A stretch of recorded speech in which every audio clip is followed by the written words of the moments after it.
I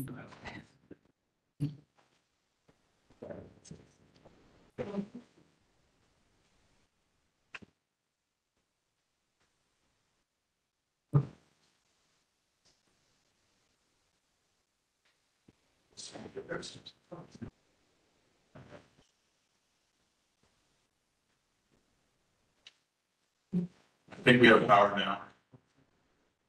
Just here. Thank you. Good morning, everyone. Start the recording. Thank you.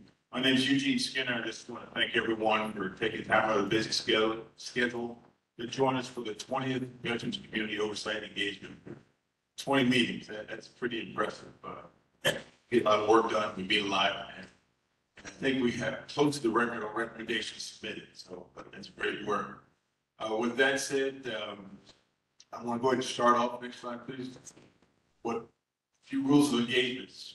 Many of you have seen them before. We're going to have presentations today. Please hold over to questions if you can until the presentation is over. And at the end, the chair will open up the floor for questions or comments, etc. Each of you should have a name card in front of you. I would ask that you turn it up on its side to notify the chair that you have a comment or have a question, and then wait for him to recognize you, provide that comment or question, or yield the floor to you. We have folks at the end of the table here, at the end of the room. They are taking copious notes.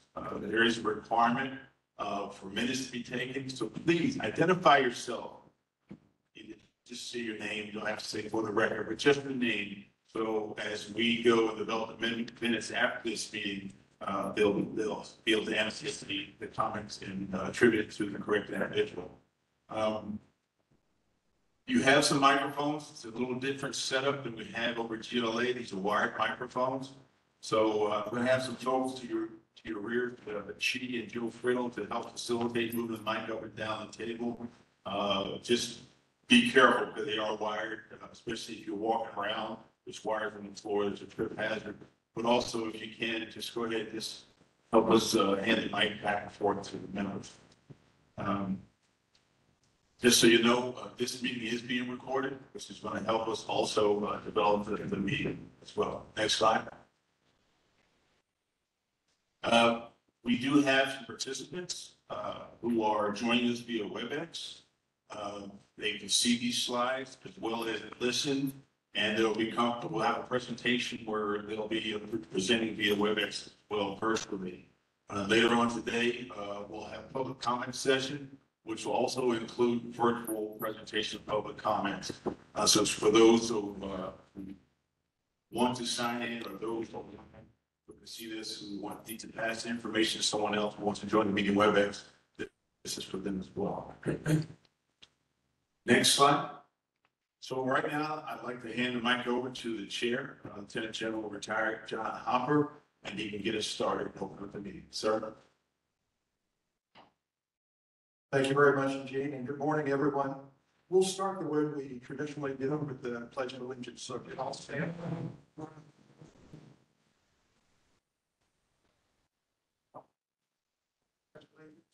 the flag of the state of America, to the republic for which it stands, one nation, indivisible, liberty, and justice.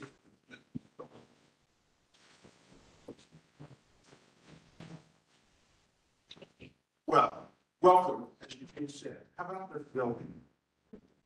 Thanks to Jim Zinner and LA County. What a terrific place to be. I don't normally indulge myself by saying I believe in ghosts, but it seems like you can feel thousands of veterans around this building and what they brought to our country. So it's a pleasure to be here. Along with that, I'll reflect, and by the way, Mr. Zinner is going to be delayed. He got bumped on his flight, so he'll be here about 10:30 to do that, something like that. He also extended an invitation to visit the gym on the top floor for pickup basketball. The chair does not endorse that. For old people like me, pickup basketball is off limits, as are ladders and power tools. We don't indulge in any of those things. But the invitation is wonderful, and frankly, if you have time, please tour the building. It's a magnificent place. I think the refurbishment from 2013 or 2014 brought it back to its glory. We have a good agenda for you today. I think we've got a lot of things that we need to discuss, some things that we'll learn, get updates on from many stakeholders in restoring the Soldiers Home. I look forward to that. I think we are short still on one person for a quorum, but that is, we will not be voting on anything until tomorrow. And so that is not a big impact for us as far as our ability to put some of those recommendations that Mr. Skinner mentioned on the record. I would like to change that statistic a little bit. It's great to have submitted the most recommendations. I'd like to have the record for having the most recommendations that occurred in by the secretary, perhaps. So we'll work on that part of this process as well.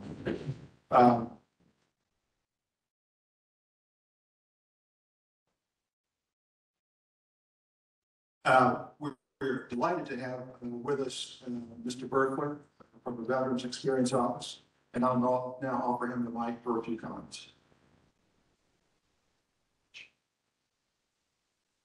Thank you, sir. It's good to see y'all. And thanks for having me back in Los Angeles and allowing me back into the great Republic of California. Sometimes they have issues with that. It's awesome to be back in this building too. I think the last time I was here was 5 or 6 years ago when Jim and Nate Grazier and there were a few other folks hosted a convening here for a bunch of other community veteran engagement boards. And I think texted at the time to kind of share what we were doing in check the community in Houston, which is not quite as big as LA, but big veteran population. So it's really neat to be back in post-pandemic as well.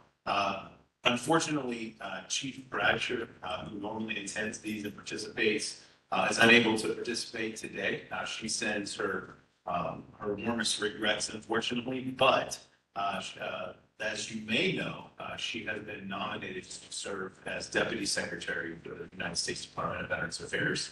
And in that role, when she does accede to the role, she will be the first woman to fill that position, which is very exciting and historic and well-deserved from such an incredible leader and someone who's been so involved with this committee, but also so involved with GLA and the progress we've been collectively making here. So on her behalf, I think Harrison and I and many others are very excited to talk about some of the updates and some of the progress being made.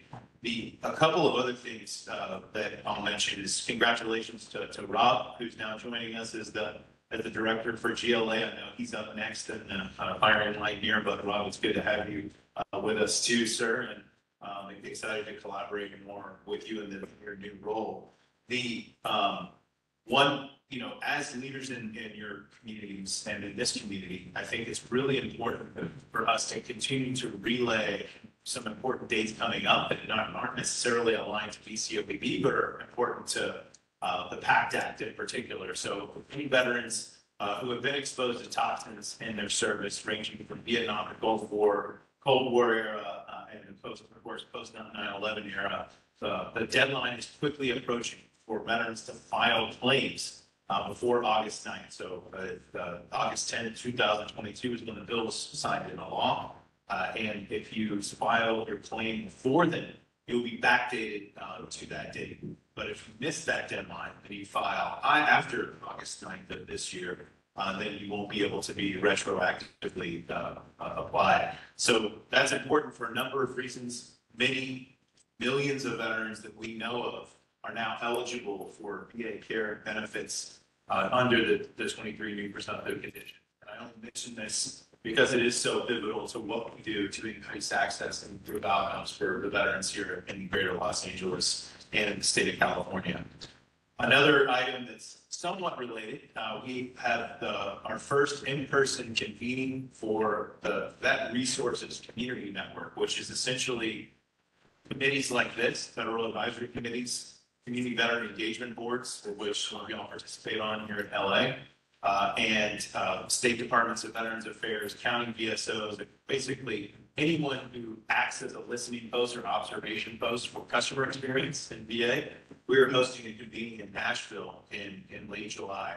And I would encourage and invite all of you to participate in that, either in person or online. Of course, in person is preferred because we can actually do it in person. And Nashville is not a terrible place to get out and stretch your legs in. I know Keith, Dr. Harris is going to be talking a lot more about the exciting updates around AMI issue and housing in general across VA, but most importantly here in Los Angeles. So I'm very excited to hear that. And sir, I know that if we have set the record on the number of recommendations, that I propose that we recognize that formally at our next meeting, which will be held in Washington, D.C. And we'll be able to speak and speak with Secretary McDonough and hopefully the newly confirmed Deputy Secretary at the time, and be able to celebrate the success of this committee, especially in the last 2 years and the progress that we've made. Sir, thank you very much for all of your effort, and me and Chief in particular for all of your efforts to put all this together. And thank you all for coming back or coming to this location, and hopefully we won't injure ourselves at the back. So thanks so much. Thank you, Mr. Burford. Next up, we have Robert.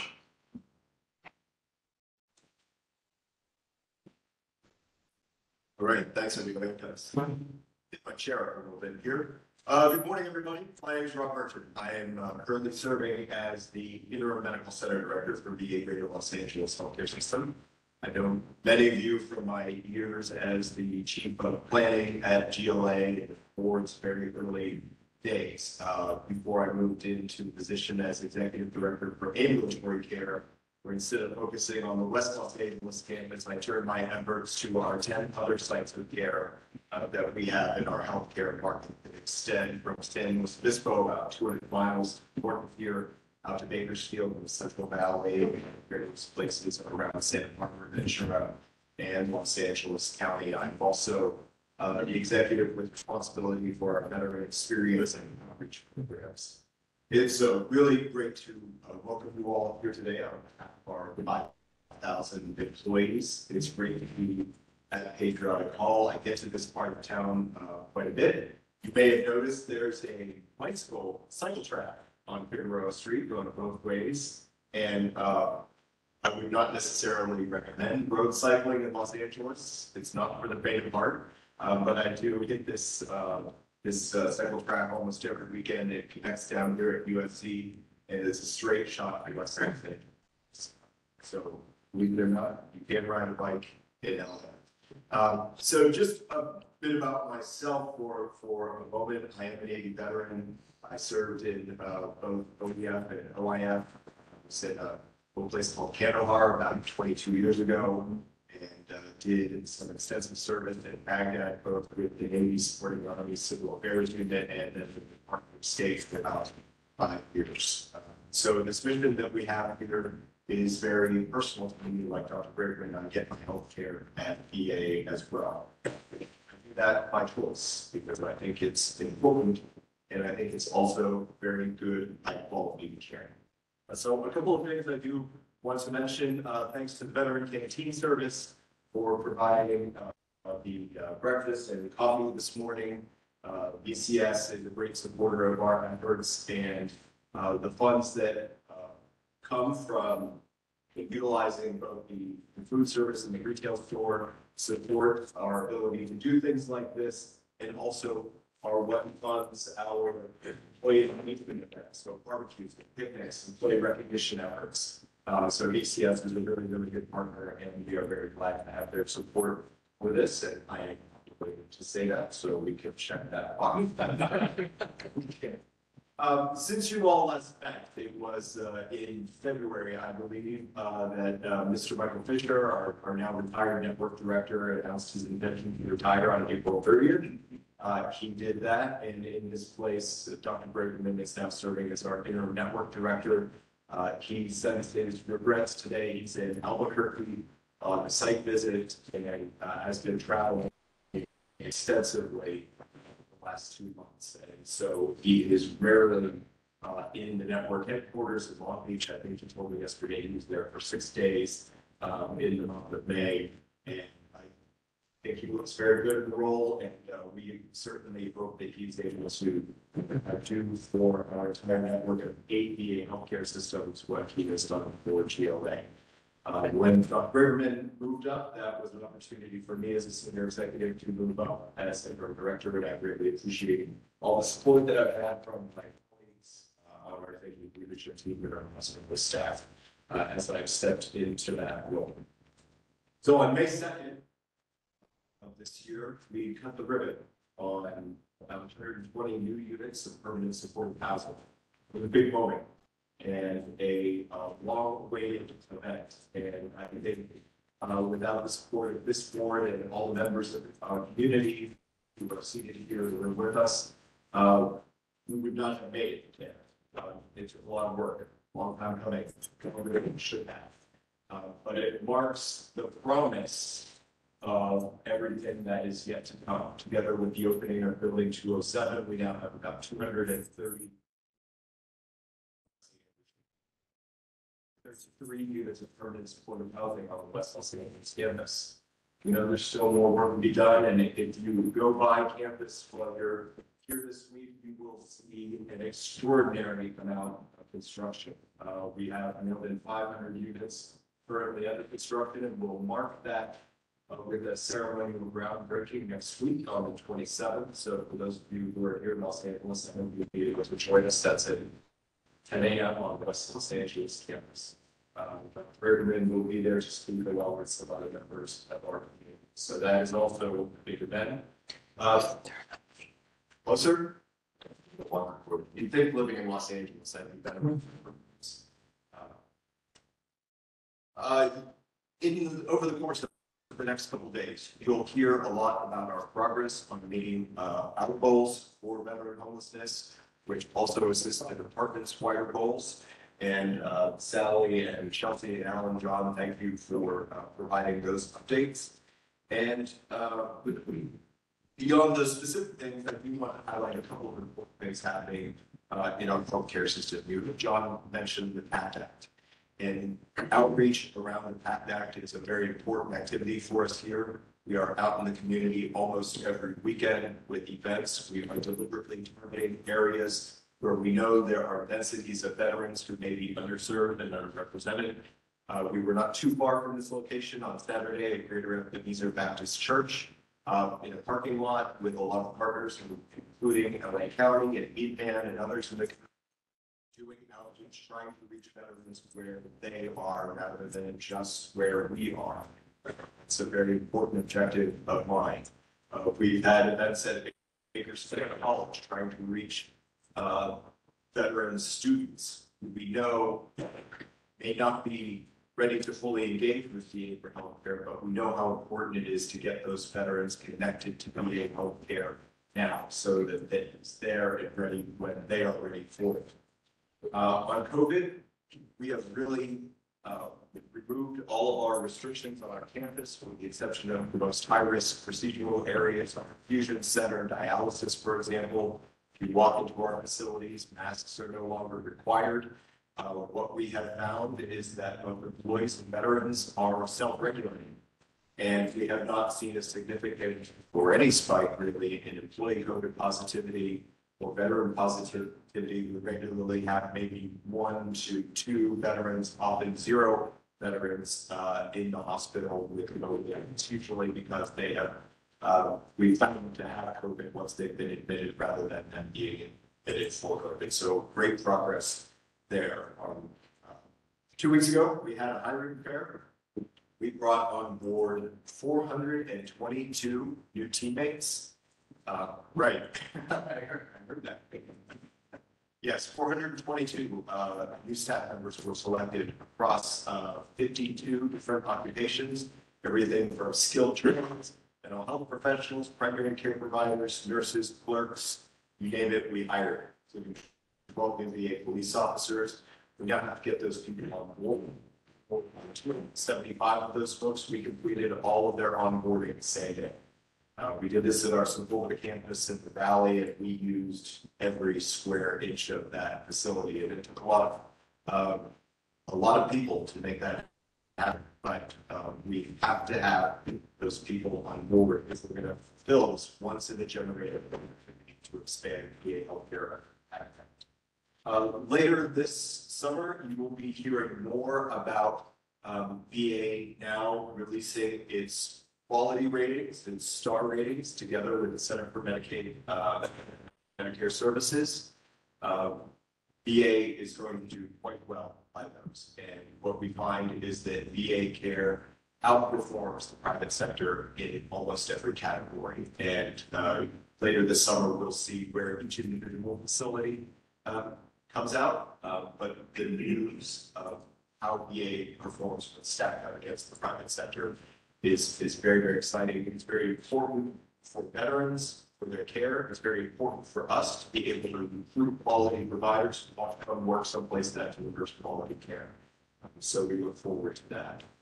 And lastly, last week in Phoenix, we gathered for the first time in 7 years, every VHA, Veterans Health Administration, senior executive or senior executive equivalent across the country. Every medical center director, every network director, all of our program officers. The first time we've done that in 7 years. Really what we were focused on is understanding and drilling down on both Undersecretary for Health, Dr. Sri Hall, and Secretary McDonough's priorities. They were both there. Dr. Hall was there for 50 days. And the Secretary gave some pretty compelling remarks, and he boiled it down to his 3 priorities. And those are creating access to timely, quality, evidence-based care, urging us to think big and think urgently, focusing on our core healthcare mission, but also looking for new and innovative care strategies. And then, of course, to retain all of our best staff.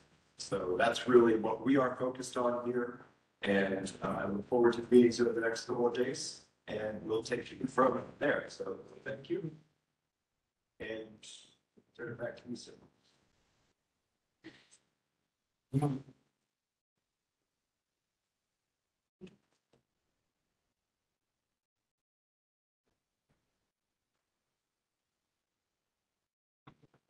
Next up, we have Dr. Keith Harris.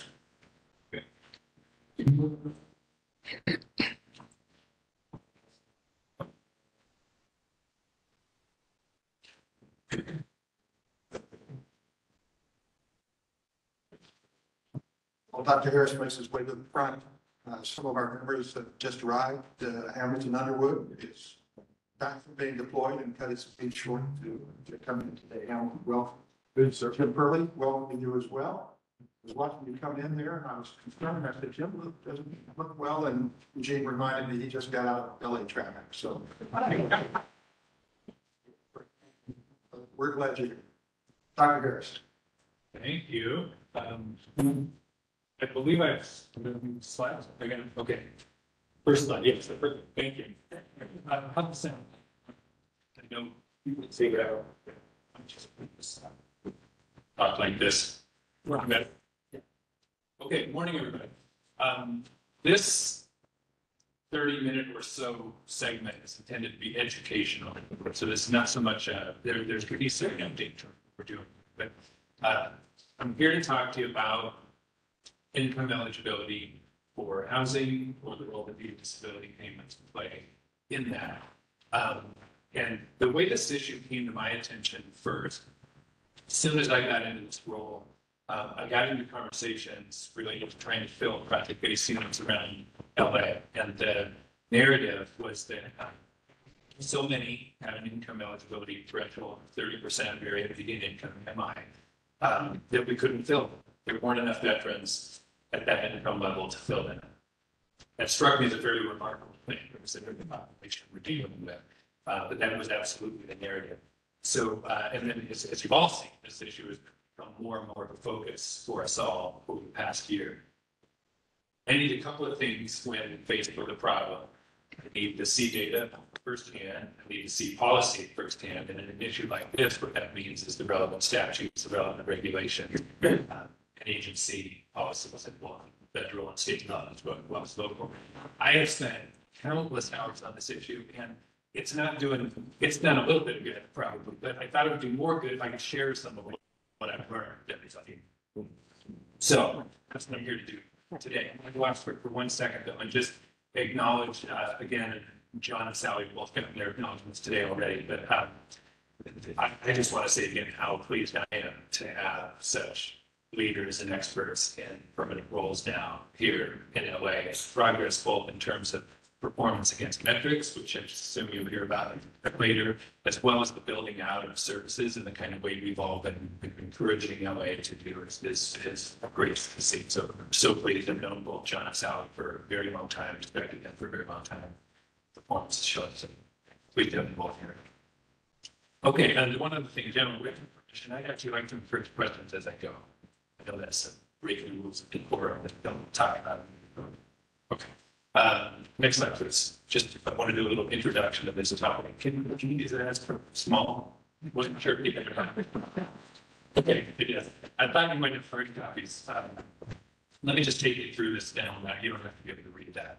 But I did want to talk about some of the context here for a second, because this topic gets talked about sometimes as a sort of a how dare they place income eligibility caps on housing.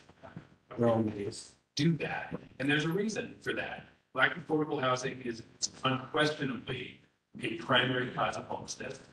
You've got to incentivize it to build more of it. In order to do that, you have to require that once it's built, it serves the people that you want it to. There's a reason for these caps. They're for a good reason. The problem here, and there's a couple, is that first of all, for our veterans, those who are disabled, those benefits are not taxable, but they are counting against their income eligibility. Furthermore, you can make multiple cases for degree of unfairness about that. The disability payments were come from injury occurred in certain countries, some that are compulsory in terms of how far back you go in terms of service area.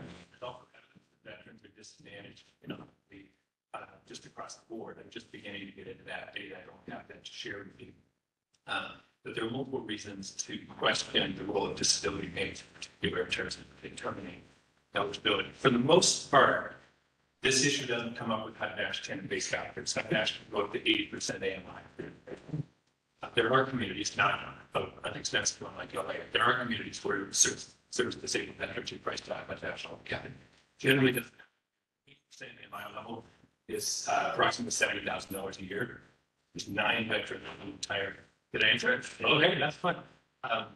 There's 9 veterans on the entire writing list who are over that number. So generally speaking, in LA, we're not talking about veterans being priced out of that program.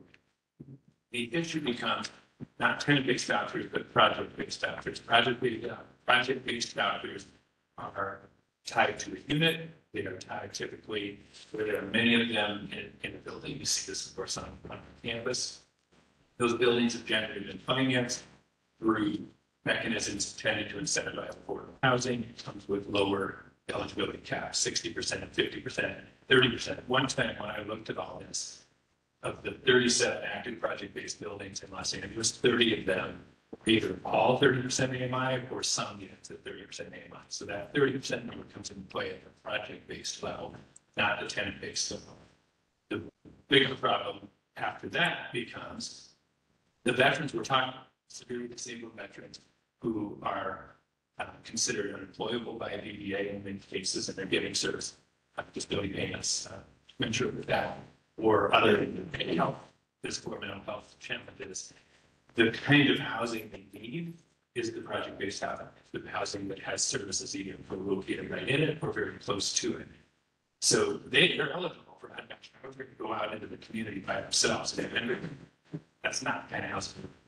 That's the issue. It's more an issue of fit, of fairness, of service needs than it is just basic raw numbers. Okay, next. It's all too small. Okay. Well, let me just take you through some of this. So what I want to do is, first of all, I want to talk data. This was an important thing for me to understand at a fairly granular level what the picture looks like for homeless veterans in Los Angeles. To do this, I used the by name list, which is an active list of every known homeless veteran in Los Angeles, managed by LOSTA, but co-managed with the VA. And I used the list from December. It had approximately 3,000 veterans on it at that time. I then worked with VBA, the regional office here in Los Angeles, to evaluate that list against VBA data for discharge status, service connection levels, actual payments. Not sure if everybody knows this. VBA has direct access to Social Security data also, straight out of Social Security's database, so we're able to pull in Social Security as well. There were about 250 veterans on the list that VBA could not find at all. That's either that they aren't veterans or that the identifying information was so incomplete they couldn't find them. So it ended up being a group of approximately 1,750 veterans on. So that's the data set I'm talking about. So the bar graph on the right here, the first pair of lines is service connection. So some of this is just I wanted people to just say, you know, what we're doing. So basically exactly half of the veterans, the homeless veterans in LA are service connected to some degree. That's these two matching bars, 873 service connected veterans. And a little under a third, 30% receive Social Security. The average annual income for everybody on the binding list is a little over $17,000. The average, or sorry, the median annual income is a bit over 12,000. So quite a bit of difference between average and median. And for deaf people, it's because you've got some very high outliers on the upper tail. Somebody making $96,000 a year, for instance, which was the maximum income, and of course, the minimum was zero. And I'll get more into that here in a second. This particular analysis only looked at the disability and Social Security, did not look at other sources of income, didn't have access to that. This data set, they are the two primary sources of income here. Next slide, please. Okay, real quick, again, bar graph on the right, what we're seeing here is the breakdown of service-connected percentage for those who are service connected. So we've now cut the group in half. We're looking at the half that was service connected. I don't know if that's striking to you now, but the overwhelmingly largest group is those at 100% service connection. That does match, by the way, national all veteran population. It's also the highest number that checked out of VBA. Next highest was pension. Next highest was 70%. Next highest was 10%. And you can see that breakdown. And I'll get to this in a moment. We talked about this problem as one of applicable to 100% service connected veterans. The fact is veterans of 70% or higher can all be over 30% AMI. Just see that. And then when paired with Social Security, any veteran can receive 30% AMI. Next slide. All right. Okay, so again, starting with the graph, the two tall ones, is veterans who are service connected only. The next one is those receiving Social Security only. The next one is those receiving both. And the far right bar is those receiving neither. So about a third of the group receives VA disability only with an average income of $27,000. Those next two groups, Social Security only, average income $14,000. Those getting both, the 16% getting both VA Social Security average nearly $40,000 a year, and then a little over 30%. Of course, have a average income. Excellent.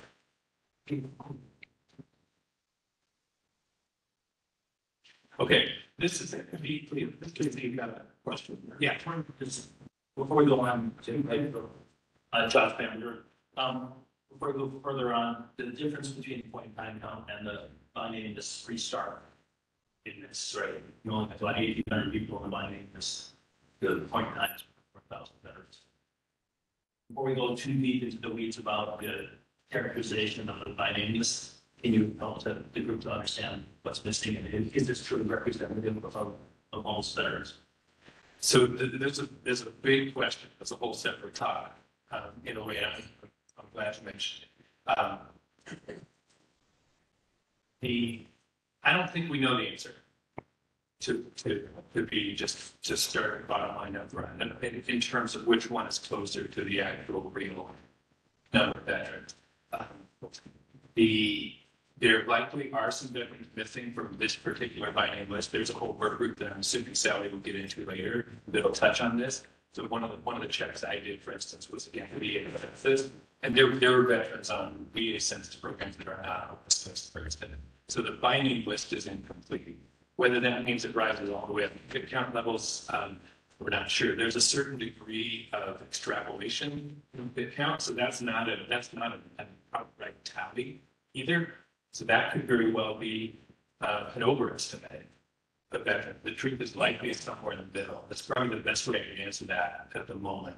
The way I think of this is that the percentages are likely applicable, whatever the total number is. And what evidence do you have for that? To be able to make sure that, I mean, do you have done any Yes. random sampling to see if the characterization of the people on the points have got a similar value? That's what's important, not so much the raw numbers, as, is this very valuable analysis for everything? Yeah. So I haven't done random sampling, but I've looked at this based on VA homes data instead, and the percentages are relatively similar. And haven't done a significant study on that, but they're close enough to suggest nothing is completely out of whack. And also, Josh, the faithful, this John Q, deputy director of DLA, the faithfulity of the pit count and shelter leaves some questions. The primary one is that the pit count suggests a greater percentage of unsheltered veterans than in the general population. And why that's needed for faithfulity is that veterans have access to on-demand shelter. The general population does not. So one would surmise that there should be a lower percentage of unsheltered veterans than in the general population. So as the reverse of the pin count, it doesn't honestly make sense. Next check. Okay, what you're seeing here, this is the same data in two graphs. One is raw numbers, one is percentages. I found this one in particular helpful to see both ways. So this gets at one of the bedrock questions I went in with, is how many veterans are at these various AMI levels. This, by the way, was all updated for the new AMI that I put out conveniently after I had finished all this work once already. And so first thing to point out, again, starting on the right, 74% of the veterans on this list are under 30% AMI when you take into account VA disability and Social Security. So 3/4 of veterans on that by name list are under that bottom threshold. I don't know what anybody was walking around with thinking that number would be. It's a bigger number than I expected it to be because of the challenge that service providers have noted in finding veterans to fill these 30% units. There are a lot of them out there. That number is a little almost 13 veterans on this particular by name list. I do it one slide a little later. Part of the problem is once you start layering additional criteria after the 30%, then it gets difficult fast. 13% of veterans between 30% AMI and 50. That becomes an important number. I will just review this and may come up in later conversation, but all of the buildings, for instance, that are going to be celebrated next week in the groundbreaking, looks like their AMI eligibility threshold will be 50%. So this number of the veterans that are under 50 is going to be really important. And the answer is nearly all of that, close to 90%. And you got 13% broken out, 51 to 60, and then or 60. And as I mentioned a minute ago, I did look up, I didn't put it in this slide, but if you go all the way to 80% at a $70,000 a year threshold, there are 9 veterans on the list at almost 1,800 who are over that number. It looks like this. All right, there's a lot going on in these slides. I think in the interest of time, the main thing I want to point out here, the slide on your left takes VA disability, the standard published VA disability amounts at the different service-connected percentages, and then compares those to the AMI level. This is where I wanted that visual of at what point our veterans pushed up and over. And with, prior to them publishing the new levels, all these red lines were down a couple $1,000s each. And that actually made a difference. For instance, it pushed some of the 90, and I think even, pushed the 90s over 30%. What we have now is based on the published levels. The only group over any of these red bars, the 100% service connected veterans, as you see, they're well over 30% mark. That 30% dollar mark, that was 26,500. The chart on the right is what's important. The actual payments that veterans get in service connected levels are much higher than the published amounts. So I don't know about you all, I spent many months just using the standard chart for reference. The actual payments are much higher. This is because VBA pays special monthly compensation for a variety of health factors, blindness, deafness, damage to limbs, unemployability. So the biggest jump here, first of all, you see any veteran 70% or over, on average, is over 30% AMI. I did not know that before going into this, but based on actual payments, they are all those four groups, 70 through 100, all over 30%. AMI, average payments push the 100% service connected veterans over the 50% mark, which becomes relevant because again, 100% service connected veterans are our largest group. And they're now over the threshold, even for the future billings coming on the campus. And then the 70% service connected veterans, you can see their published amount is a little under $20,000. Their actual average payment is over $30,000. That's a huge jump. Yes. Thank you. Quick question. They need the. Hold on, they're bringing you another. I'm confused. So on the one hand, you're saying that a great majority of them are at 100% disability, but that puts them way over 30%. And the other graph shows that the great majority are under 30%. So I'm confused by those two things. Sorry, the majority I was referring to here is of veterans who are service connected. The majority of them are not. But only half the veterans in this group are service connected. So, Dr. Harris says, John first, for the record. will AMI adjust in the coming years as cost of living adjustments? Okay, so next year, for example, cost of living for service connected disability compensation rates will go up per the NDAA and another piece of legislation. So AMI will be automatically be adjusted to that ceiling. Well, it won't be adjusted to that. But it will be adjusted to cost of living increases. So no, not exactly.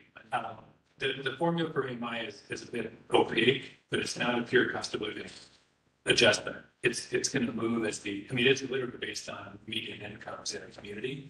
And so if something radical changes in the community, that community's AMI is going to fluctuate up or down in a different way than cost of living. The other problem that happened this year, and probably will happen every time, is that we adjust our rates before HUD adjusts theirs. Right. So we had ours bump up in January and had to wait until June for us. Yes, because ours are going to continue to be they are 5,000. You're so yeah, we're seeing they adjust. Yeah, we're not at all done with this problem. The last slide I have is about kind of next steps, and it will address that. We're never going to solve this by hoping our line jumps or their line jumps over our line. Next slide, please. This is so I have a PhD in psychology. I went to a data heavy school. I have a bit of a data nerd. This is probably only interesting to me, but I'm going to share it with you anyway. This is the raw number of veterans at the different service connection level that are over 30% AMI. So slide on the left, as you see, for veterans who are only receiving service connected disability, nothing else, the only way they're over 30% is when they're at 7% service connected or higher. None of the others exceed. Once you layer on Social Security, if you look at the group that's getting both, you get veterans in every single service connected level over 30% AMI. So it's really just telling you the bump that Social Security creates. So that we have to keep that visible to us as we're working with veterans. Next slide. Okay. what you've done with the AMI data, this is an entirely different data set. This is what I was talking about a few minutes ago when you start layering eligibility criteria. I talked about this in a prior meeting, but I didn't have slides for everybody who wanted to share this with you. Okay, so this now looks at VA homes data, because this is where we can dig into things like serious mental illness, chronic homelessness, things like that. So we had to use a different data set. Similar numbers actually in this case from the total in the sample. So what this shows, the 100% workforce is just everybody, all of veterans in it. In this group, Josh is one of these I was talking to you about a second ago. In this particular sample, 67% of veterans were under AMI, so it's a slightly smaller group, different group in terms of income. This beyond the school, this chat that I do have. Sorry, I should have said, this is the eligibility criteria for building 207. Because we were all very concerned about their ability to fill those units, especially if they were all at 30% AMI. So we wanted to look at the criteria, the most restrictive criteria.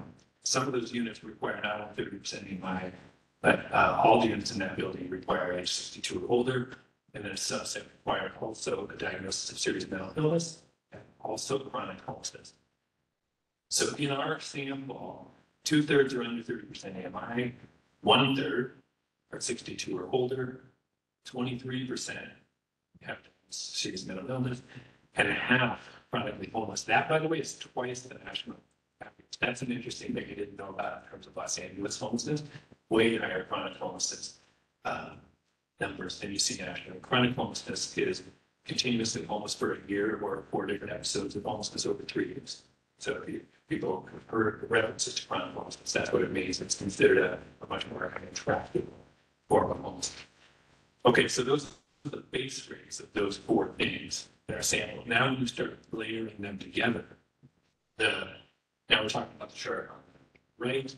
So if you just look at under 30% AMI and 62 or older, you've cut your total group down to 24%. So you've lost 3/4 of the veterans here already just by layering those 2 things together. If you layer serious mental illness on top of that, you've now lost another 20%, down to 5% your entire population here. If you layer chronic homelessness on top of that, you're down to 3%.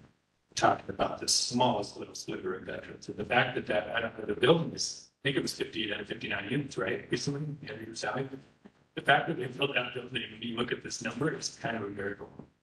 And credit to the team for that. This is also, I think, cautionary tale about creating eligibility criteria like that many layers. I applaud them for trying to reach the toughest veterans to treat, but boy, that's a recipe for challenges to get forward. Okay. Final slide is where we're shifting to talking about Yes, I understand. John, a quick question. But weren't the criteria tied to the ability to get, for the developer to get financing? So it's not an easy yes or no. Yes, to some extent. It doesn't mean they were required to place all those criteria. And honestly, I think I should let them speak to that. Some of that was their choice. Some of it also had to do with when they applied for financing. So we have this interesting kind of naturalistic experiment where you've got 207 opening right about the same time as 205 and 208 with wildly different criteria. 205 and 208 were all 50% AMI or higher. They didn't have the serious mental illness restriction, didn't have the 62 or older restriction. And in talking to Shayla and Step Up, what they said is they applied for their financing a year before the principal developers did, and then the rules changed year to year in terms of what you had to say you were going to serve, kind of the degree of severity, let's say, of your eligibility criteria. So some of it was required, but some of it was optional. Some of it probably helps them to obtain the financing, make them more competitive if they're going to serve a more vulnerable population. So some of it's true. I do, but I was gonna talk about the path from. Okay. So. Well, I was figuring you'd have something to say about this. Yeah. When we talk about the state. Just for identify yourself, please, for me. When he talks, or should I? That was keep for the record. different fee. Okay, so, what are there's some conclusions to draw from this. And I want to come back to what I said at the beginning. There's a big chunk of veterans under 30% AMI. We should be serving those wherever we can. The challenge is some of those who most need the project-based housing, the housing on campus, the housing with proximity to services, or even embedded co-located services. Those are the severely disabled veterans who can't be priced out based on their disability payment. So again, this is a matter more of fit than it is raw numbers. I think it's incredibly important. There is a problem to solve here. I don't think anybody on our side, on the VA side, believes it's fair that the VA disability payments end up disqualifying a veteran from the housing that he or she most needs. So there's a lot we're trying to do here. I meant to say this at the beginning. I want to say it in big, bold letters. VA does not control this. We do not control this. There is no place in this entire picture where VA sets income threshold. It's incredibly important for people to understand. There was an LA Times article that just came out that I thought kind of clouded that a little bit, left that unclear. We do not control this. We are advocating everywhere we can to solve it, to resolve it, to find a more fair path forward. But these are set by funders, they are set by HUD, they're set by Treasury, they're set by the state, by the county, by the city, by the PHAs. They're set by everybody but us. What we're doing is doing our best to help get those entities to change where they can. So there's a bunch of things we want to do. Where is possible and appropriate? We want to just get the AMI eligibility threshold raised. This is what we did with building 207. The developers did with 207. The whole separate conversation in terms of how much it took to get it to where they got. They tried to raise half their use to 60%. They ended up not being able to do that because of ballot measure language with measure Triple H. But they did get half those raised to 50%. A second strategy is to build in provisional increases to AMI eligibility threshold. So this is start your unit at 30%. But if you can't fill it at 30% after a certain time, then you can increase it. I'm not doing that, right? No, this is me. I have to. And this is a really cool, important concept from my perspective. This allows us to target those who most need the unit based on financial goals, but it also allows to move up and not leave the unit empty because of it. So I referenced in this slide, and I assume this is where you may want to speak, Keith. There is a bill being considered at the state level here in California, AB 1386, which would do exactly that. Basically said, and this applies both to VHHP and also to other tax credit units in the state, which would essentially say, start it at 30%. If you can't fill it after a certain number of days, you can go up to 50%, sorry, 60%.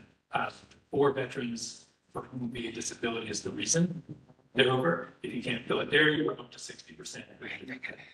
So that would add tremendous flexibility. That would have solved most of our challenges we've faced over the past year or so on campus.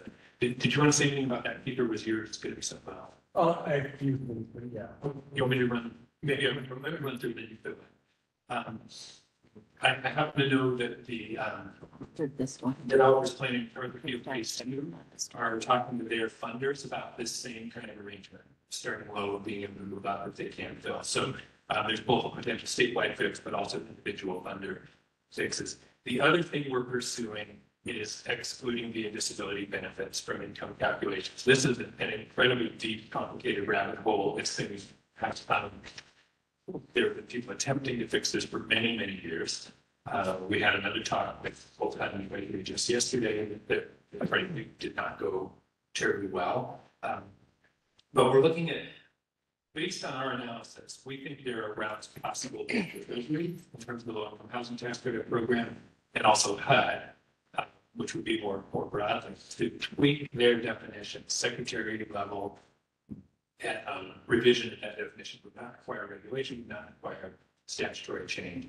And if Treasury did it, it would affect the low-income housing tax program and any unit that is funded with that. If HUD did it, it would have incredible downstream impact both on the LIHTC program, but also programs run at the state level. The HHP uses HUD's definition of income, et cetera. So far, both agencies are reluctant, to put it mildly, to make these changes. It may very well end up requiring congressional action to exclude the disability benefits from income calculations. The single biggest thing would be to exclude it from HUD's definition at 24 CFR 5.609. That's the one that actually needs to change for having the greatest downstream impact. There will be further discussion with those agencies about that. The House Veterans Affairs Committee is calling for a meeting with the United States Emergency Council on Homelessness, VA, and Treasury to talk about this issue and see where action can be taken by the agencies, and if not, where Congress would step in. The one other thing in terms of the path forward I want to talk about just real quick is our work with VBA. One of the best things we can do for veterans in the meantime is have the most accurate, real-time, easily accessible info about their income. Too many times what happens is veterans, for one reason or another, what they report to us as their income doesn't turn out to be the same as what's verified when the paperwork finally comes through. That wastes their time. It ends up leaving them without housing that they thought they were going to get. They end up getting rejected way down the line. The better we can get that information up front, the sooner we get out of that. BVA has been Notification? and both access to the use of the Veterans Benefits Management System, VBMS, which has accessible to VA benefits, but can also access Social Security. Right now, their staff can't access that because they're already all, but that's something we're trying to work on at the national level, getting all the staff that kind of data access to Social Security data. That would change the pathway for these veterans into housing pretty dramatically. With that, I will stop and tell Keith, why don't you speak up? Keith, what? Well, Keith, I just want to start with apology and thank you. I know you've been down this rabbit hole pretty deep for a while, and I know along the line I've offered my questions, my criticisms, my apologies, and my alibis and everything else in assistance in this process. So a few things I just want to really, I think are important to understand this issue is when developers come to the table in two parts of it. When we're putting together these programs like the HMP, we really try to identify those populations that identify those populations that we really want to target. And of course, we're taking the whole state into consideration in every community, to your point, John, in terms of the AMI and so forth. It's a tough challenge on our state level because within a community can vary pretty dramatically. And when we start talking about legislation and things that change things overall in one fell swoop, that can be problematic. You might fix something in LA and cause a new problem in San Francisco and so on. So that's always a challenge. So we try to develop these programs and incentivize populations that we feel are underserved or in some disadvantage. And we put that into the guidelines. And with that, the folks that then apply, when you mentioned how many units are found under 30% AMI, it's not particularly surprising simply because when a developer looks at an opportunity funding, they basically can get more money based on who they say they'll serve. So a lot of folks come in and developers make a lot of promises and want to really right to get it hard to serve, but then once they get the building built and they go to start leasing up, they start going, well, it's a little tough and they kind of forget why they got the money that they got and the tax breaks that they got and everything else. It's because of some of those obligations they have based on that money. That was the challenge I was having.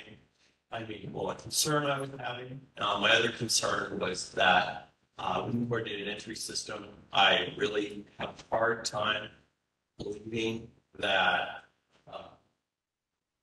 this is an issue for the majority of the veterans.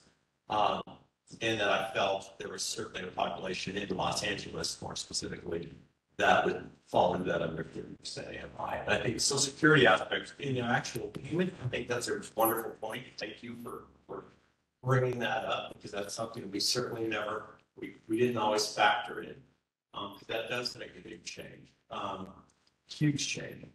And just all the data around this is, I know you've come up for air once in a while in this process, but it's long overdue, and obviously VHSP was a program that was really targeted, because we put that program in place for the purpose of trying to serve those hardest to serve.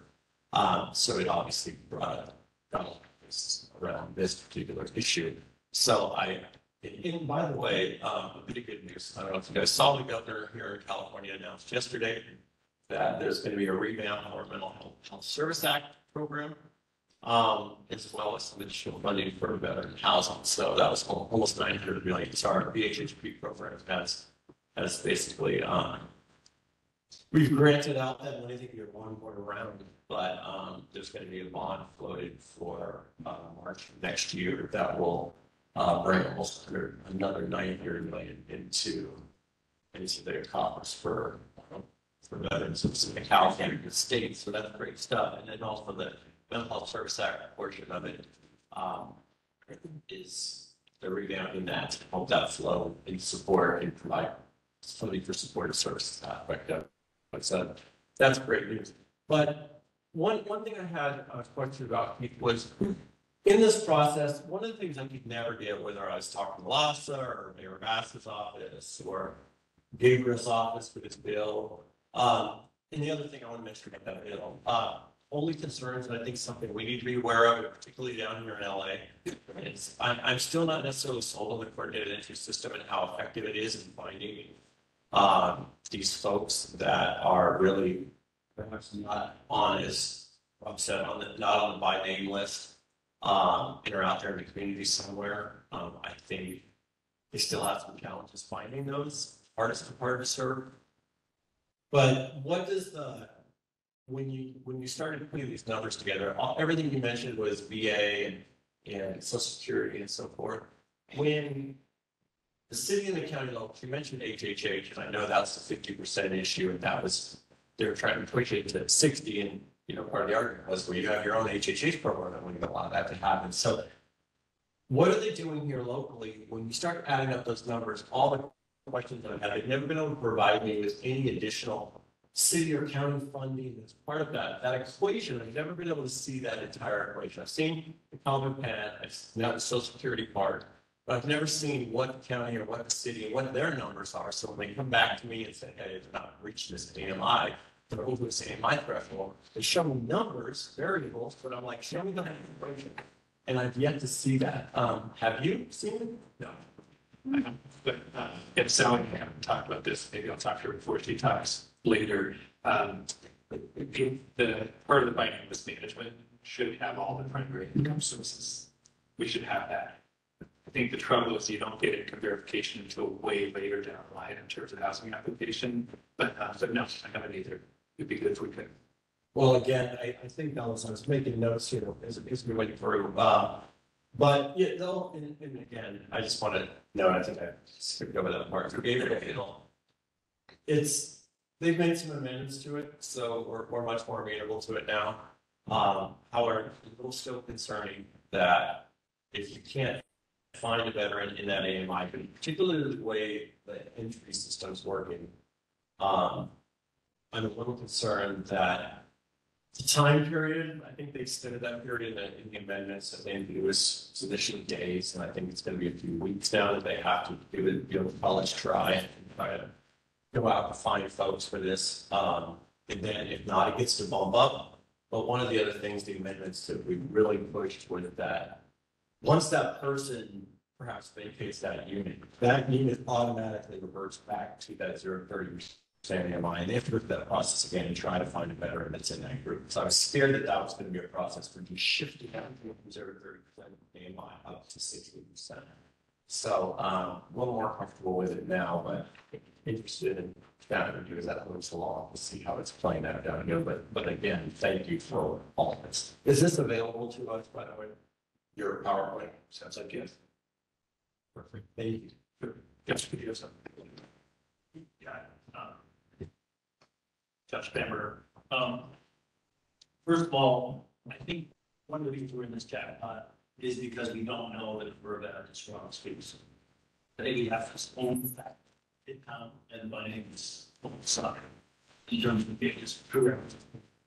All these 30% AMI guidelines were set up because we went through the wrong numbers. And we hard to create enough food for people who want 100% AMI, because that's what we thought, is I were 4,000, and we're wrong. So I think one of the things we can do with this committee is encourage the secretary to invest the money in more accurate. But who really are veterans who are homeless and legal essentials? I just don't think we know enough right now to be directing policy. If you have any ideas on that, then I have two other questions. Well, if it's specific to the count, John has initiated a number of discussions. So WAFA works with the team at USC to do the count, especially to do the survey portion of the count. But for anybody who doesn't know, there's sort of a visual, the one that people have participated in. You simply, if you see someone who looks homeless, you just click a button on the app, you don't even interact. And then there's a team that does several months of in-depth surveys with a much smaller number of people. And so the portion of veterans in that survey is then applied to that total calculation. So John has had discussions with the group from USC, have LASA, about potential changes next year. One of the biggest ones, John, I'm still your thunder, but I'll just say, would be to somehow incorporate, for instance, squares into that survey, so that you're doing verification of veteran status on the spot. I think that would be a huge improvement if they would do that. There is a challenge there where they want those surveys to be anonymous. We're introducing a name check into it, which may be a deal breaker for them, but it's a piece of the issue. So I think there are ways to potentially improve. It is such a big place, you're never going to get an actual visual confirmed tally. It's the trouble. John, you want to add anything more to that? Yeah, I think it's also important from a policy perspective. One of the reasons, of course, John didn't one of the reasons why all these AMI limits exist, because dynamic organization, which is a system developed by HUD to make sure that the highest need homeless persons are referred. HUD has to rack in services. They don't have enough resources to serve every homeless person, so they do it by ration. The VA is not yet gotten to the point where we have services. We have not turned away any veterans to come to us who send the housing that they qualify for our programs. So veterans are different because we have a different resource level than HUD does for populations. This just creates all these barriers, just create more veterans to get services. We want to be able to, of course, serve every homeless veteran. So if there's going to be a recommendation, it's an acknowledgement that veterans are different. We have a different resource level. We don't need to ration services. And these things are just creating barriers for our veterans to get out, unnecessary barriers. We don't need to prioritize the more vulnerable veterans because we're unfortunately in a situation at the moment. Any veteran who comes to our door, we consider. I do think you'll hear more later about the one team and the pieces tied to that, which have very close ties to coordinated entry and mining this meeting. I think you will be pleased with where things are going. And Josh, I do think it's absolutely a bedrock need for us to have a solid number and list that we all believe is valid, reliable. Thank you. Second question, why is HUD blocking your recommendations? Seems so logical, thoughtful, data-driven. You've done a great job. I was so much looking forward to you saying, yes, yay. Yeah. What's the problem? Well, not sure what to say. I should say transparently. So they did not actually provide a direct response to the proposal that we made. So we could, and just again, I'm filling some of the chief's vacant time. I hope that's okay. Just give it gone if we need to. We proposed, so HUD within its own regulations gives the HUD secretary authority, but also authority to do what's called specified alternative requirements to any statute or regulation that is tied to the operations of that program. If you follow the links in the legislation, especially in regs, that takes you to HUD's definition of income. So by those two things alone, that suggests the HUD secretary could make a separate alternative income definition for veterans in HUD match. That's what we proposed, and to exclude VA disability benefits based on that. We did not get a direct response from them in the college today about why they did not support that. They introduced a separate idea, which is that in units that receive both low-income housing tax credit funding and also connected to a cash voucher, that the HUD-match income threshold would supersede the LIHTC threshold. That would be a big deal, because again, HUD-match, the Housing First Factor program, can go to up to 80% annually. It would essentially turn any unit for both or present into an 80% unit. Treasury had its doubts about that, whether they thought that existing statute rates would allow it to do that without it. Right? It also doesn't solve as many problems. HUD's definition is used downstream. I said this before in things like BHHP. It's the definition used by HHH here locally, for instance. So the bigger fix would be changing HUD's definition itself. But the other reason, two reasons they've given. One is potential impact on the budget. I think that's a misunderstanding, and I challenged that afterwards, and I'm getting a response back to that. There are two different income definitions. Annual income is used to determine eligibility. Adjusted income is used to determine portion of rent. Their concern is that if we make a change in annual income, that it would make the voucher pay more for rent. That should not be the case if you can change one and leave the other intact. So, yeah, but that's supposed to say, the budgetary impact would actually be improved because you have people with more money getting vouchers. So their contribution to rent would be greater and the federal contribution to that voucher would be less. So actually the budgetary impact on how it would be reduced by increasing the money that people can have to qualify for these vouchers. If they can change it in one annual and not in the just in the money. So the other concern was in the slippery slope of then opening up this exact same issue to other populations. So for instance, new demands to do this for Social Security, for instance, outside of veterans. So there's a concern that not only on the budget, but also other populations creating a slippery slope where it would get pressure to do this elsewhere. Those are the main. And my guess is also a political issue here that is driving the whole thing, and I can't figure out why. Who's not getting elected because of this? I can't figure it out. But thank you for your advocacy on this and trying hard. This would solve the problem, and just for the community to know that if HUD makes this change, if HUD's secretary makes the change, the dominoes fall so that the treasury accepts it. So it doesn't have to come, the treasury secretary doesn't have to get involved. The HUD secretary makes this one change, the problem is solved. So we as a committee have to figure out where we can encourage the HUD secretary, which we report to make a difference. And I will, without speaking for anybody in Congress has certainly made its interest clear on this in terms of letters, Chairman Capano, sorry, never gone on there, sensible VA, HUD, and Treasury and HVAC as a whole has expressed a stance on this and support. So there's support on it. All right. One more question. No, Josh, hold on. I need to get Rob a question. Good morning, Rob Eglin for the record. Keith, thank you for the work and for the data. It's great to see this level of focus. I had two questions picking up from Josh's. So my first question for you is, where other than Los Angeles is this a challenge for the VA? Or is this market at its special problem now? That's a way more complicated question than it sounds. First of all, it is. I think it's fair to say it is most notable here in LA. It is a greater degree of focus here in LA than most.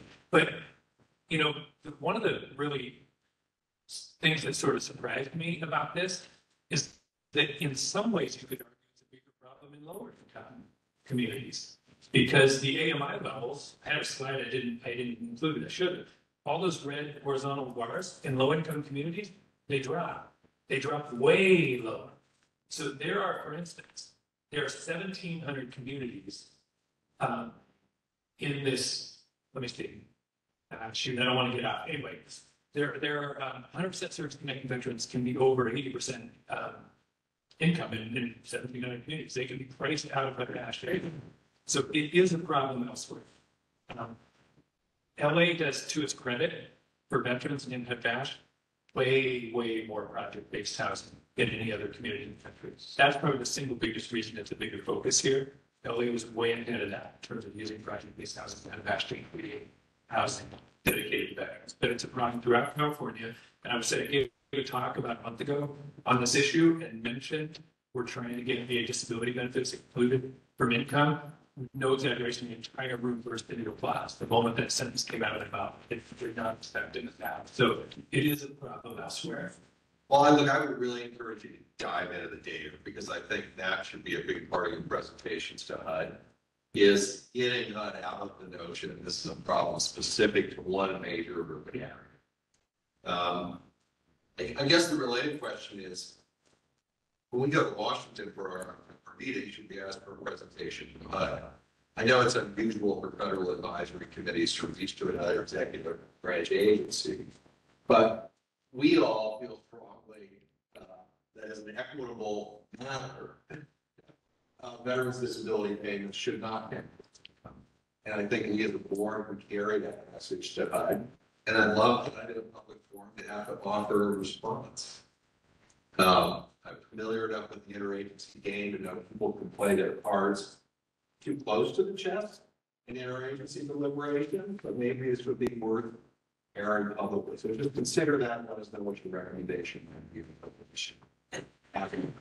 It certainly sounds like, as opposed to wrestling with Treasury and LITAR, the HUD passed it very. Josh Member, even going to step outside of your presentation because the chief first Rogers not presenting to us, so we don't have any place on our agenda to address HR 3430. It's kind of a source of concern for the community. You're the only, unfortunately, representative Mako that I know are here. He's all wrong. That's but in terms of the secretary's office, who's going to tell us why the secretary's office, why VA Central has reported and testified in favor of HR 3430? And I don't want, if you don't want to comment on that, it's completely reasonable, but I don't know who else to address this question. Apologize. My 40th grade shouldn't do this at this time, but I don't know where else needs to be had, and I do not want it to go on without this very, very important issue being addressed by the Secretary's office.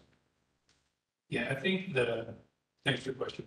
I think the easiest answer is that our written testimony provided the basis for that statement. And so I don't know if everybody read that or not. Yeah, I mean, for those of you who aren't following or going with this is the piece of legislation that was presented by a congressperson in Oregon that basically supports the idea that revenue disclosure basically can't, but you need to get into it. But the fact that the secretary's office has to ask Monica Diaz to testify in support of this, written testimony in support of this, which without including a moment's heads up of us in this directly affected here this week by the oversight, is a betrayal of our relationship that we have had over many years. We have worked very hard to support you guys in doing incredibly important work. And to have this happen, and just have to watch, 3.5 hours of YouTube video to find 5 minutes where we see that this Diaz is supporting this. It's ridiculous. And we need some accountability on this video at some point in these next 2 weeks. So I'm sorry to be adversarial. I think it's really. Well, yeah, understood. And I don't know how much of this is my place to even speak to, but their agency really, we can't do some of the conferring you're talking about when we're preparing testimony for the public hearing.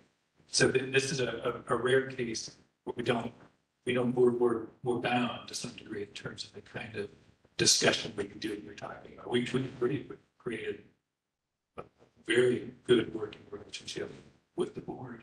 We did not have the opportunity to do that The other thing, private schools is not mentioned in this legislation. It applies to all land uses on campus. We have made no secret in response to the OAG and in conversations here. We're in a bind with the way the Western Leasing Act reads and findings the OIG.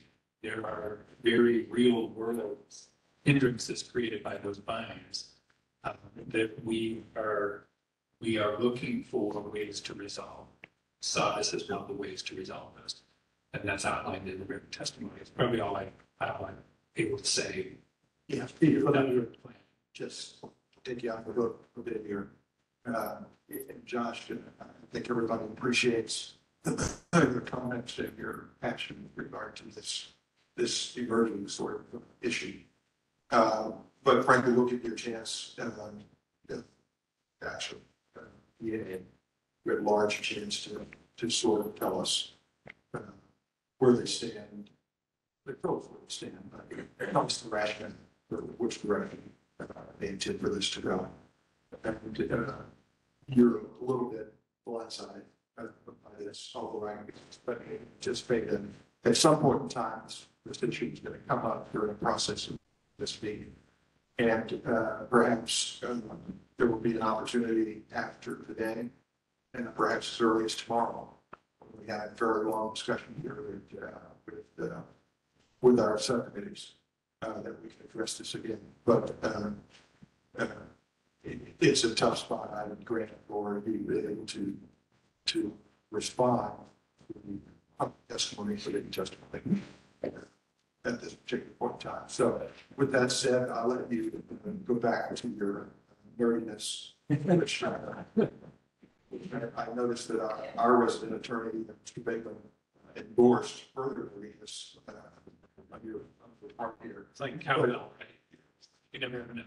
But your briefing was excellent. It was informative and frankly translated very well the daunting issues, trying to have something here that makes sense both for the homeless community writ large and for the veterans homes. And so we applaud that for the direction that you're in. And again, if somebody experienced, we'll look forward to further discussions with you on how we might shape our comments, our recommendations to support your advocacy. Great. Okay. Thank you.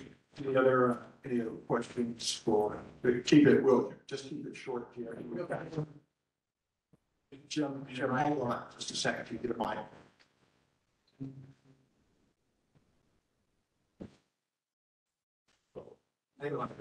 Sign for a garage lock day. Somebody with 100% VA disability can only qualify for 60% and below. And if they have Social Security, they're above 60%. And right now, it looks pretty grim unless you get the, is that accurate? No, not exactly. And I know they're going to share the slides. You really have to look at actual payments first. You can't, there is no, the only bottom line at all, everybody's 100% service connected is over 30%. That's the only guarantee. But they can be over 50. When you look at average annual actual payments, they average over 50%. Thank you. Okay, thanks everybody. I'm Harris. Well done.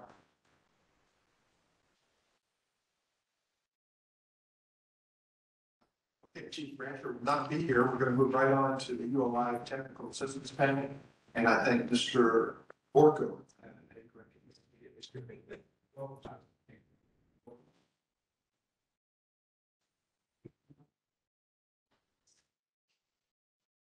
As he gets said here, I'm just going to tell you what I know is that the technical assistance panel is not their findings yet. So they're getting sort of the sneak peek, if you will, or the status update on where they are in this process. So thanks, Mr. Borgo, for doing this for us. Thank you for inviting me to come today. My name is Marty Borg. I'm the Executive Director of the Los Angeles District Council of the Urban Land Institute. And I'm thrilled to be here today to talk to you a little bit about the technical assistance panel and the work that we've done. I wanted to introduce a couple of people from our panel that are here today. Brian Jones, who is the chair of our panel, Diana Skidmore, traffic and circulation consultant, and Tony June, who is participating with us on finance. But I'll tell you a little bit more about the panel and the makeup and what we did. We had the opportunity last week, Wednesday, Thursday, and Friday for our panel to meet. And our focus of this technical assistance panel was the town center, or really how to make the heart of the VA campus with all the other great work that's being done with the housing development, other things in the hospital on campus. So next slide. So first off, the ULI, or the Urban Land Institute, is a global nonprofit corporation focused on the real estate industry. And it's our mission to shape the future of the built environment for transformative impacts for communities worldwide. So we are a global organization, ULI Americas, ULI Asia Pacific, and ULI Europe. And we're really organized around our district council. So in Los Angeles, the LA District Council, we have about 2,000 members across the spectrum of the real estate community. So developers, land use attorneys, design professionals, and other nonprofits that really make up our membership. And one of the important things we do is our technical assistance panels, which is really an opportunity for our ULI members and ULI to give back to the community to help kind of tackle tough problems and provide a perspective from our point of view on how we might solve some of these tough issues. And so we were honored when we had a chance to get introduced to the VA. My background as an architect in urban design, and I've actually had a chance over the years to do some work on the VA over the course of the years. So we got introduced to the VA through Anthony and one of our other members, Dan Rosenfeld, and started beginning of conversations over a year ago. We were introduced to Concourse Federal, and through those conversations, I think I had a number of conversations with other members that might be here. I know with Keith Harris and Alan Tran. And we developed a scope of work, what the TAP might be, and we're able to come up with a contract agreement to do the TAP. So what I want to do is kind of walk you through slide, kind of our the TAP process, which is really important about how we do deliver this work. So importantly to know that the TAP panel members, I'll talk a little bit more about the makeup of our TAP panel, but these are ULI members that volunteer their time.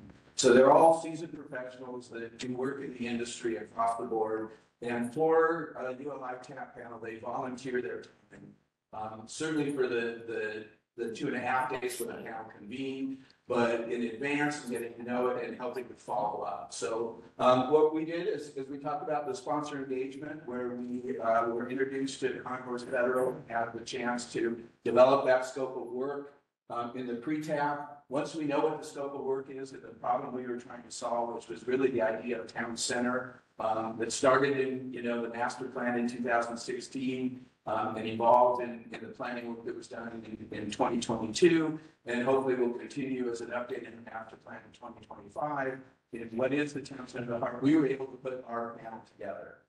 Once our panel's together, we worked hard, and it wasn't easy to get a date that worked both for our panel leadership, and for the VA, and be able to get a location. We actually did the TAP on the VA campus in Building 218.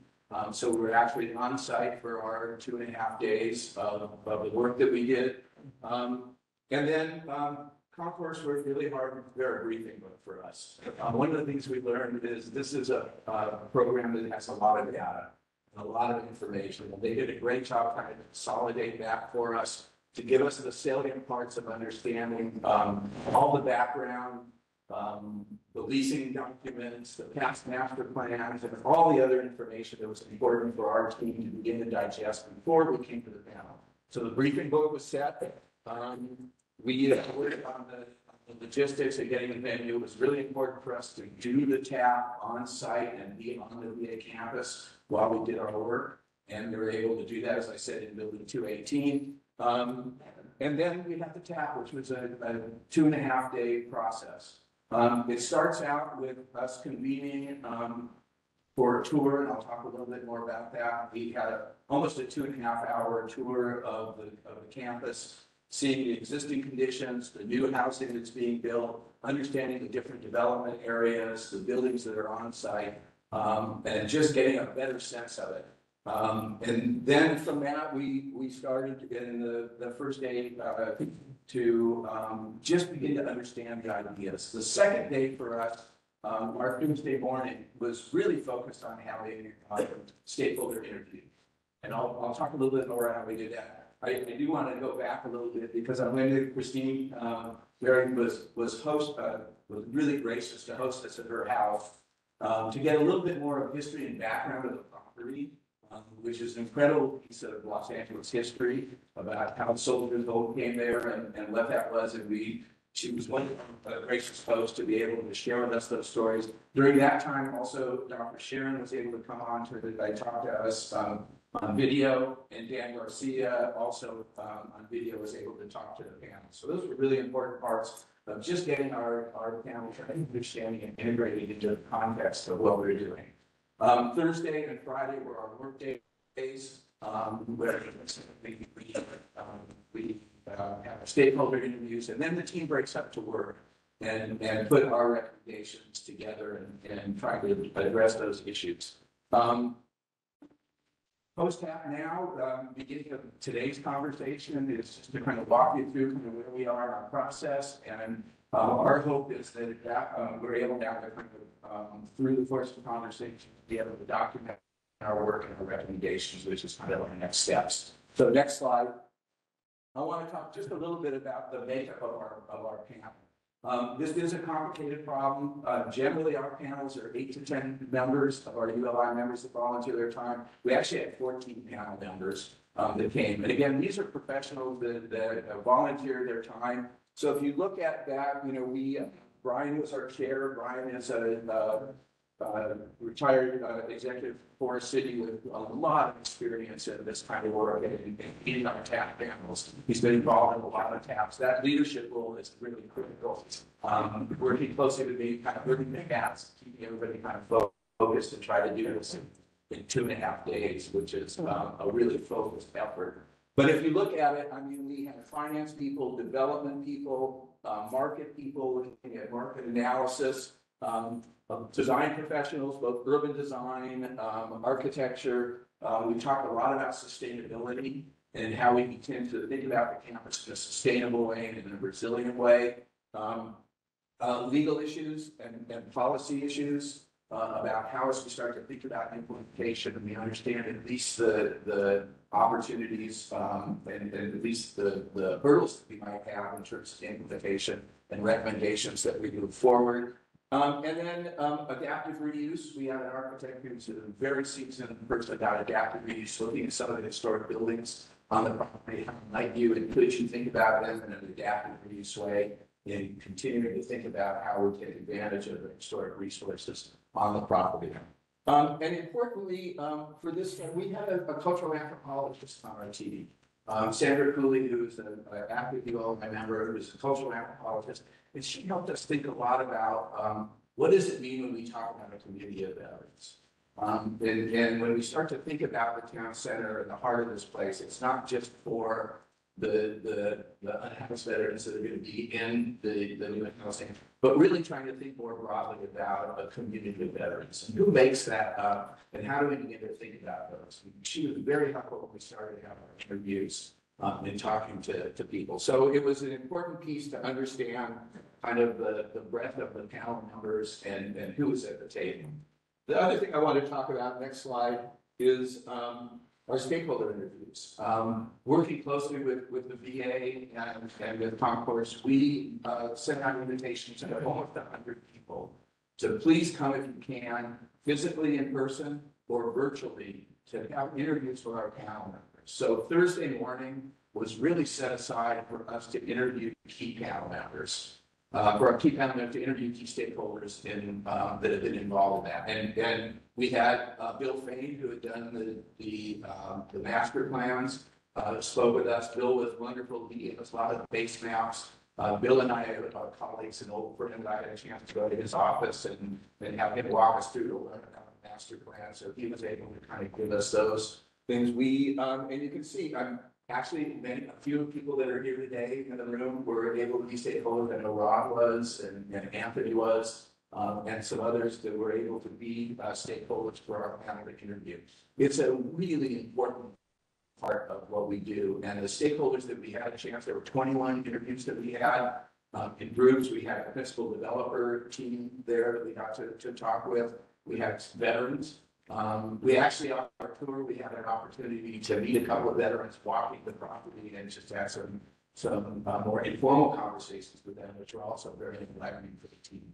So we worked hard to get a representative sample of stakeholders across the board, from VA in DC, local VA, some of the medical people, and really worked hard. And it was a critical part of our understanding of what the issues are.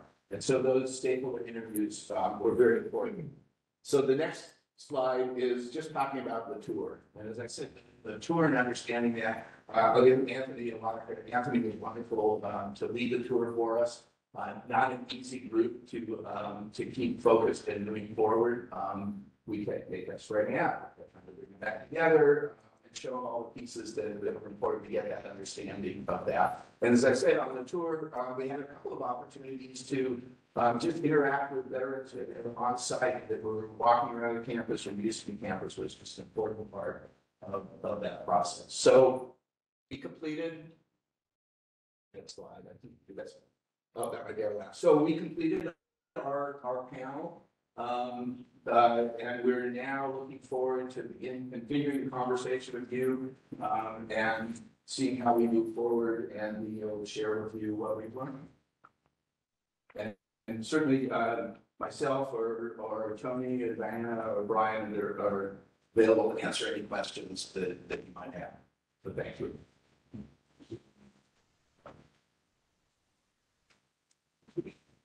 Jim Burley, retail for homeless veterans is a whole different issue. Do you have anybody on your committee who has previous experience with this issue? Yeah, well, so the other thing I should say is on our panel, we had 3 veterans. Tony is here as a veteran. David Boston, who's a developer at Crime Store, a pretty substantial retail developer here in Los Angeles area, is on the panel. And then Robert Charles, that's our RCLCO. 2 members of the RCLCO team were on our panel that very much focused on the market, trying to understand what retail could be and should be for veterans. But nobody on your committee has ever done retail for homeless veterans previously, correct? Developed retail for homeless veterans? No, I didn't. So we're based on that. If experience, if confidence is based on experience, and 85% of what you learn using experience, where do you go to get information on how it works for homeless veterans? Yeah. What's the plan? Yeah, so one of the things that we did, a couple of things I would say, I mean, I know that panel members have done work on military bases and VA properties. So whether they've actually developed retail, which is a very niche market for specifically what is retail for veterans. But we also looked at market data on kind of, with those populations, with those demographics, with those financial resources, what kind of retail would work. One of the things we did is started to create some lists of both amenities, services, and retail that we believe would work. From our experience. No, those absolutely are for those veterans. So you have nobody on the learning curve on this on your committee that's been homeless veterans before. That's my concern. Well, we have veterans on the committee, and we have experts in retail and development that use their expertise to do that, but specifically to develop retail for homeless veterans. Are you talking to any other people? Well, we learned from the principal developer, who's been also thinking about developing retail, and have their experiences as well. And if we need to talk to others, we're typically open to do that. Because the villages, we use that as a precedent example, and we did do some background research on precedents of the village of Korea, so we're aware of that. Yeah, I've got concerns that the report will miss a specific niche it may be better, good for retail, but not necessarily for the market. Well, I hope that's not true. And as we begin to share that with you, I think we were very sensitive to that. So we certainly had that awareness. Thank you. Good morning, Rob Hagan, for the record. Marty, thanks for your presentation. We did a good report in a couple of months. Picking up on something Jim was asking about, I take it that one of the things you try to do with the marketing firms like RCL Co. is estimate commercial viability, right? Correct. And if we were to try to come up with retail concepts devoted solely to serving home with veterans, we probably could not serve much of them with a retail concept, could we? That's correct. Yeah, so, I mean, I hope that when we get your report, you make an effort to look at the daytime user of the hospital, which is going to be the subject of a $2 billion capital outlay by the VA for the next 10 years. And then you look at veterans broadly in the Los Angeles area as relevant to the commercialists. I assume that's your emphasis, but this could be an area where people like Jim and I respectfully disagree. I don't think that the retail emphasis has to be solely to serve. And I was trying to express the fact that we spent a lot of time trying to understand what the community of veterans looks like. And maybe that's a surrogate for what the market is. Start to think about community veterans. There are the 1,600 in the future housing units for in-house veterans. Their retail market is very small. But part of what we try to do with that is reintegration. What are opportunities that are bigger senses of retail that hospital users, workers that come, other veterans that come for services, and then you can expand the community to the edges. Are there some things that would bring other people to the market and to the campus that then grows retail opportunities? Our sense was that one of the most important parts for the unhoused veterans is the services part. And so services part takes up square footage. It's part of the use besides just retail. And how do you integrate services with retail? Food and beverage, a big part of it. Are there other food and beverage opportunities? Are there PX opportunities? We did talk to the Veterans Canteen for folks and understood what they're doing. So we got to tour that and talk to them. And so we tried to integrate all those things as you find a larger market. And our recommendations will absolutely be with an understanding of how do we bring that larger market? If we do, how can you expand the program of uses?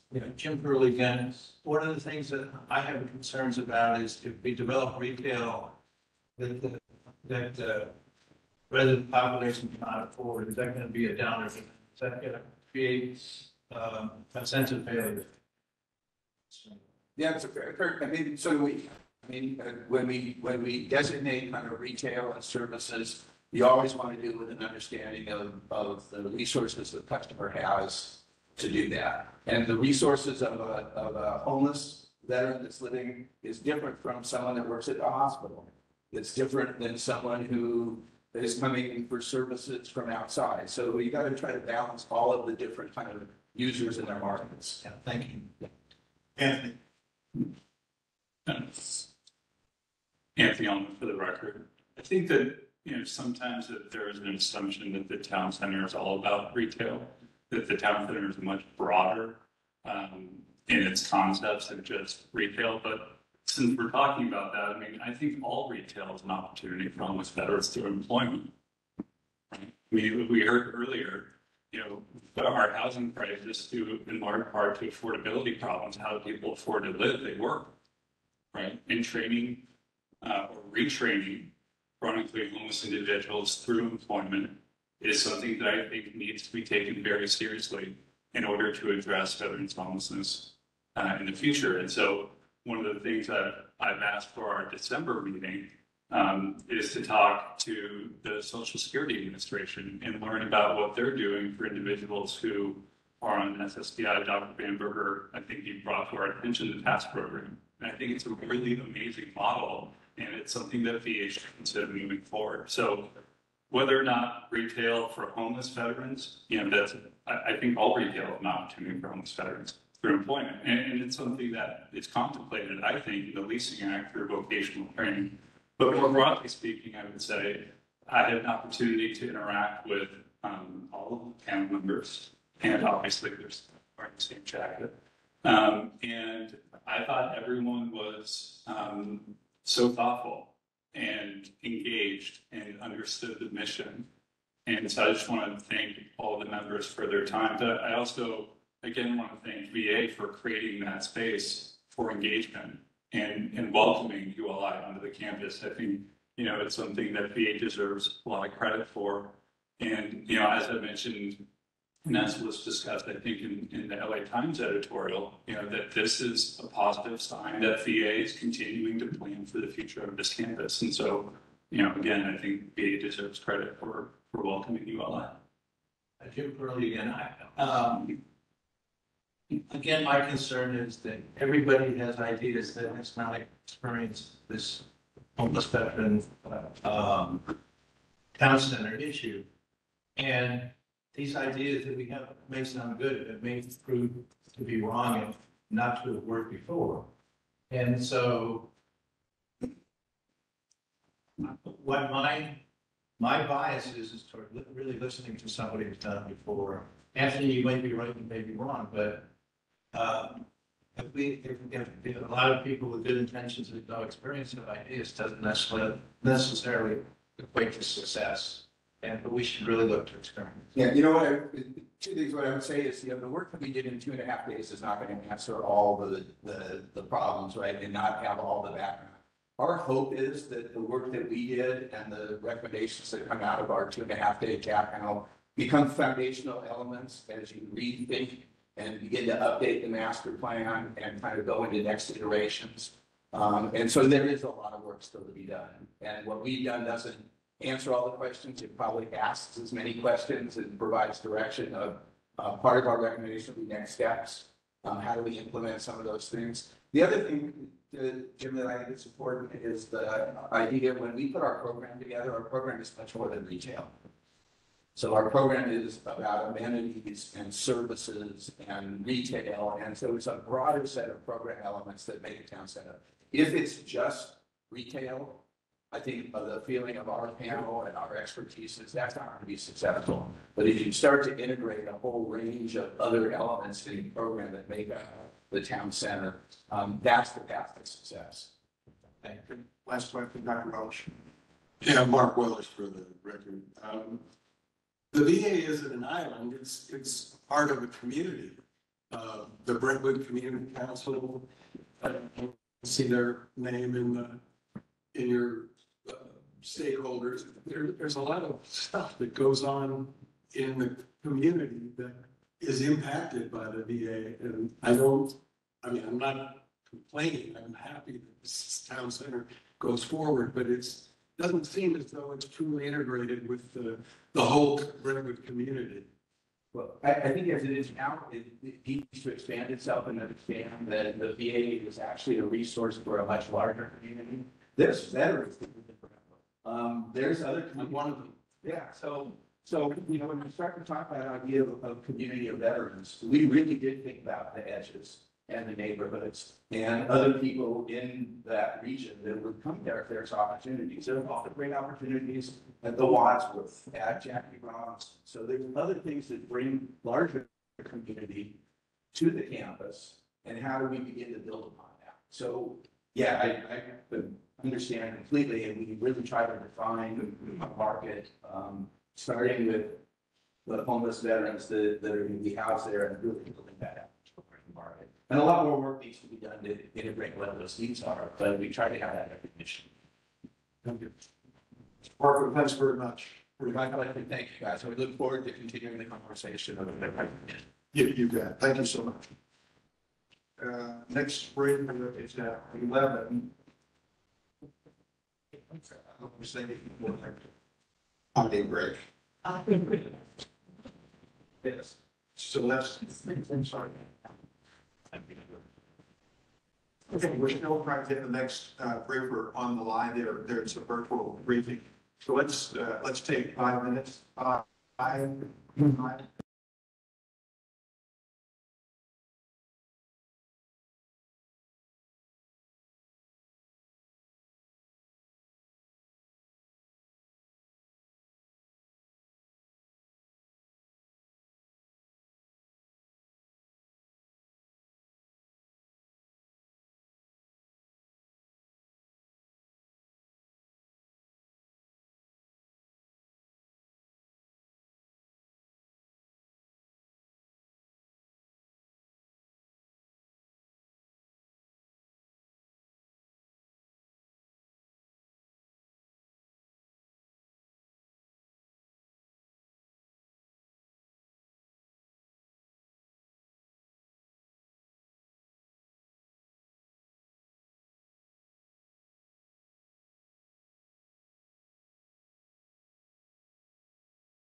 Good afternoon.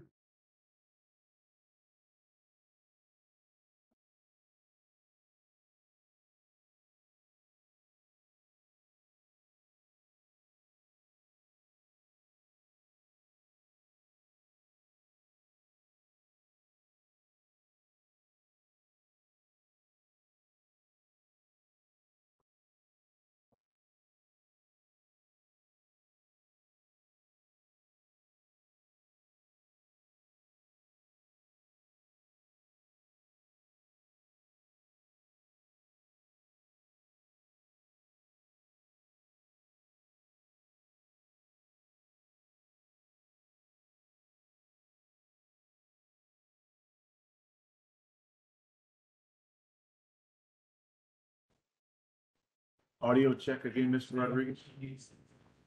Hi, can you hear me? Okay, very good. I got you now. Thank you, sir. Perfect. All right. We was Wi-Fi.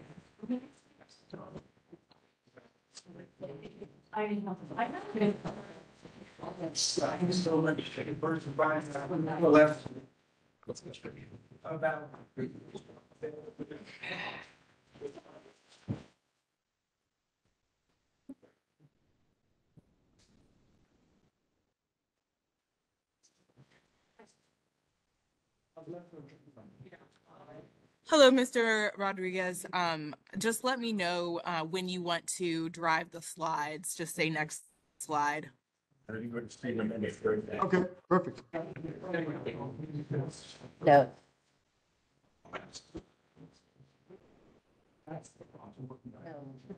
Here, I lost him.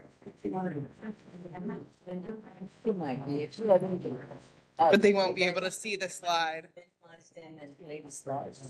Okay.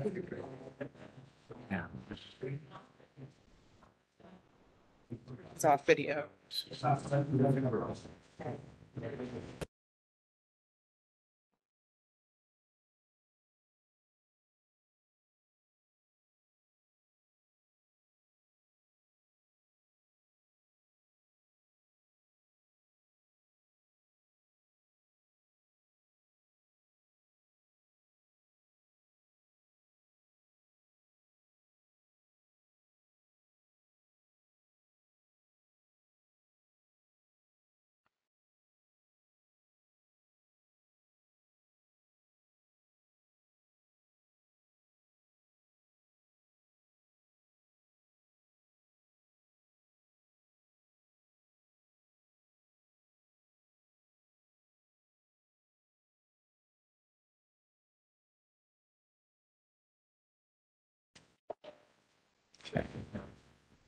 All right, thank you all very much. We had a short break and welcome back. Mr. Rodriguez, James, it's good to see you. I think we were able to see you a second ago. Okay, we're not going to be able to do video. Well, we will be able to do slides, I believe, but thank you so much for being on with us. This is John Berthler, and just that I don't think there are any other Marines in the room, but Semper Fi, as always. James is not only a retired Marine, but also has served in a couple of different posts throughout his post-military career, including the Deputy Assistant Secretary of Defense for Warrior Care Policy, and in many industry roles, most recently for Deloitte in their public sector programming, but now serves as the Assistant Secretary for the United States Department of Labor Veteran Employment and Training Service, DOL vets, which are great partners of not only VA, but many of our partners here at this Federal Advisory Committee. And James, as you know, especially given your oversight of HPRP and many other programs, this committee is very focused on ensuring that Los Angeles not only becomes a model in the rest of the country on how to become a more resilient veteran community as the largest population of veterans in the country, but also thinks about more innovative ways to create economic pathways into employment and training. So very excited to have you and your team present today, and the floor is yours. Thanks. All right, thanks, John. Sorry I couldn't be out there in California with you, my friend. instead of enjoying this rainy, wet Washington DC weather. So I'm sorry I missed you guys from not being able to join you in person. Do you want me to stay on video or do you want me to turn off my video? You can leave it on, Mr. Rodriguez. Okay. All right. So yeah, I want to take a little bit of time to speak about our homeless veteran reintegration program. It's one of our model programs, if you will, here at the Department of Labor because it has so many ties to our veteran community. I know one of the things that we are passionate about is ensuring that all of our veterans who are at risk of being homeless or who are homeless or who fall into any category of the homeless phrase, we want to make sure that we have the ability to partner with our colleagues at the VA and at the state level, at the VSO level, the MSO level, to ensure that we all can collaborate to find the best solution to support our veterans who potentially may fall into any of these categories that I mentioned earlier. So I want to speak a little bit about that and speak about what the grant really, or the program really is designed to do, if you will. So next slide, please. All right, as I mentioned, HVRP is an employment-focused competitive grant program. The reason I say competitive grant because we get hundreds of folks who apply for this grant process, and through the competitive nature of selection, not everybody obviously receives the grant. The great thing about this is we have a lot of new grantees. We have a mix of former grantees, current grantees. So we're constantly looking at what is the best opportunity to support people who are doing great work in the areas that have the most need. Obviously, California being our highest rate of homeless veterans, the state with the homeless veteran highest rate is one of the areas where we have a lot of grantees.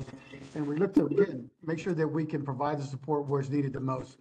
Our main focus is getting someone into viable long-term employment after they get housed, after they get the mental care, they get the health care, things that they need to help them sustain that housing once they actually have it. But we want to ensure that they have opportunities to continue to build a career post-military service. As I mentioned, our focus is post-military service, but we want to make sure that they are in careers that actually provide longevity, that actually are something that the president has laid out, meeting the requirements, the president's goals to ensure that they have careers, not just jobs that are low paying, that have wages that not allow them to meet the requirements of sustainability once they actually have a career. And as you can see on the third line, you know, they're focused and designed totally for the area that they are in, right? So that's why we work consistently to learn from the states and the people who are doing the work. One of the terms we use in the Marine Corps, and I know some of the other services may use something similar, but one of the terms we use in the Marine Corps is people who are doing the grunt work, right? That's where all of the hard work is getting done, but often does not go recognized. From somebody like me and somebody like John, as I may say, we know how valuable that local community network is. We know that you all are boots on the ground. So we want to make sure that we continuously learn from you all so we can also continuously improve our program. Next slide, please. So when we talk about the goals of the HRP, I already said this briefly, but I'll just highlight it again, is that we work with veterans and organizations to ensure that they are able to reintegrate into the labor force at the right levels that are sustainable for them based off of their current situation. There's no model that is for everyone. We want to make sure we work with the individuals and design resources to support him or her on an individual basis. And again, the only way we can do that is by learning what you all have to say based off of your experience. Even though the program is part of the larger service delivery system, and it is designed to address complex problems. We know that there are gaps in service in some areas. We also know that it takes a lot of administrative support to execute these programs. But one of the biggest areas that I constantly focus on is risk. How do we alleviate risk? How do we try to mitigate risk in the execution of our programs? But also, how do we find where our services are not being delivered in a manner that could cause challenges for the grantee or the veterans. So we want to make sure we work together to eliminate the possibility of having risk. Not always easy to do, but strong partnerships, we have a pretty good success rate of helping each other out when it comes to mitigating risk. One of the other things that we always say here is that we do provide critical resources that are institutionally important because we know the value of employment to long-term healthcare, long-term success, financial stability, all those types of things are really revolved around having a strong employment that allows you to maintain your financial focus, maintain your health, maintain your wellness overall. And we know how our programs actually support the stability of housing. Next slide, please. Here's one of the things that I spend a lot of time speaking about, and this is where all of our folks at the state level, all of our state directors, our regional directors, they also do a lot of this. And I speak about it, of course, at the national level, most recently at the National Coalition for Homeless Veterans National Conference here in Washington, D.C. So we get people to apply for funds if they feel like they are an organization that are making an impact, they feel like they can make an impact in the future, and are looking for ways to expand resources to help support veterans who may be experiencing homelessness or who are homeless.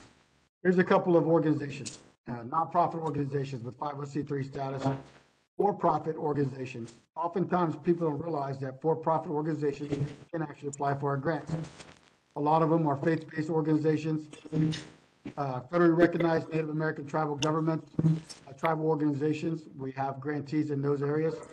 State, county, city, township, or special district governments. They also apply. We have other state and local government agencies that we work very closely with, and they have the ability to apply for a grant. And of course, public, private, state-controlled institutions of higher education. We know that there's a lot of educational institutions that do a lot of research, that do a lot of support for homeless veteran populations with regards to ensuring that they are finding the right career pathways. So we want to make sure that they have the ability to apply for these grants and so get awarded grants as well. Next slide, please. So 3 types of grantees. All population categories of veterans experience homelessness, as I just outlined. One of the other ones that's extremely important, is often overlooked, is our homeless women veterans and homeless veterans with children grants, as well as our formerly incarcerated veterans who are transitioning out of incarceration who are at risk of homelessness. We know that having viable employment is a key catalyst to reduce the recidivism rate. And so we want to ensure that programs who are doing this great work actually apply for our grants, and in many cases are actually awarded. The grants are awarded via grants.gov, like many other federal grants programs. And our funding opportunity announcement is usually in January through February, with the awards announced in June, which we will be announcing the awards towards the end of this month. Next program, please, or next slide, sorry. So in FY23, I had an authorization of $65.5 million. One of the great things about our program itself, as every year has consistently increased because of Congress has continuously looked at the value of this program and authorized additional funding for our program. So it has grown. The beauty of that is that we are able to provide more grantees with resources to support veterans from different parts of the country where we had never provided them before. Grants are up to $500,000 per year for each of the 3 years of the grantee's performance period. And so we know how valuable that is to a lot of organizations. We want to make sure that they get the fullest amount that they are, one, able to be awarded, and 2, that they're utilizing that amount succinctly as each year progresses in their support for our homeless veterans programs.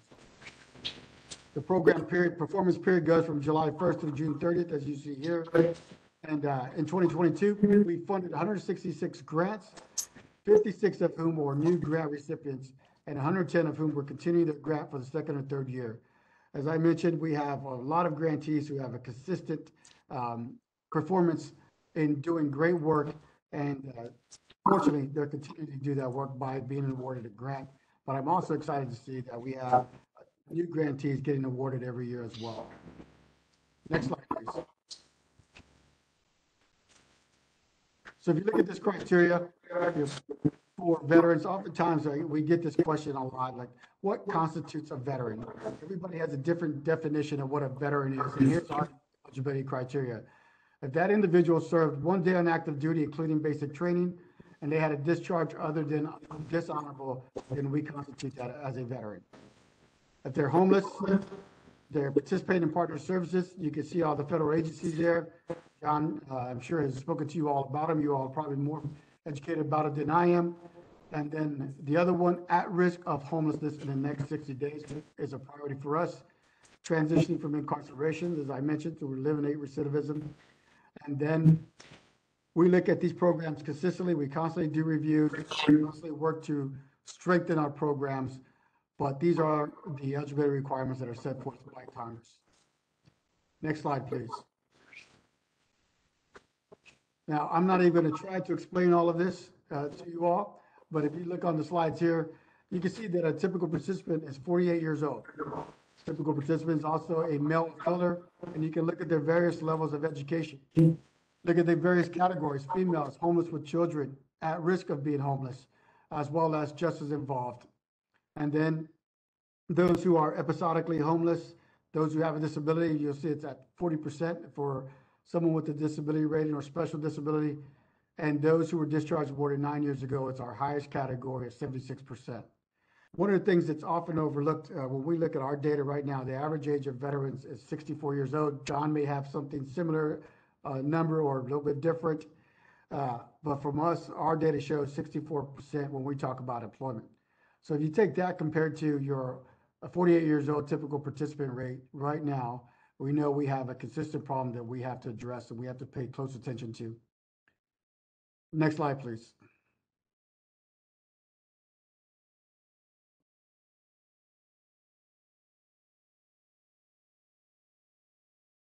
We get stuck.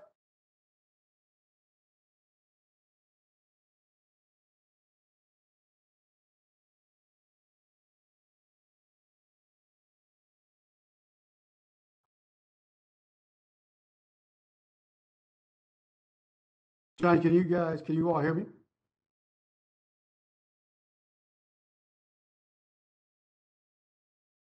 Mr. Rodriguez, can you hear us? I can now. Okay, all right. I'm sorry about that. It It's looks like okay. we had a, all right, go ahead, continue. I don't see the slides up. Are you still presenting the slides? Hang on just a second. Okay. I think I have one more. Yes, if you can go to the next slide. The last one, I think. There we go. I think this is the last one. So if you look at our data here, that shows you the total number of participants served. Our target audience was 19,500. In 2021 through 2022, we had 16,923 participants who were served. You look at our hourly wages earned by our participants. Again, That work. I'm sorry, can you hear me? Yes, hang on just a second. Okay. It's a connectivity issue. Hang on Okay. just a second. I'm sorry, sir. No, it's okay.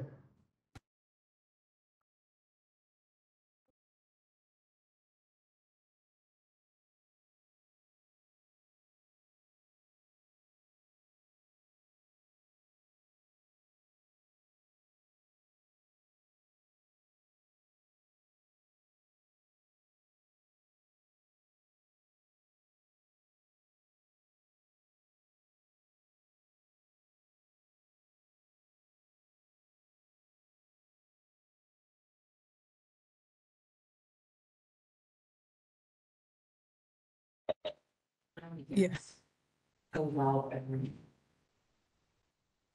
Sir, can you hear us? I can. Okay, we can hear you as well. All right. So one of the things I wanted to point out on this slide mainly was the average hourly wage. Questions and answers, you can just bring this whole face up. All right, sorry, go ahead. It's okay. The average hourly wage at placement, like our target's $50 an hour because that's what our president has said as far as the standard. And then we're looking at our average outcome is 17.47. Of course, that's based off of various demographics, where they're located, where the the grantee is actually located, where our veteran community is being served at. So those things to us are really important. They're indicators of success of our program support as well. And you can go down and look at the employment rates for each quarter. One of the good things about this is that we're seeing positive outcomes even with our new grantees.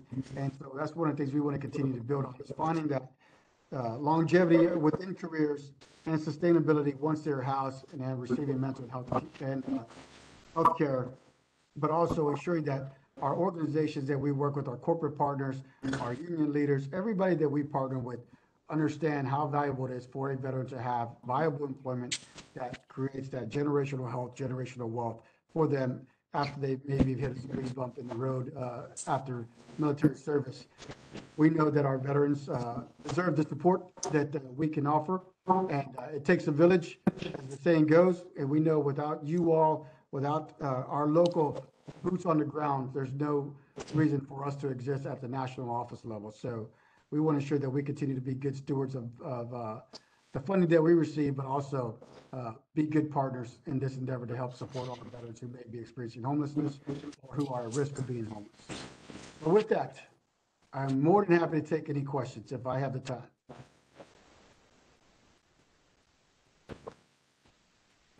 Jim Burley. Yes, sir. I noticed that in order to qualify, they had to be either homeless or less than 60 days in a home. If you believe in housing first, wouldn't it be better to give them house these people first and give them a little more time to qualify? It seems to me that it's hard to hold a job if you're homeless at the same time. So I'm sure that's something you kicked around. I was just curious why the restriction was either homeless or only housed for 60 days. Yeah, you're 100% correct. That's something we're constantly looking for ways to improve. That was some of the standards that were originally set. And then we know that not everybody that goes into a home right away is going to stay there, right, as soon as they go into the home. So we're constantly looking at ways to figure out how do we work with our partners to make sure that that individual is getting the support when they need it. And we're working with Congress consistently. We're getting feedback from our partners like you all from the National Coalition of Homeless Veterans for ways to improve this program and maybe expand in the future, expand the amount of days. So we are taking all that information and figuring out how to best build out a stronger program. Mr. Rodriguez, this is John Hopper. If you don't expend all of the budgeted funds, do they carry over to the next year? John, you were breaking up a little bit. Can you say that again, please? Yes. If you don't expend all the budgeted dollars in a particular year, do they carry over to the next year? Yes. Thank you.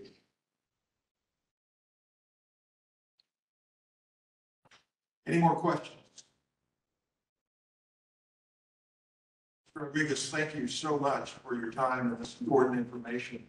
I apologize that we're unable to wrangle the electrons here sometimes. They get away from us a little bit. But as a Marine, you adapted and overcame, so we appreciate it. Thank you again, and no relinquish. Well, thank you all for allowing me to speak a little bit about our programs. But more importantly, thanks for having a conversation. As I mentioned, this takes all of us in this space to really build out programs that are important to the support of our families, our veterans, those at risk of being homeless. Anything we can continue to do to be good stewards and be good partners, by all means, please reach out to my office. Let us know what we can do better. And we're more than happy to consider any and all ways to improve programs. Thank you very much. Thank you all.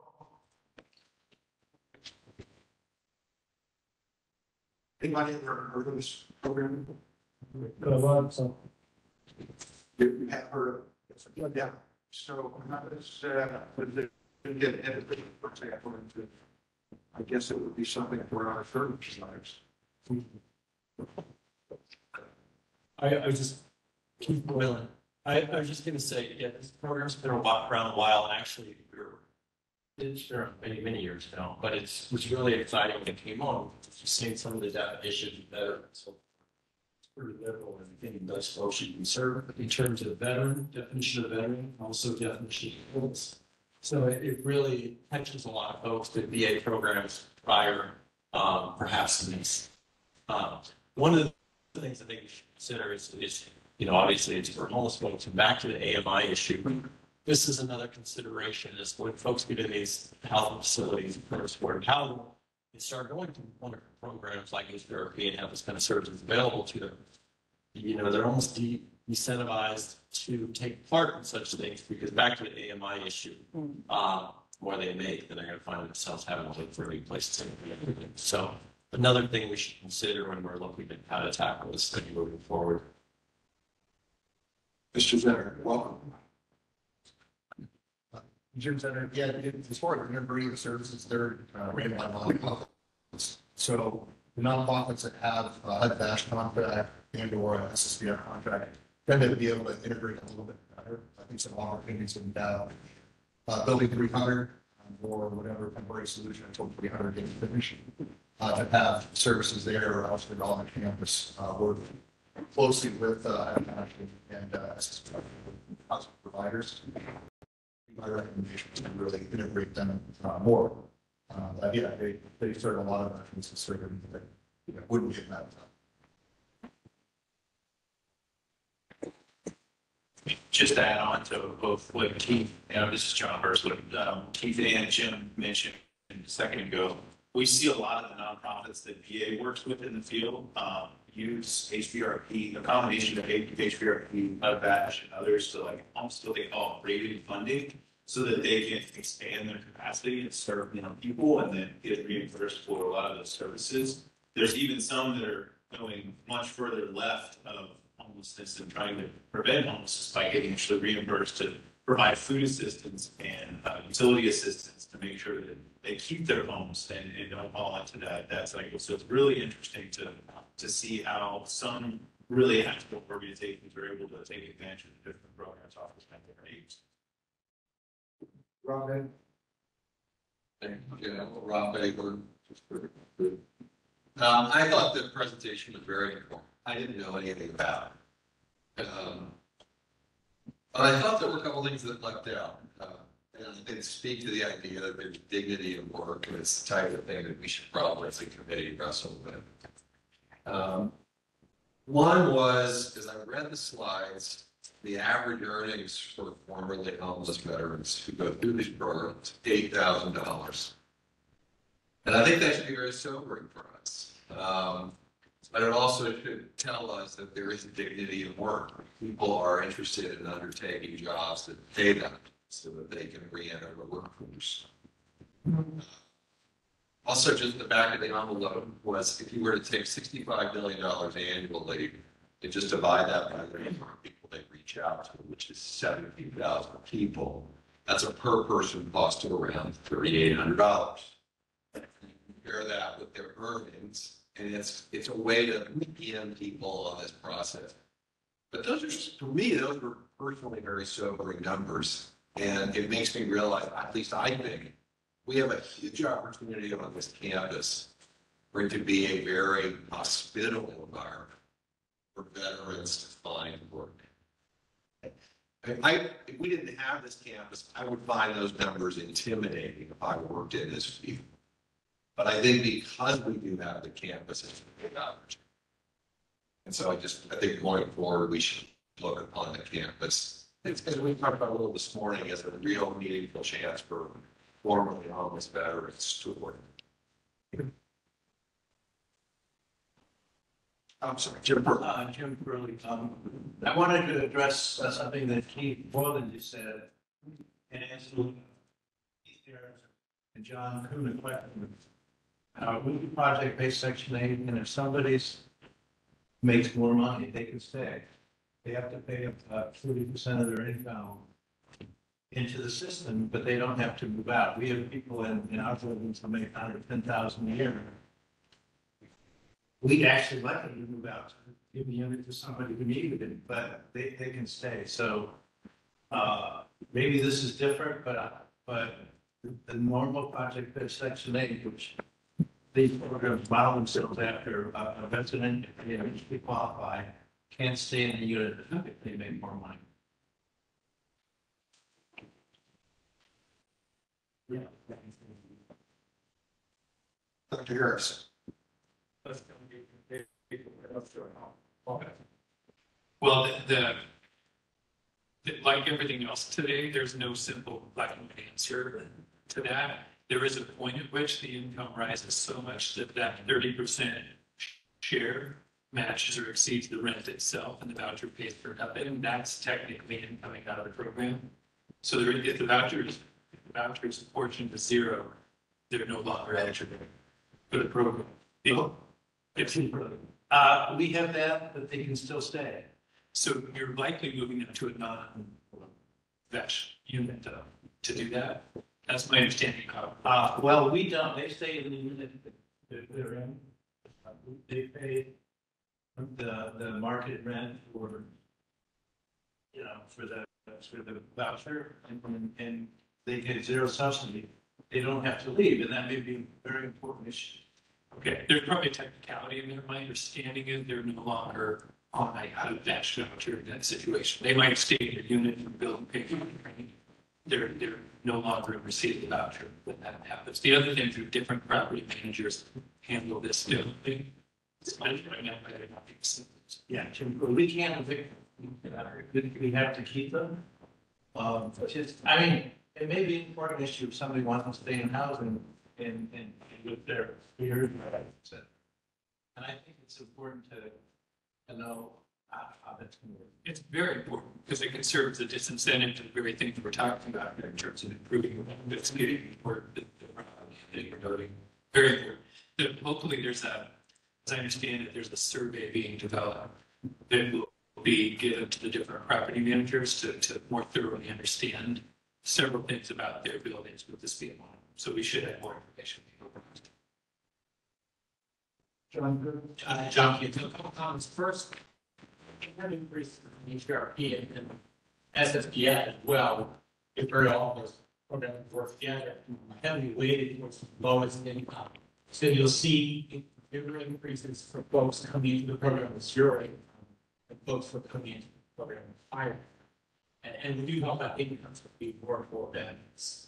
So the impact is greatest for those who are the most severely challenged. Secondly, for folks who are working, sometimes a better option would be a shuttle subsidy. The shuttle subsidy, for those of you who are unaware, pays 50% of rent. It's offered through SSPF for 2 years and does not go down regardless of changes in income. The shuttle subsidy is developed, incentivized income growth because every extra dollar you burn is key. And for those who have less serious disabilities but don't need that permanent support that VAC offers, this might be a good pathway for that 2-year window, especially since HRP lasts for a longer period of time, to help that develop their income so that they can be free or less dependent on resources to support the rent. The shop subsidy can be renewed, so that after 2 years, that rental assistance is still needed. You apply for it. It'll last for 2 years, regardless of that income. And you can see the 8% AMI after the local birth started the shall subsidy for their income. Ms. Barrett. Yes, this question actually came up the other day. The gentleman that's living in 209, he was previously in safe parking, waiting for his VASH voucher. He's now living in 209, and his life has completely turned around and become wonderful. And he's now making too much money, and they want to throw him out of his apartment. And he actually asked me if I knew anybody that could help him or what to do. And I don't. So I want him to do this circumstance. Stop working so that he doesn't have any income. Then he's incentive to get your life back together. So this is happening now. So how would we handle that? So he shouldn't be thrown out of his apartment. He might be offered an opportunity to move into another apartment. I've given any specifics of that. If you could share with me this So meeting. he could talk to you, John, about this. Find out who you're. That's what he wanted to know, who would he speak to? So great, thank you, guys. Oh. Okay, no more questions. We're about to break for lunch, but not until you get some things about it. You're in break for lunch, but just want to remind everyone, when we come back, we will enter public comment session or this meeting. Listed before you are those who have registered prior to the meeting. If there are others that have joined us since we began this morning, we can add it to the list as well. Board members, right now we're contemplating and pretty much leaning toward a next meeting late September to facilitate the protocol and security management each board member to stop and see Shannon Elder out front. And before we leave today, get a head and shoulders picture. Facebook is what we call it. And also those who signed up to get lunch delivered, it's supposed to be here at 11:45. For Cash App or my PayPal, or you can pay cash to Janet out there and she'll track that as well. That's all I have for you. Okay, we're on break. Make sure you're back in time for the public comment.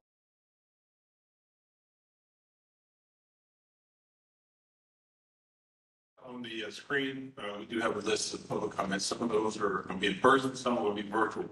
And we've had a few additions during the lunch period. And we'll just go through that and I'll keep the chair abreast of who's next. Each public comment individual is allowed 5 minutes for the public comment. And I would ask you this around about 3-4 minute mark. I'll turn my name bar on its side. And at that point in time, it indicates 1 minute. For those who are providing comment virtual, I will audibly tell you 1 minute. And just ask you please be respectful of that 5 minute time period. With that said, sir, back over to you. Okay, thanks very much, Mr. Skinner. First up is Mr. Francisco Juarez. Mr. Francisco Juarez. No.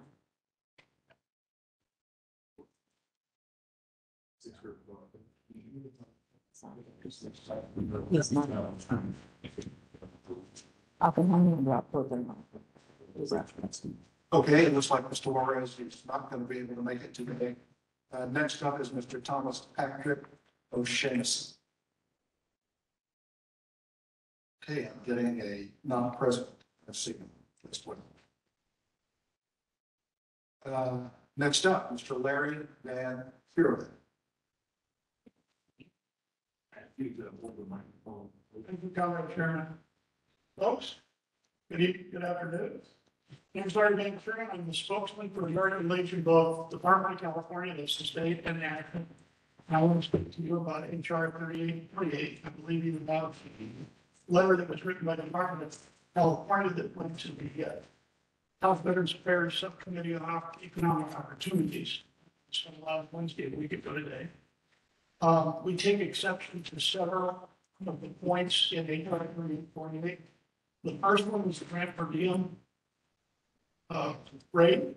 They want to raise the rate, they're proposing to raise the rate by $10 from $64 a day and change to 74.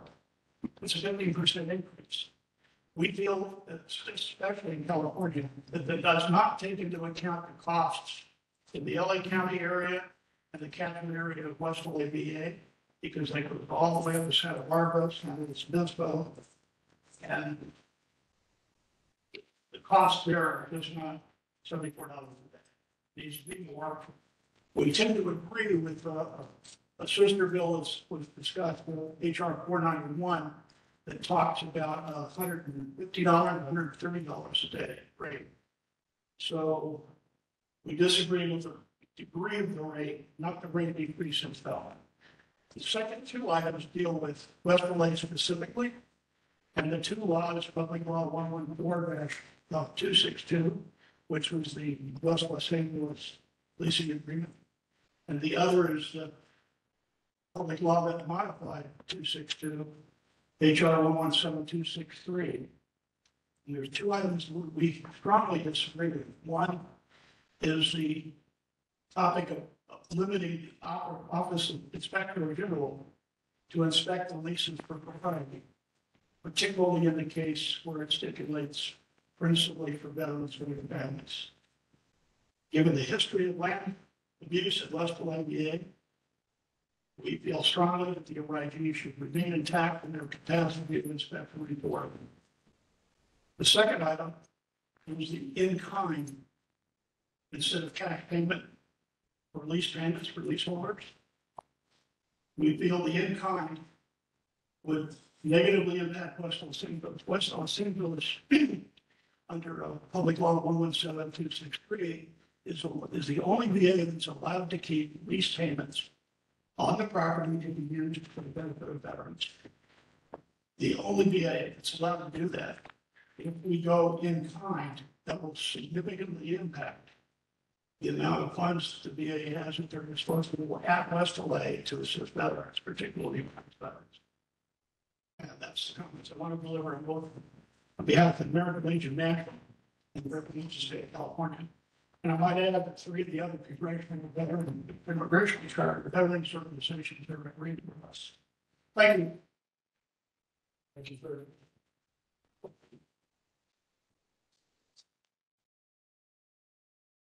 Mr. Jerry Orland.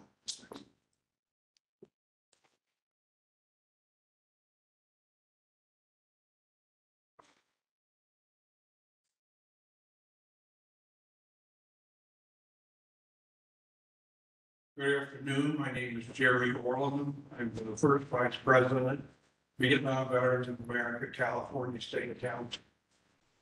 And I would also like to address HR 3848. VBA has been involved with West LA VA since the get-go on the idea of putting in housing and returning the property to being a national home. VBA was part of the, or one of the litigants of the 2011 lawsuit.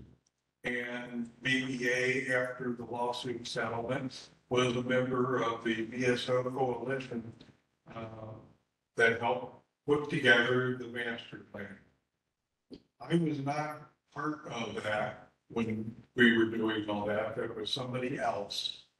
However, after the master plan, I became the representative from the VBA California State Council to the West LA VA. And I have been personally involved with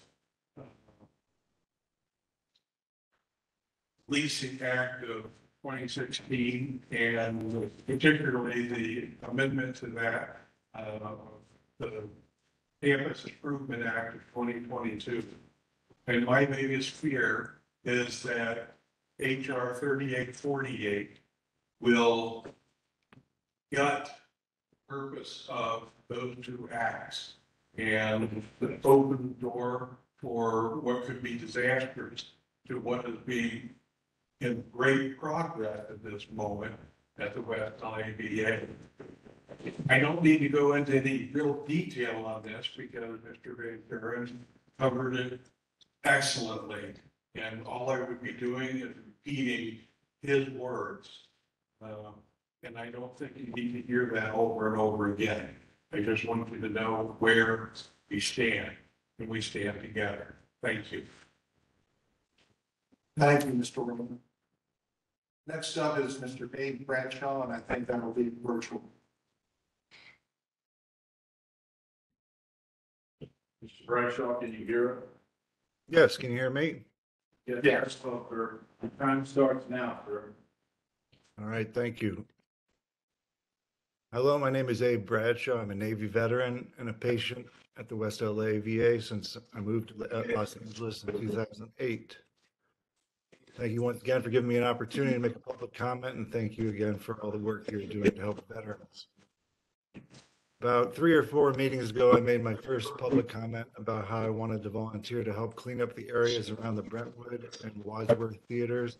And I also enlisted the help of Captain Randy Zimmerman and the LA County Fire Department. Since I made that public comment, I'm happy to say that I had several meetings with the VA, including Leo, Eugene, Andrew, and so many others who were all very helpful and supportive about my ideas. Over the course of our talks, we realized the areas I was concerned about would actually be addressed and cleaned through Mr. other Bradshaw? projects. Yes. Mr. Bradshaw, interruption for just a minute. We're having difficulty hearing you. Are you on the phone? Are you on the phone or a computer? How is this? Is that better? Yes, What's that? I think it's your video. Yes, that's better. We will start the time over.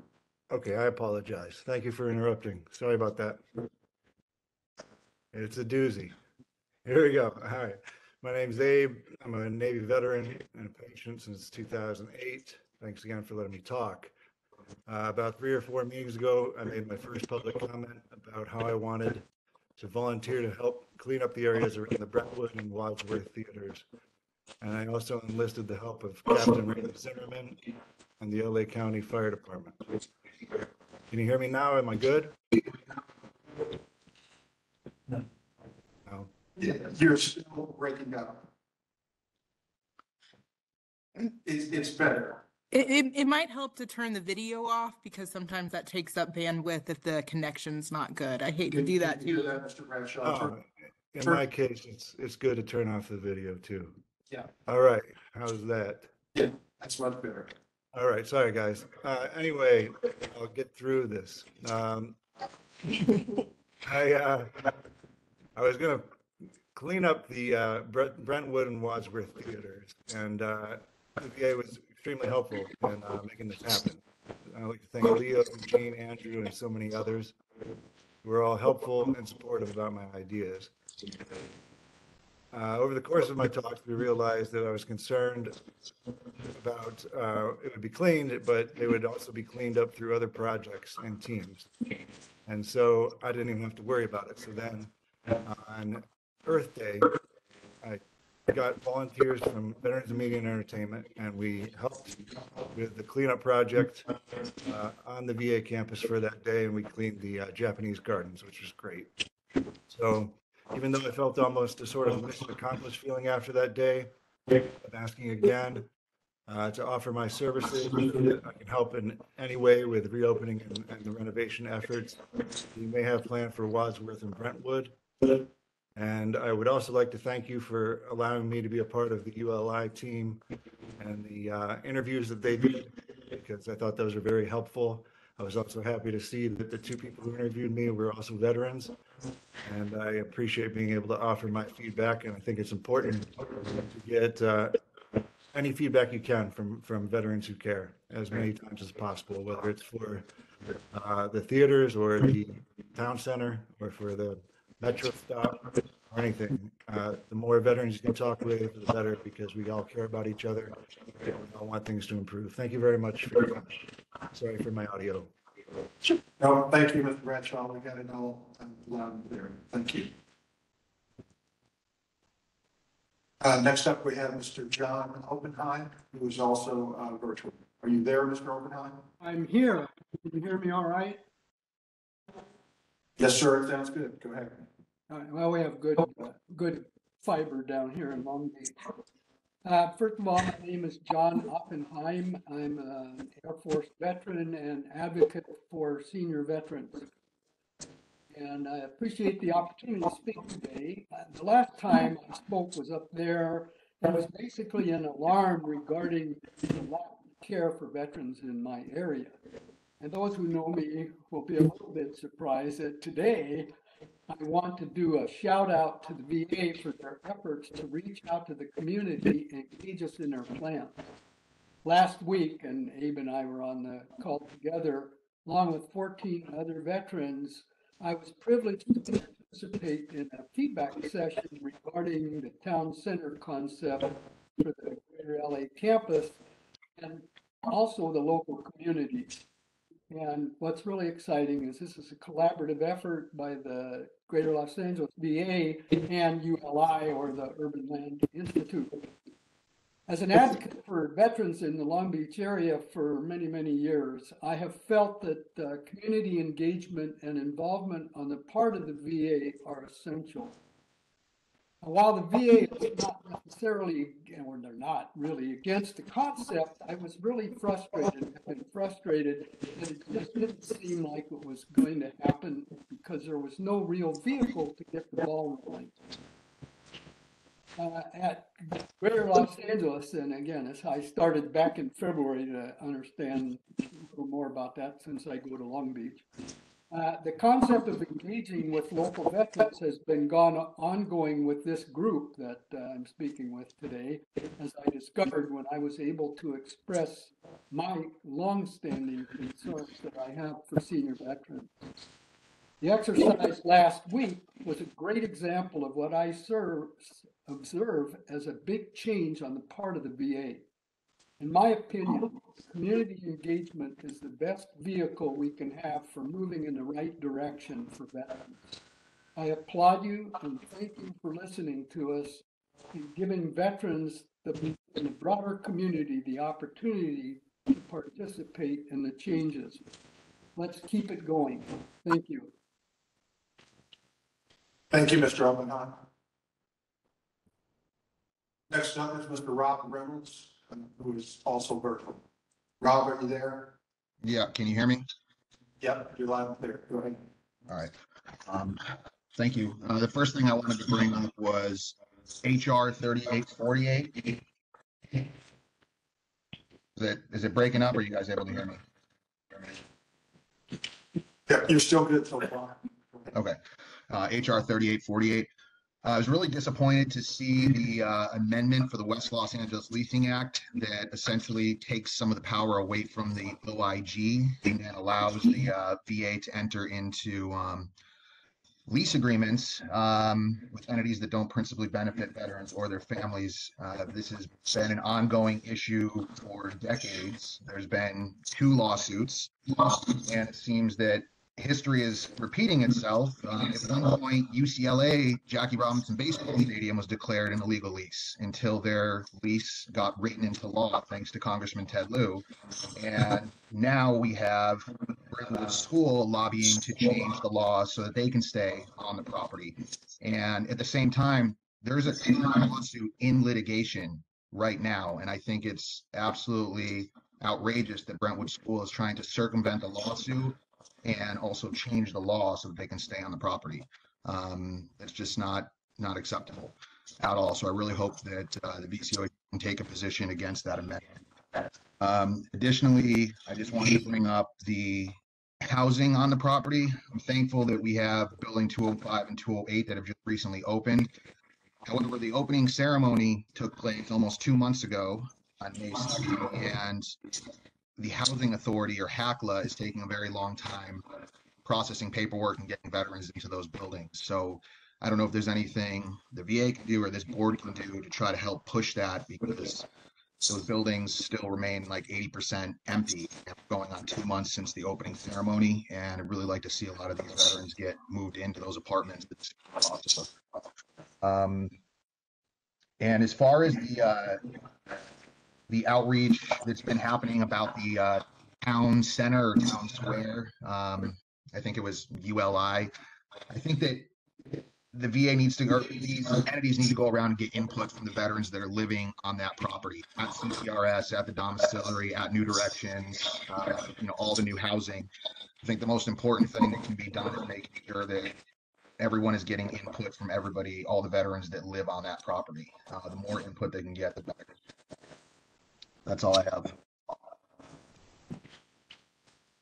Okay, very good. Thank you so much, Mr. Reynolds. Let me just go back and check with Mr. Juarez. Thank you. And Mr. O'Shea.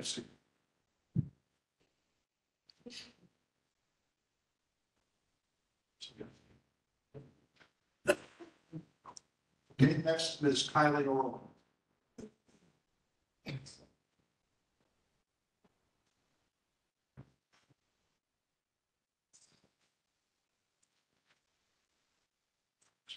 Good afternoon, ladies and gentlemen. Thank you again for the opportunity to address you. I have a couple of issues that came up as a result of comments that were made this morning that I just wanted to address. Jim Curley brought up a really good question about what happens to the veterans if they get a job and their income happens to go up, and are they kicked out of their units or not. I have another area where somebody's income could go up potentially substantially, and wanted to know if it's being addressed in terms of what would happen if a veteran comes in and as a result of the PACT Act, for example, goes from, say, a 10% service-connected disability rating to 100% service-connected disability rating, which would kick their AMI or their eligibility for AMI to be substantially changed. So what happens in those circumstances? Do those veterans who get a higher disability rating and therefore higher payment lose their ability to be in the housing that they're in? One other question that I have, I haven't heard any information at all about the veterans who are living on campus at this point, or those who are going to be coming on. How many of those veterans have spouses or other family members living with them? I'm particularly interested in that in terms of building 208, where the members are age 62 and older. The reason I'm bringing that up is because what happens if a veteran is already in housing and they have their spouse or their family member with them, and then something happens and the veteran either ends up with an illness and hospitalized, or if God forbid the veteran passes away, or if there's another issue and it results in the incarceration of a particular veteran. What happens to the family member if that veteran is not in the housing at that particular point? Is it your spouse went into the hospital and you have 3 days to vacate? Do they get to stay there? What if it's a widow situation or a widower situation? How is that going to be addressed? And I think that's going to happen sooner or later, and better to have the plans in place before then. And then the last couple of things that I want to cover, and I know this is going to be a great shock to all of you who have heard me speak many times before, pertains to dogs. And there's a couple of issues on that. Also, that got covered partially this morning. The training programs and the grants that are available are a piece of the answer to what I've been trying to address. You're going to have a number of veterans who are living on that campus who have various levels of being able to engage with the public, being functional, being able to get into job training, getting their life together to be able to become hopefully independent members of our society again. And one of the things that needs to be covered, and this gets to the town center area as well, you're going to have a lot of dogs and cats living on that property, because it's not just a question of the service dogs. You're also going to have people who have emotional support animals. They may be cats, they may be rabbits, they may be dogs, they may be guinea pigs, I don't know. But again, what happens in a situation where the veteran who is in housing and has an animal of some sort, and that veteran has to go into building 500 for a procedure and they're going to be gone for several days? What happens with the animal? That needs to be covered. The other part of it is, for the town center part of it, you're going to have people who have animals who are going to be able to need to purchase supplies. They're going to need pet food. They're going to need litter boxes. They're going to need pee pads, you know, I mean, all of the nitty gritty stuff. And that needs to be planned for with the town center as well. That is a place where I think there would be a significant number of people making purchases. I know when I go to Building 500 and I go into the canteen, a lot of the times I end up buying dog supplies there. That's where our pet beds have come from. We've had dog toys that have come there. We've got all kinds of other equipment that come from there as well. And that needs to be planned for on the campus. Another area where some of those grants might come into place and tie in with getting veterans to be able to have professional positions, there would be the opportunity to train some of the veterans on how to do pet grooming. There would also be the opportunity for people to be dog walkers. Good money in that. The same thing with boarding issues. A veteran needs to go on vacation for a week or go in the hospital for surgery. Who boards the dog? That needs to be addressed. One other thing that ties into this, and I'm under a minute, right? Okay. It used to be that if you had a service dog and you were a disabled veteran and it went through a particular program, you could get one of these cards for the dog. And this is a companion insurance policy. The VA supplies these wall-to-wall, 100%, everything paid, anywhere, any when, pre-existing condition, doesn't matter. If you have a service dog and they are ill or need kind of treatment, this card paid 100% of it. The VA paid premiums on these insurance policies. A few years ago, there was a change in the way that these policies are issued, and they created, unfortunately, an unintended consequence with the bottleneck. So now, instead of any service dog who is properly trained having access to these insurance cards, now the only people who can get these cards are veterans whose dogs have been trained by an organization called Assistance Dogs International. What ends up happening with that is there's only 90 ADI trainers in all of North America. So if you have a dog that has to be trained for diabetes alert in Maine and for mobility alert in Mexico and for PTSD in Canada, obviously that doesn't work. So the veterans don't know that there's that bottleneck, and most of them don't know about this card. The reason it's important that we deal with it here now is because my husband and I have been working with service dogs for a long time. Most of you have seen my previous dog who died a year and a half ago. This is the successor. She is not trained by one of those members, so she's not covered on this. Jerry's dog just died on Memorial Day. We're going to have to get a successor dog that won't be covered either. The bills on his dog before his death came to over $100,000. And since we didn't have a small expense card, only 90% of that was covered. The remaining $10,000 has come out of his disability pay. So these cards are critical. Eugene, please give me a second. Thank you. Appreciate it. If we had a training dog facility for service dogs on the campus, we can use the military working dog trainers and handlers that we would have access to, get them trained under the Sam Simon Foundation, which is one of the approved members of Assistance Dogs International. The dogs trained on the campus would then have access to these cards because they would be trained by ADI certified handlers. And that way, if a serviceman's or a service person's dog gets sick on the campus, they're not faced with the possibility of, I don't have the money to pay for that broken leg, so we put the dog down and they have to start all over again. These insurance cards are critical and they have to be addressed. Thank you for your time. Thank you, Ms. Orland. Anyone else on the agenda?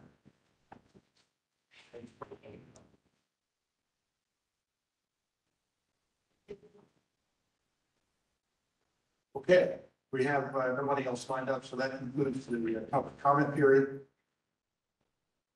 And we will take a 5-minute break in place while we set up the room. In place.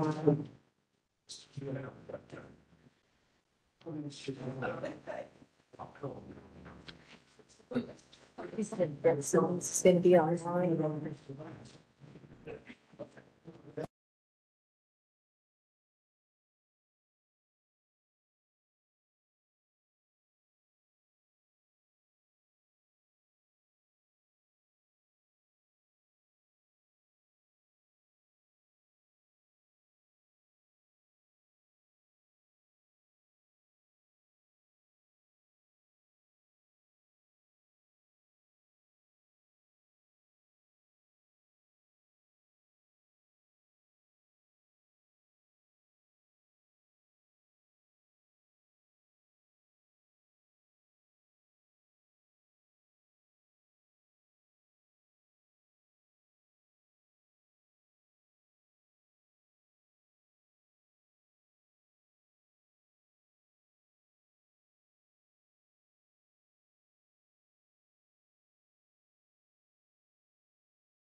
Hello, everyone on the virtual call. Please stand by. We're setting up for Mr. Brett Sims to speak.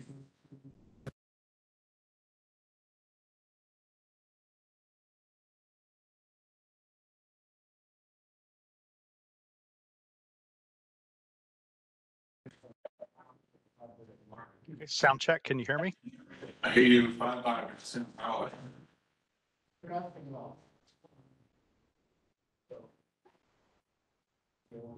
Mr. Sims, can you hear?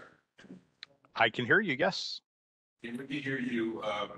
Based on our configuration, we will not be able to show your face, but we do have your briefing chart, and you won't be able to see that both here and virtually. So whenever you're ready, stand by. I'm gonna hand it over to the chair. Okay, we've got your charts, Mr. Sims, at your discretion. Go ahead. Okay, good afternoon, everyone. What I'm going to be talking about today is what we call the EUL program placemat for West LA. I'm getting a little feedback. Are you all hearing me okay? Yes. Okay. The placemat is something that we have used for a little while to essentially show the snapshot of the EUL program on the West LA campus. The intent here is really to have what I'll call a single source of truth about what we're doing in terms of EULs on the campus. The placemat is a planning document, so it is something that does get changed and updated on a regular basis, but it is inclusive of all of the proposed parcels that will go under EUL on the site to develop housing there. With it being a planning document, a couple of key factors that I think most everyone knows and has heard me talk about before, but there's a lot of dependencies. When we're talking about future parcels, we're talking about funding and the availability of funding, whether the developers are successful in competing for that funding, and then we get into the actual leases themselves, the development and negotiation of the leases, and then we've got notification requirements and things like that. So significant amount of dependencies that we just have to make sure we work through. So if you see a particular month or a date on the placemat, just understand that that is a planning document and it can and will change as we go through the cycles. What we're looking to do is to maintain this on a quarterly basis. So we'll update it and publish it so that everyone has visibility into it. And that will happen. Right now, we're looking at the January, April, July, October, those months to do the quarterly updates there. Just as a note, before I get into the placemat, there has been, as an example of some moving targets, we did recently make some changes to the phasing timeline. Most of those were out-year changes where we moved things, for example, from 2031 to 2030, but there were a couple that were a little bit closer in 2024 and 2025 changes that we made. So I can flag those as we go through, but ultimately it's just an example of our ability to make adjustments to parcel phasing based on things like funding or VA need for some of those parcels. So you want to go to the next slide.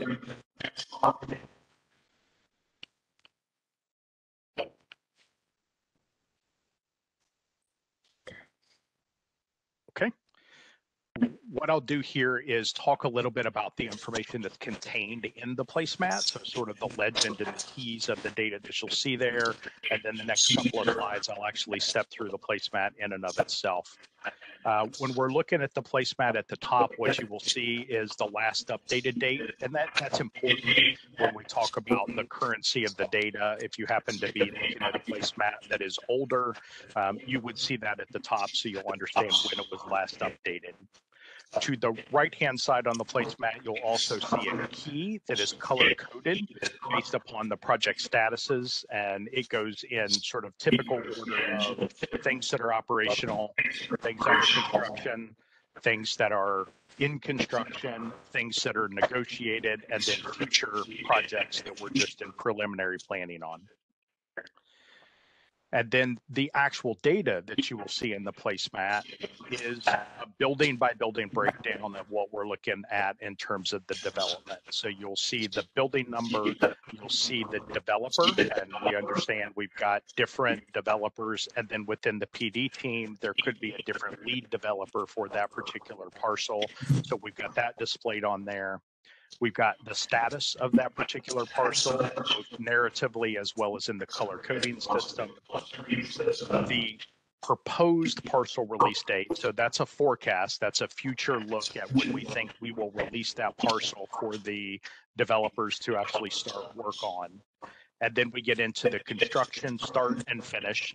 Those will switch from projected dates to actual dates as we do start the construction or finish construction on those particular parcels. Once it is open, we'll have the official opening date.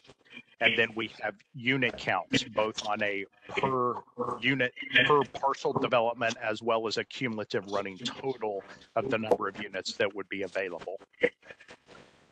So before I get into the actual data within the placemat, any questions on the content or the intent of the placemat?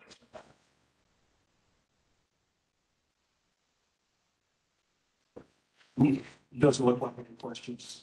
Brad, go ahead. Okay. You go to the next slide. Okay, so this is 2 slides, same material, just different parcels. So kind of looking at the top, a lot of this is things that are already in play. Building 209 is open and active, and then we've got the 3 that are currently in lease up. Construction is completed. 205, 208, 207. I think you'll hear tomorrow on 207. Lease up is pretty much complete on that one. And then we've got a ways to go on 205 and 208. Between what's open and those 3, that brings us to a cumulative total of 233 units of available housing.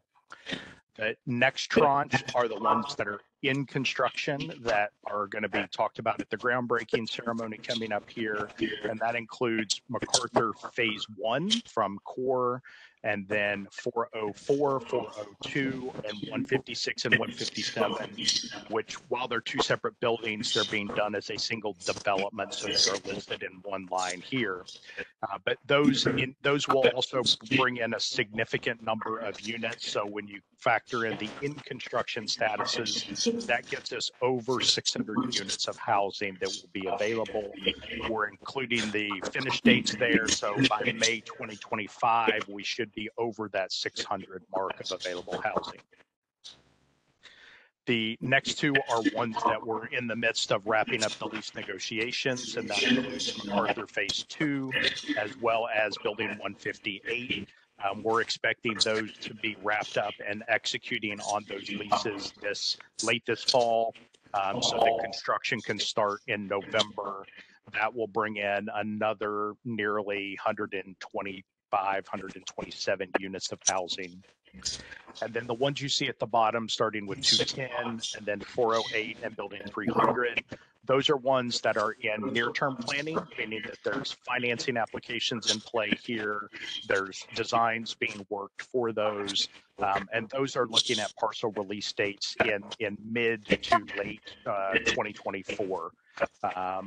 If you factor in everything you see on this first page, cumulative total, we're looking at just shy of 900 units of housing that would be available in that June of 26 timeframe that we're projecting construction to be complete. So I will go to the next slide real quick, and a lot of these are going to be a little bit further out. Starting with 256, that one is a 2025 release date along with 409.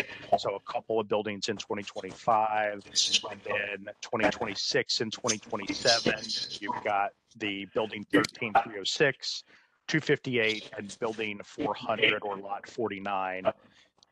That gets us through the end of 2027. Parcels that would be released will be close to 1,150 units. And then early in 28, when we get to that final next lot there, that'll take us over the 1,200 units that we have in Phase 2. But there are other buildings that we've got planned, and we are carrying this out right now through parcel releases in early and mid 2032. is the final ones that you see on here to get us above the 1,600 proposed units. So I will stop there. That's sort of the nutshell of what you will see and what it means within the placemat, but happy to either take questions or suggestions for improvements into the placemat as we go forward. Thank you, Mr. Sims. First question from Mr. Alden and then Mr. Zinner.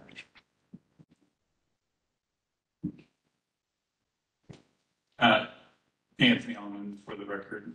Mr. Sims, I have two follow-up questions. One being, can you talk a little bit about sort of the choreography or the handoff? You know, one thing that I've mentioned to people, and I could be wrong, is just because something is on the placemat doesn't guarantee a transfer to any of the developers, that there's a process that occurs probably, I think it's 24 months before this proposed release date. Can you talk about that a little bit more? I can. Great question. So the principal developer EUL, so the PD EUL, because it is set up in this parcel release process, there's two key dates that we are looking at here. The first one is when the principal developer team says they are requesting us to release a parcel and they have financing in place to develop that parcel.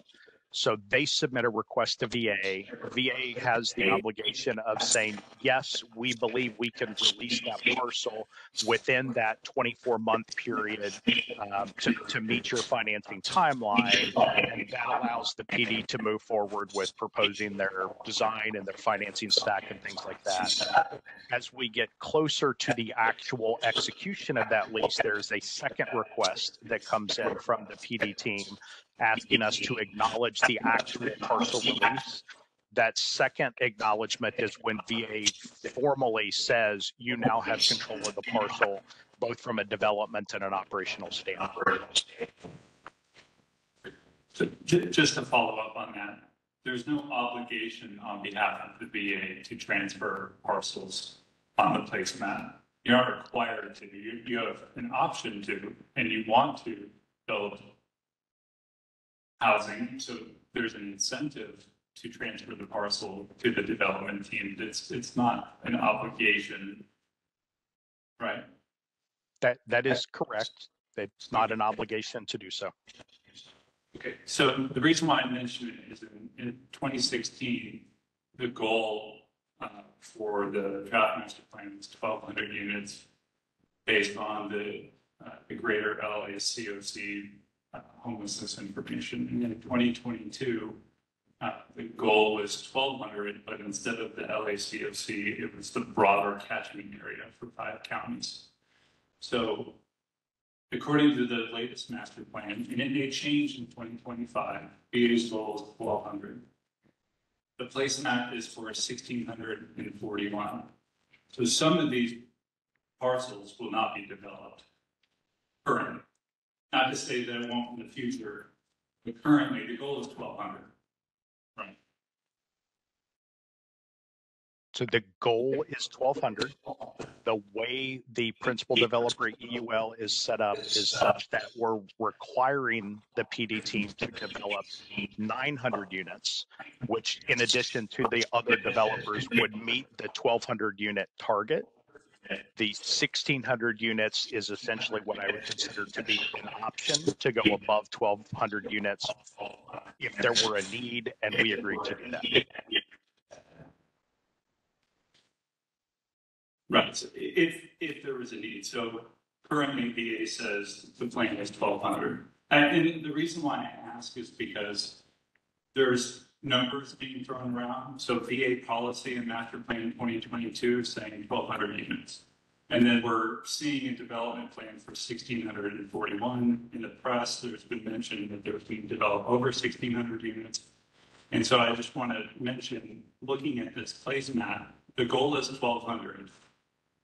This placemat is for 1,641, but currently VA's promise is 1,200 units with a minimum commitment to the principal developer of 900 units. Is that correct?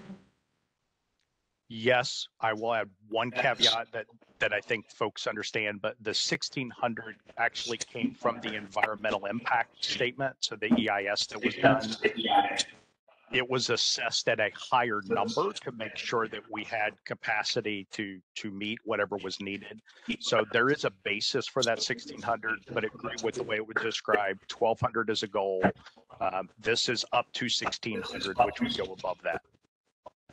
Right, the PEIS does not set VA's policy in terms of what the current target is. It provides for capacity. So the programmatic environmental impact statement plus the EA can get the campus up to roughly 1,800 units. Right, so VA isn't saying our goal is to create 1,800 units because the environmental assessment would allow us to. I just want to be clear that there's different thresholds here, right? There's VA's commitment to build 1,200 units on this campus. There's the environmental assessments which would allow us to build up to a certain amount, and then there's the development plan. Because I would just say, a layperson, if I were to read this placement, which I think is very good, I would think that the goal is 1,641 units. And I think that's where it gets a little tricky because currently, that's not what VA's stated goal is. Let me offer Mr. Harrison a chance to make a comment. Real quick comment, the language pretty consistently, as far as I know, is a minimum of 1,200. So when we're saying folks 1,200, master plan and elsewhere, it's a minimum of 1,200. I just want to make sure that happens. It fluctuates, but yeah, anything as it does. Yeah. But otherwise, it's a great document. I mean, I think that this is on a quarterly basis going to give us real-time information in terms of expectations, and it's taken forever to get here. And I think that this is amazing. Jim Zimmer, you're okay. Question now. Just not a question, but just wanted to point out for everybody, building 300 and push over to the right, I think 9 months. I think that's that's really our service center. The services are going to be broadened, so just a little bit of concern there. We're building all this housing and we're not out of place for services for a while. I know local VA is working on a solution to that, but I just want to raise that. Thank you. Bob Beckman.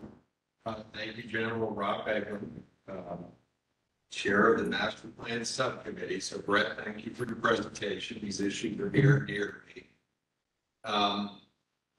I want to belabor a little more this 1,200 unit versus the 1,700 unit history. And I may not have this exactly right, but I think I have enough recollection.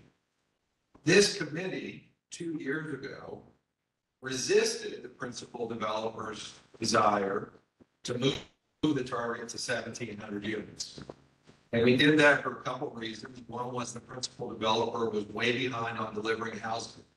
And I can remember being an advocate for not giving people more of a mission than they were already capable of executing. The other thing was we knew that LA historically had very low levels of HUD batch value utilization. We didn't know what the ultimate population of the campus would be. And so I was overjoyed when in the final version of the master plan 2022, the secretary settled on 1,200 units because we had seen an effort to move the number to 17.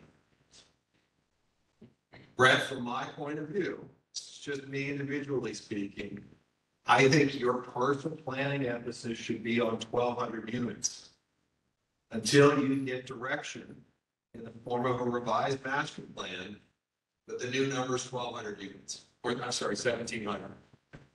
I think the secretary of the veteran of the agency has said the target's 1,200 units. I don't think you should be engaging in any hypothetical planning for 1,700 units. That's just my view, and maybe others who disagree. But I learned in the military, a clear mission, clear chain of command. The second thing, Brett, is building 13.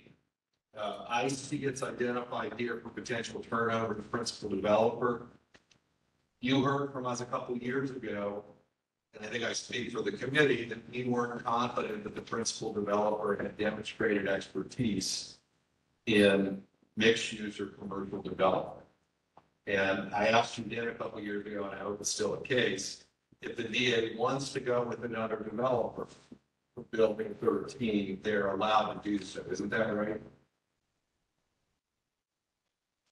That is correct, with the caveat that it is planned for mixed-use development now, but understanding that there is an open question that the Secretary is committed to looking at the community aspects and how that is done, which could change this. So again, planning document, things could change depending on decisions that are made going forward, but it is targeted right now as that mixed-use development. I think we could go back and look, but I do believe, and I said it at the time, the principal developer does have experience in mixed use. So while it would be an option, that is not our plan at the present time. Yeah, look, I can tell you, I visited villages of Cabrillo, which I think may be what you're pointing to as experience in mixed use. And in my view, it didn't demonstrate any excellence whatsoever. Bunch of us, in fact, made the effort to go back down to villages in Cabrillo.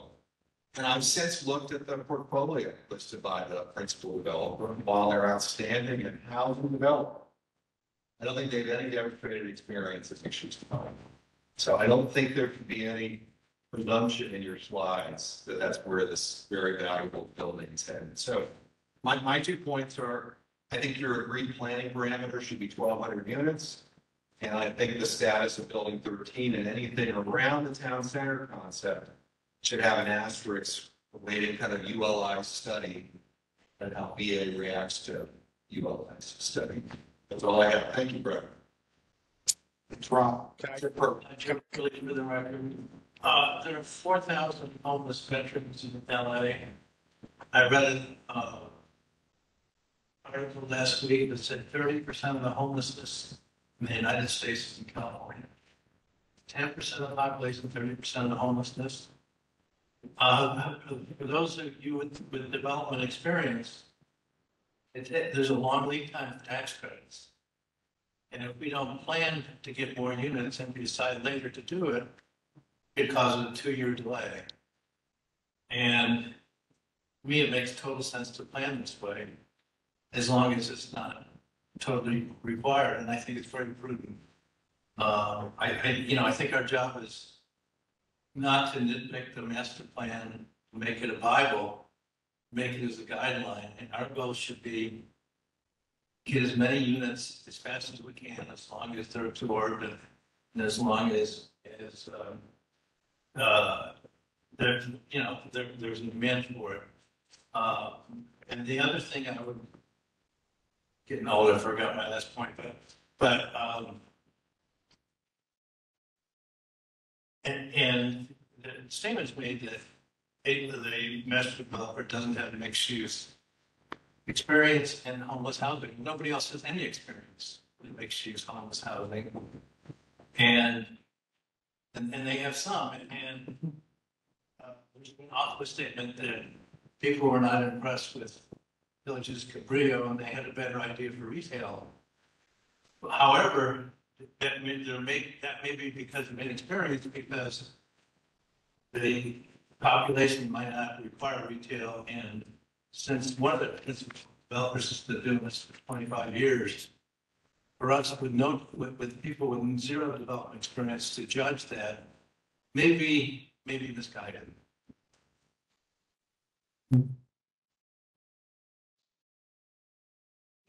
Mr. Zinner. Carl, will you up first? Yeah. Yes, I think your Jim's an expert director. Jim, I'm not comfortable with that 4,000 number.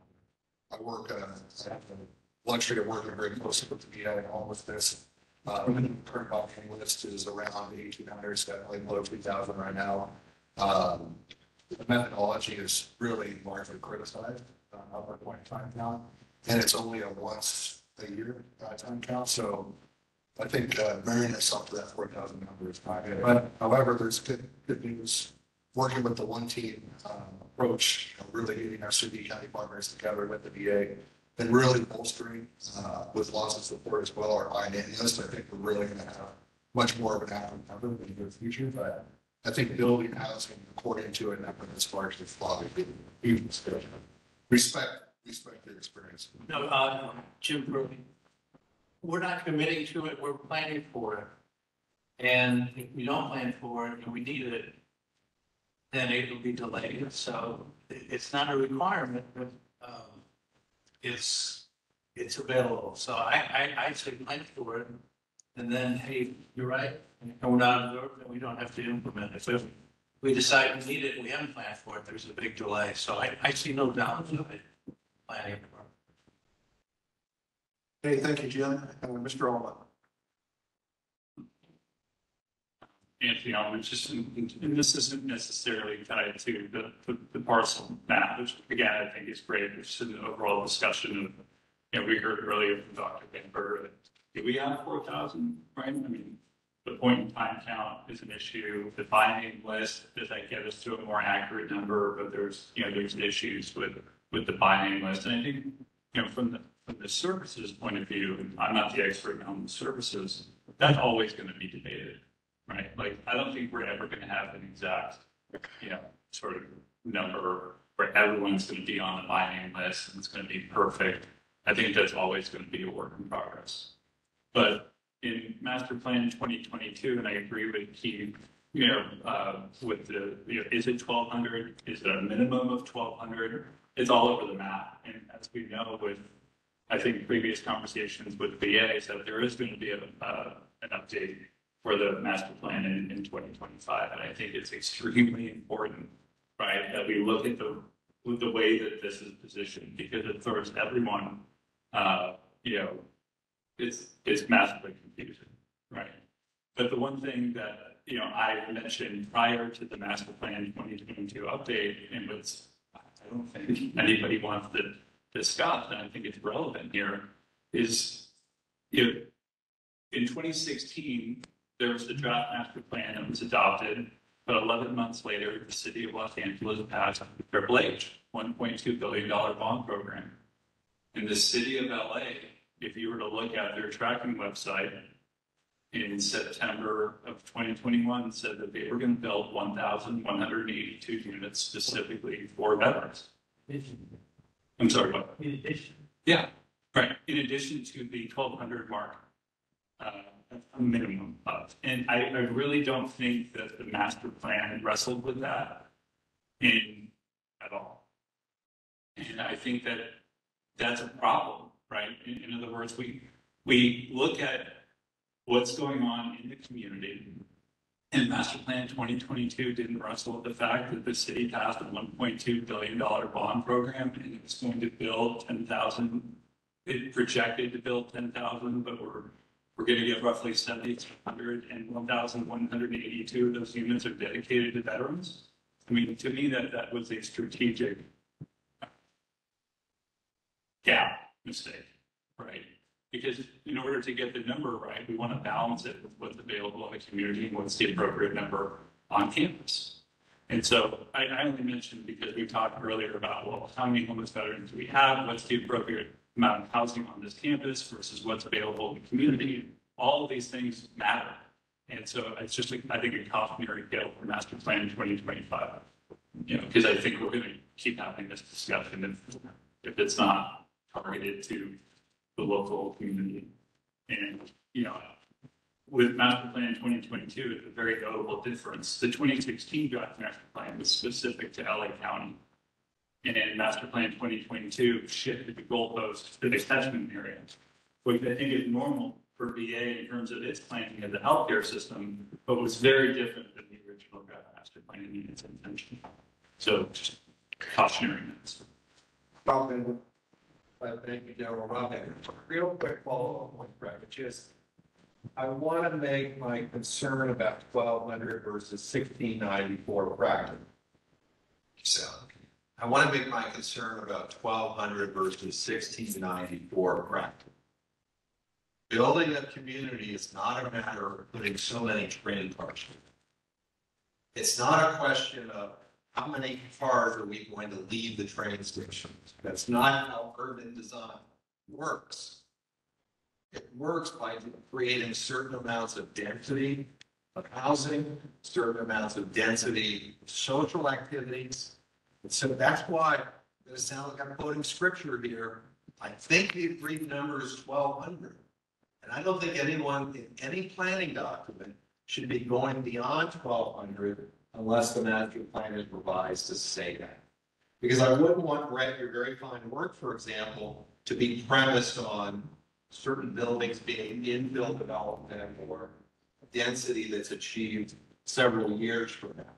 I think you ought to be planning to achieve the requisite density with 1,200 units. That's just one man's opinion. Jim Bro. I agree with both Anthony and Rob. A lot of this stuff is unknown. No matter if we can argue back and forth, but we won't know until the units come on board, until we start leasing them up, what the outcome is going to be. So, you know, at some point you just have to, you know, go with what you have. I just don't see any downside in planning for it. So could I chime in here, Doctor? I'm sorry. Well, I'm not sure if I'm confused or concerned. A couple of years ago, when you were talking about the first master plan, so I didn't participate as board at the time. I mean, obviously, if the overseeing the services of the state, I still followed the process closely. But just for instance, in the LA area, we have 26 different projects that have been approved through the VHHP program. A handful of those, half dozen, maybe 80, are on campus. So I'm kind of confused in terms of when we start coming up to 1,800, 4,000, so on and so forth. That's one argument in itself. The other part of that is the purpose of the master plan. Is it to solve the homeless problem in the LA region? Is it to deal with the catchment area of the VA facilities in that part of the region? And so on and so forth, because that's going to be a big part of it. I can get the numbers perhaps by tomorrow in terms of how many other units have been produced just through VHHP throughout the LA area. That take a chunk out of that 4,000 or the 1,800 or wherever we decide, and then have a better idea of where we're at with this 1,200. So I like I said, I'm not completely versed on what took place back then. So if someone could provide some clarity in terms of what did that equation look like? I mean, I assume that there was some consideration of existing property within the LA area generally, and that West LA wasn't going to be the spot for all things homeless veteran for the entire country. So, so I'm just trying to figure out if once we get to 1,800 or 4,000 figured out, what are we trying to apply that to this particular spot of West LA and master plan?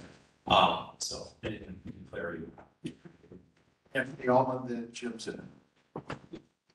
Since I was around for the 2015 planning era, and there were a lot of veterans here that were, I don't think the campus was ever looked at as the silver bullet to build all veteran housing that is going to house every homeless veteran in Los Angeles County. And, you know, we knew that back then because Jim, I think you're at the Hollywood Veteran Center at that point, right? We were talking to some veterans there and they said that they didn't want to move to West LA. I mean, people had housing choice, right? You can't say, well, we only built veteran housing on the campus and so you have to live there. I mean, if somebody has, you know, family ties or whatever in Monrovia, they're probably not going to want to move to West LA. Now, I think West LA is one of the more beautiful places in the region, and I would want to live there, but I can't speak for everyone. So the reason why I mentioned that is, historically speaking, the original plan, it was always known that this was going to be a moving target, and that's why the original plan had a readjustment date of every 3 years. The point of that was to look and see what happened in the broader community between, you know, then and the last update, and to dial in the appropriate number. And that's why I think is one of the biggest mistakes in master plan 2022 is, well, one, we didn't get an update in 2019. I'm not going to belabor that. But in 2022, it didn't even assess a $1.2 billion bond program for housing. It's concerning. So I think that when we do master plan 2025, maybe working with the city to assess how HHH is done, maybe work with the state to assess BHHP in the region, whether it's LA County or the 5 surrounding counties. I mean, that's a judgment call for BA to make. But going back to the conversation we have with the veterans at the Hollywood Veterans Center, are veterans from Kern County going to want to move to West LA? I don't know. I think if you talk to a lot of homelessness experts, they'll say that that's probably not going to be the point. But Jim, you're the homelessness expert. Mr. Zinner and then Mr. Pugh. Yes, so Jim Center. Hollywood Veterans Center, I learned that veterans, even though you build the best program for active veterans in LA, in Hollywood, where there's a lot going on, veterans did not want to leave. Some veterans would not come from AV down to Hollywood. Not that far, you think, what the heck? You got a really good program. Why not just do it? And it's temporary housing. So we're looking at permanent housing. That's kind of when you were talking, Mr. Burley was talking, I was concerned about is like, we don't even know what percentage we want to people live. What's the big I lost my other point. You know, the point about, understanding, respecting the developer's experience is one thing, but we also need to respect the veterans that have been homeless, like myself and others on this board, and then also that of the service providers. And I can tell you, you want people like me, people like Robert Fenway, people veterans that hire other veterans to come to the campus.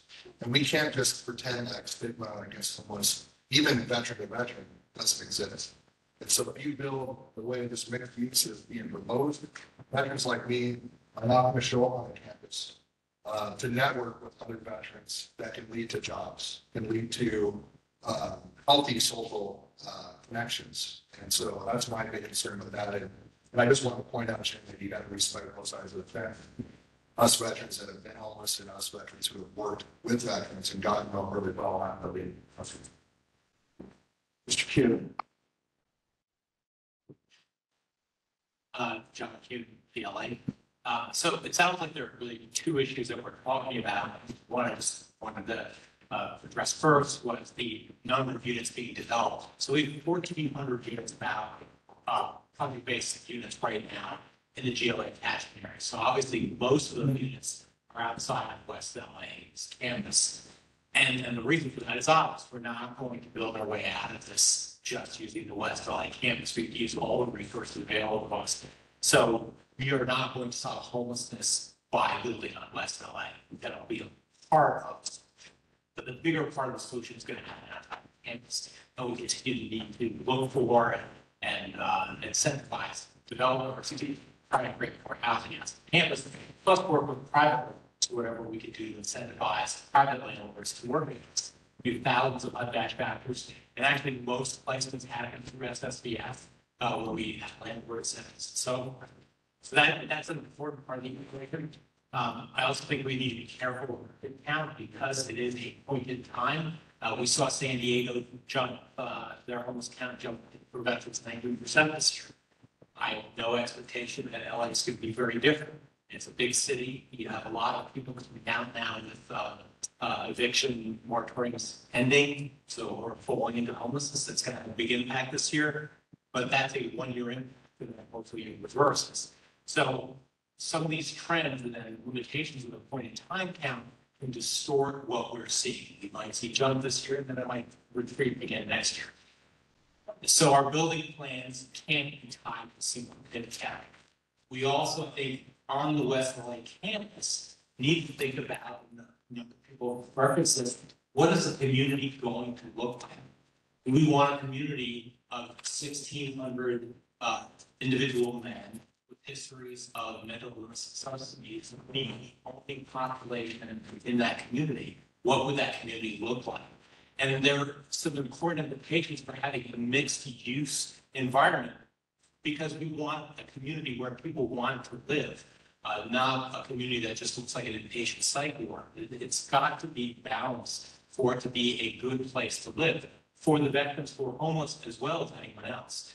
So I think we want to think about the balance of that community and not just see how many homeless people we can, put on canvas up to, sky's the limit. There needs to be some consideration of balance. I don't have a magic answer for that either. I don't know when it becomes too many, but I do think we need to start thinking about the mix. Joe Burley, last question. Trying to say, Okay. he just made my point better than I would have. Yes. Oh, I'm sorry. Keith, Dr. Davis.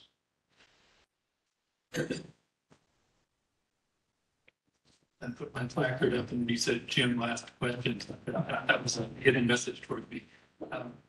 Very quick thing, mostly just to affirm something both Anthony and Keith are saying, but to state the obvious, that this requires an analysis of both need and supply to get, can't totally focus on either side, but I want to just affirm, we absolutely need to take into account changes in supply. So where Triple H has changed things, where VHHP has changed things, where the available vouchers, and all of those things need to be taken into account to assessing that. Yes, sir. Or like you say, we will be taking that into account.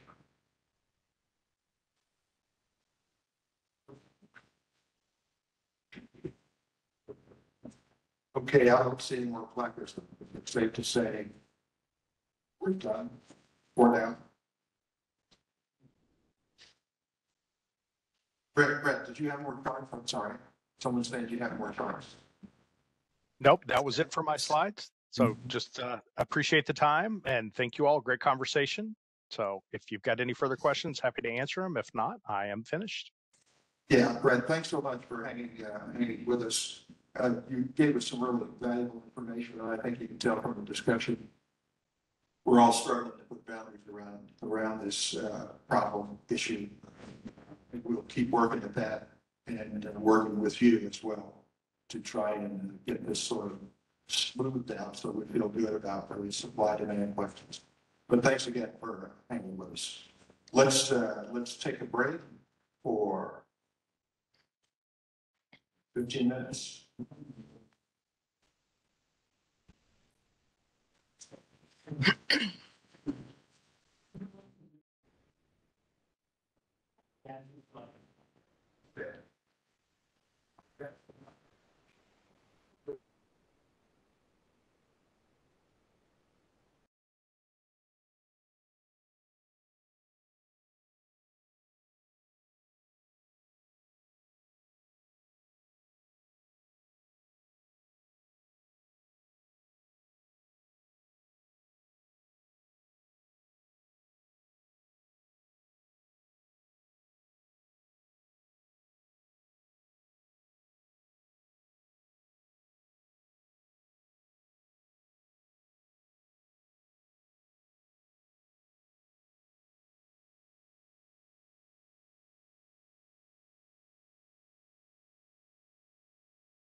I guess now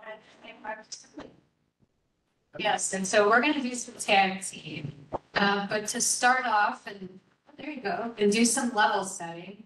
What I want to share with you is what you're going to hear today is called One Team. And I think it's important to share that one team is a lot like coordinated action. And I know that scares a lot of people because there's been a lot of obstacles to ensuring a coordinated system for better. But we are ready and it's time. And so next slide, please. So if you look here, our goal is to end veteran homelessness in LA.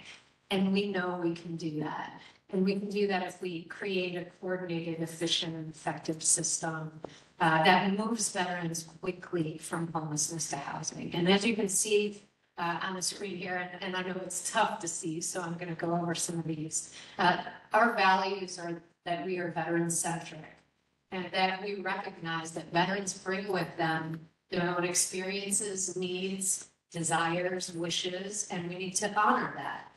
We know that our system has to have an ease of use. We want our processes to be easy to navigate, and there needs to be rapid provision of services with minimal barriers and few delays to housing. And so we want this system to be housing focused, and we recognize we're going to wrap services around, but we really need our housing focused approach. And the principles that are going to lead our work through this is to create a very high functioning responsive system to end homelessness among veterans. And what's really important to our community is that we embed racial equity into all aspects of the system.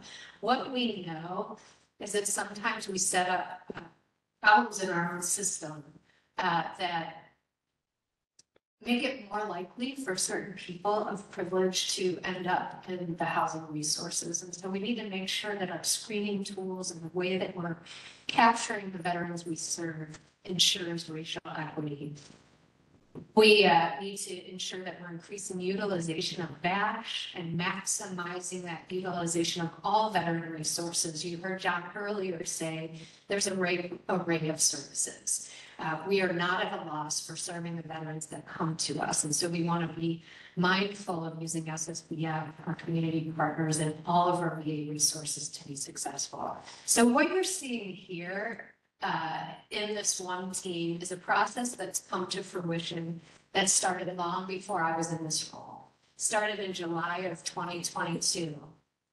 And we've had some help from our VA Homeless Program Office Technical Assistance team. And so next slide, please. So our overall goal is to act as one team. And this isn't VA, this is everybody. This is our community partners. These are our neighbors and our friends. Acting as one team to identify all veterans that are experiencing homelessness, triage them quickly to housing, into a resource using case conferencing in a very intentional way, and navigation and intentional bridges to rapidly put veterans into permanent housing. So the way that we're going to do this is we're going to establish a strong team structure. And that will be streamlined and action-oriented with accountability. We're going to identify all veterans experiencing homelessness by a by name list. And later you'll hear Jen talk a little bit about that. I know there's been a lot of robust discussion today about the challenges that we face with our by name list. And is it accurate? We have systems that don't talk to one another. So we're going to have to be intentional and transparent with that data sharing. We want to ensure all veterans are triaged to a housing pathway and can come inside immediately if unsheltered. We know that our most vulnerable veterans experiencing unsheltered homelessness face a lot of trauma. And so we want to make sure that we're tackling those goals to embrace our population and bring them inside. We want to formalize intentional bridging between SSVF and HUD-VASH to accelerate those placements in permanent housing. Next slide, please. So Keith, you were talking, Dr. Parrish, you were talking earlier about not being able to read the slide. Hopefully you'll get these slides again. What this shows you is a graph that represents the general pathway towards housing via VA homeless programs. And so what we know are that there are other paths, and those include self-referral, connections to community programs, and other VA points of access through our hospital system and community. But what this shows specifically is starting with HCHV and veteran justice programming. And that's a comprehensive targeted outreach approach. And these are veterans who really need connections to our system. The next part is the GPHC. So in our community, our grant for DM, healthcare for homeless veteran contract programs, those are safe and service-rich shelter and transitional housing for our veterans. And then you'll see where it bridges off to VAF and down below to SSVF. Of course, we know that VAF includes clinical and specific housing case management to ensure those housing supports, while SSVF focuses on homeless prevention, rapid rehousing, and quickly assisting that housing crisis and maintaining permanent housing. And in some cases, we will focus on emergency housing assistance, though that has changed some since the public emergency. Other key supports that you'll see on this graph are our homeless patient aligned care team, ensuring we wrap our healthcare system around those veterans that we serve, and recognizing that part of that wraparound service needs to include a pathway to housing as a simultaneous focus for our veterans. Homeless veteran and community employment services. You heard earlier today about employment services, and many of you, I heard you comment about, I had never heard of it before. In our Welcome Center on campus, we have all of those HPRP providers that do a rotation, a monthly rotation. And so we want to focus on employment opportunities and building rich community and civic engagement. Next slide, please. So let's talk about the one team structure. This is really exciting. And I just want to say, give a shout out to Jim Zenner, who has agreed to be my co-chair with one team, and coming from a place of a veteran experience and lived experience, we know that's important. We're working on capturing one more co-chair, so we're going to have a three-legged stool, and we're hoping to have an SSVF grantee. Because what we know as we develop a leadership team in this one team structure is that we need other voices at the table. One thing that we can't do successfully as a community is rely on VA to make all the rules and create all the processes. It's not going to work. We need others that are coming to the table that are just as invested as we are, that can walk us through a system and help to impart their knowledge and expertise to ensure that we get it right. So you'll see an overarching umbrella here, and we have a one team leadership group. And we've been meeting now for, I think it's been a couple of months, 2.5 months or so. And we come together once a week on Fridays, and we, beginning, I guess, early May, late April, we decided to create one team committees.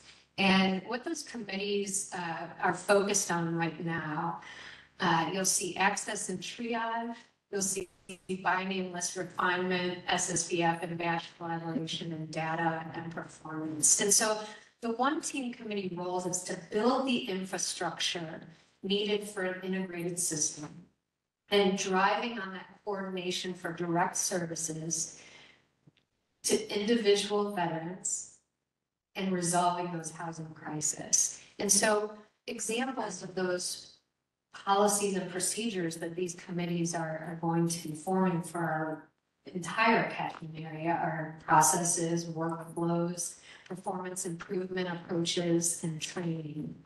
And those groups have been working towards some deliverables that we'll talk about here in a second. At the end of the day, what we want to ensure is that all 4 of these committees will impart policies and procedures, and those will fall out into different SPA level case conferencing groups. And so the idea is, and SPA stands for Service Prioritization Area, right? I mean, yeah. planning, service planning. I'm coming from Cincinnati where we have different language and some, pardon me for not getting that right, service planning areas. And Jen will talk more about binding lists and how that works, but the idea is that by SPA or geography, case conferencing, involving all the partners to ensure that we integrate care and end the homeless crisis.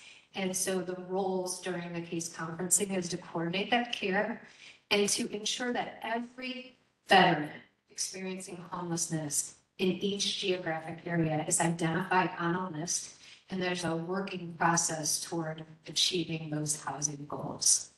And that integrated care coordination will be completed on a regular basis, systematically and have level accountability. Jen, do you want to add anything before we move on to the roadmap, or do you want to just add whatever you want to add about the committees later? You can turn to the next slide. Okay, great. So let me tell you about the roadmap regarding the one team. So again, our goal in mind is to act as one team to identify all veterans experiencing homelessness, triage them quickly to a housing resource, and use these compensating navigation and intentional bridges to ensure that veterans are permanently housed. And as part of our one team, we have VA employees, we have all those on the graph that you saw with HCHB and Grant Per Diem and VASH and SSVF. We have all those partners coming together. GPD liaisons, GPD grantees, SSVF regional coordinators, and SSVF grantees. We have our continuum of care and our lead COC LASA. We have Veteran Peer Access Network at the table, public housing authorities are at the table in this leadership group, and technical assistance team, contractors, those with lived experience, and city and county partners as well. So our kickoff committees have been going on, as I mentioned, and the working groups will meet to complete their deliverables by this Friday. We hope that each one of those teams, which I mentioned before, were access and triage. For example, we need to know our entry points. And so we have several people from those access points that are coming together as a group and developing those policies and procedures. We have our SSVF and HUD-VASH collaboration looking at those ways to intentionally bridge those placements. We also recognize that through our data and performance group, we have to be transparent about the work that we're doing because our systems don't always talk to each other.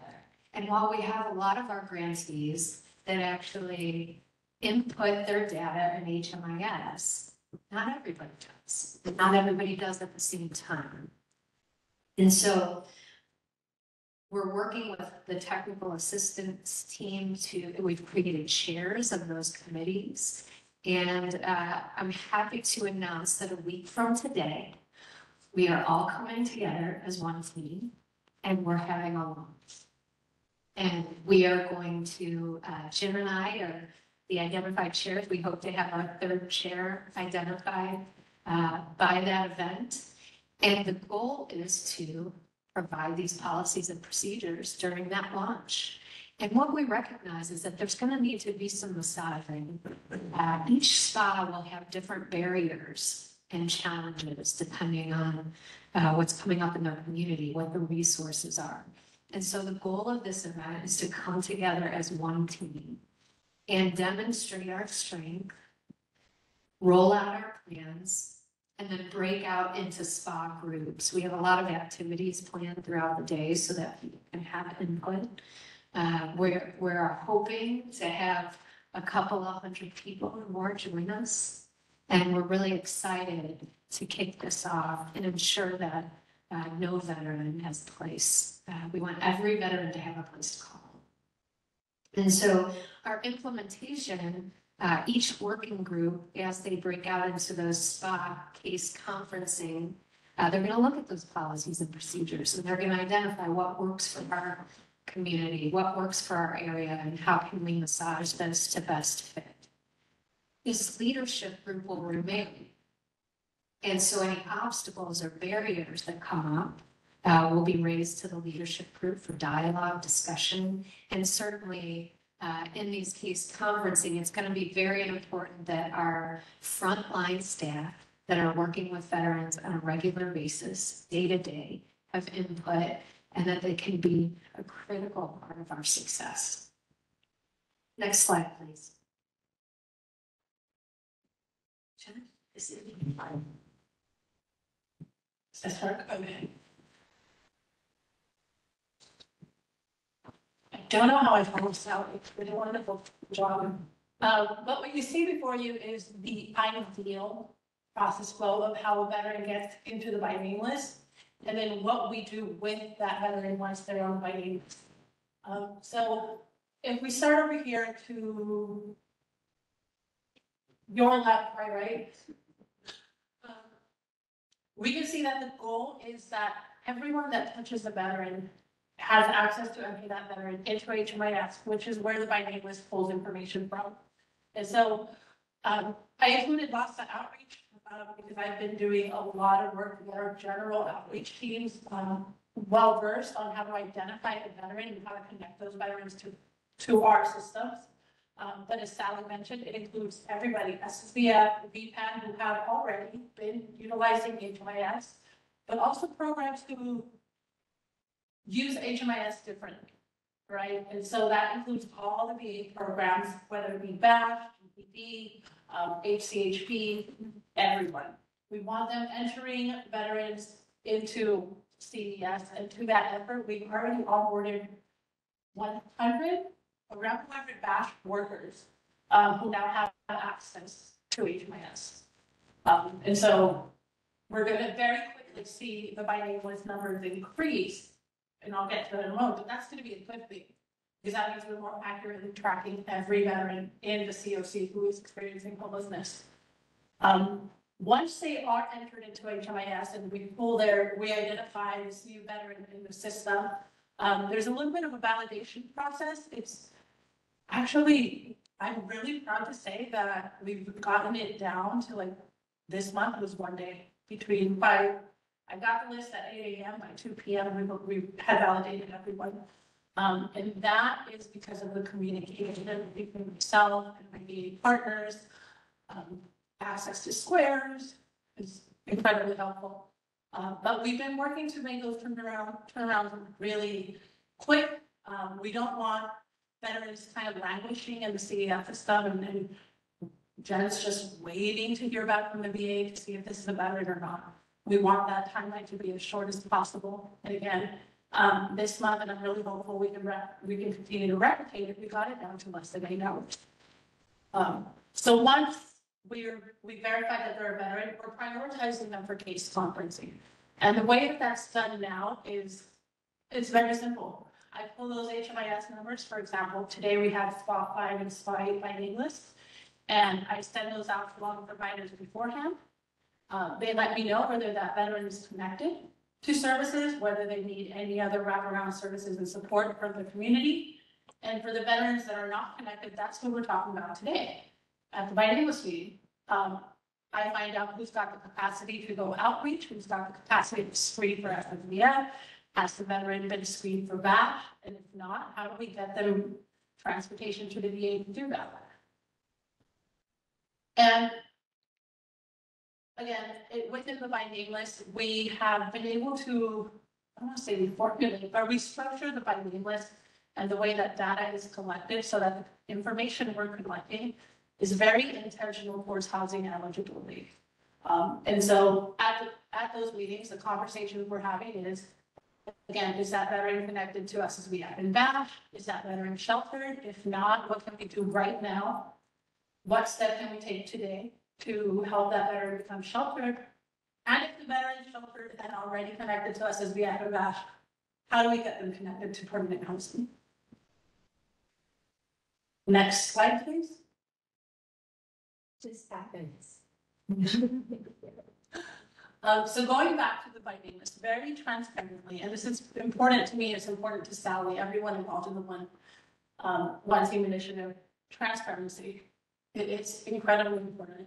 And I was here during that robust conversation of, do we have 1,800 veterans on the binding list? Do we have 4,000? I'm going to take a step back and provide you a little bit of history. If might have been aware of this or not, but 2020 to May 11th of this year, we had a pandemic. And the way that that impacted our numbers is that in two ways. We saw historical staffing shortages, but at the same time, we saw a historical number of veterans being enrolled in programs.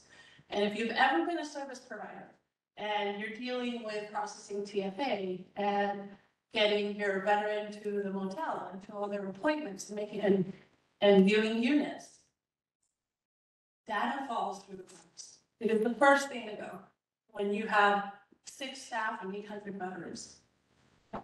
Those numbers are true, by the way. I was an SSBF provider once. We had 6 staff and 800 veterans.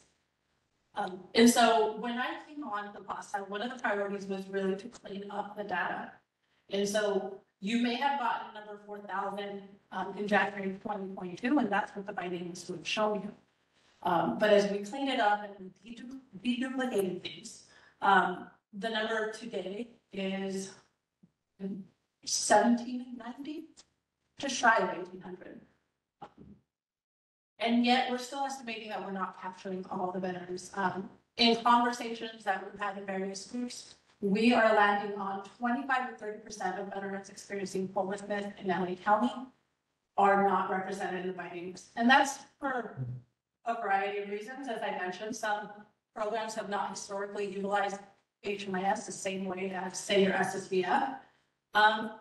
Something else that we've come to find is that we have veterans in other systems, the domestic violence system, the family system. And so we're working with my office counterparts to build those feedback loops to ensure that we're capturing those specific veterans. And I already talked about onboarding 100 BASH social workers. I will say that as soon as other VA staff realized that BASH is getting onboarded, they started emailing me for access. So we're getting more VA staff by the day. But yeah, I think that's my part.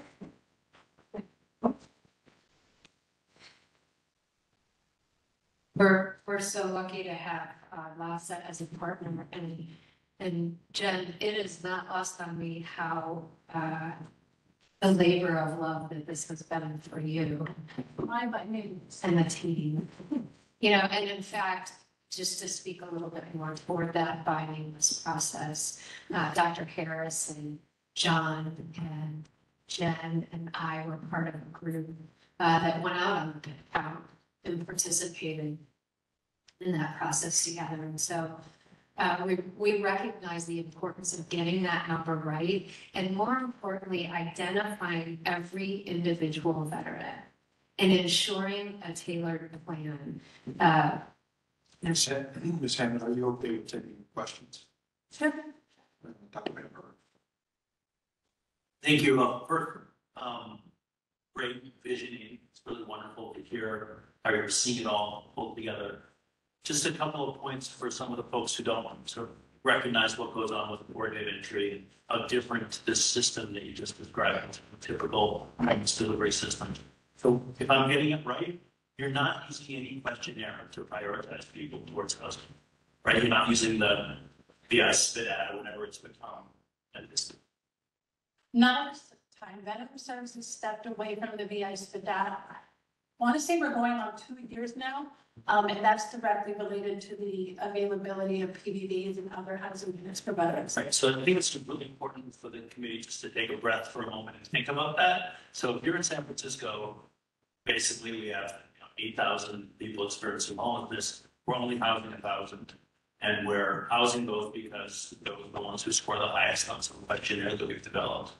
That's not what's happening in LA with veterans. Veterans get housed if they go to the system. There is enough housing, more or less, for everybody.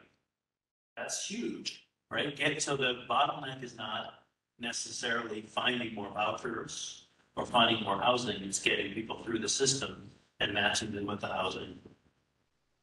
That's different. Right? Is that your impression? Is that how you see it at this time, or am I hearing it wrong?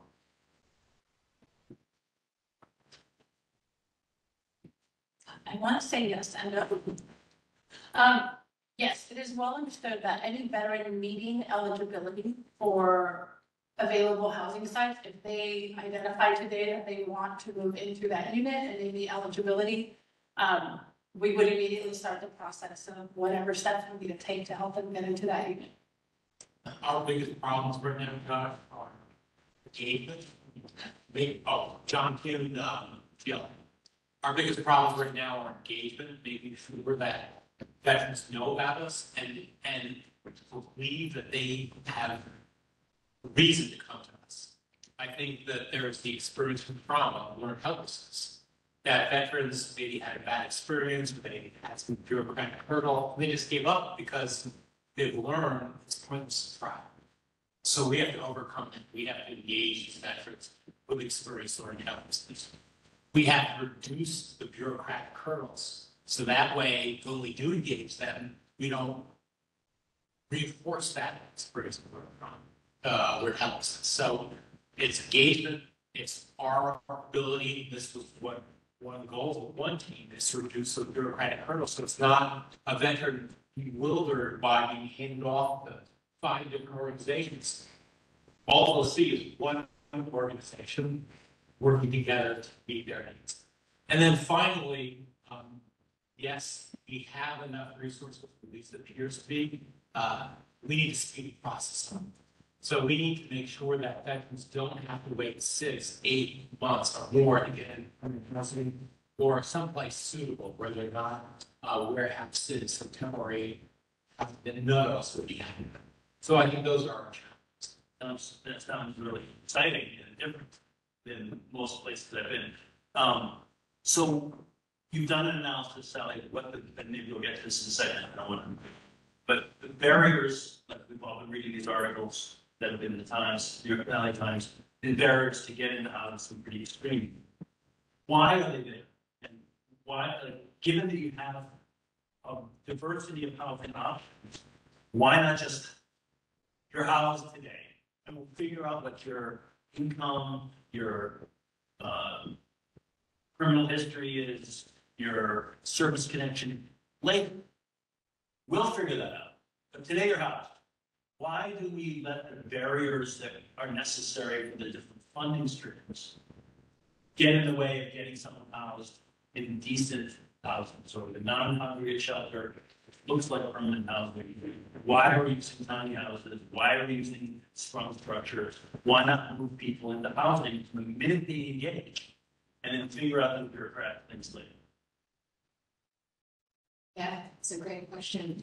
And the answer is very complex. I don't think it's something that I can answer quickly. Jim, I see you shaking your head and a lot to add there. We do know that we create our own barriers.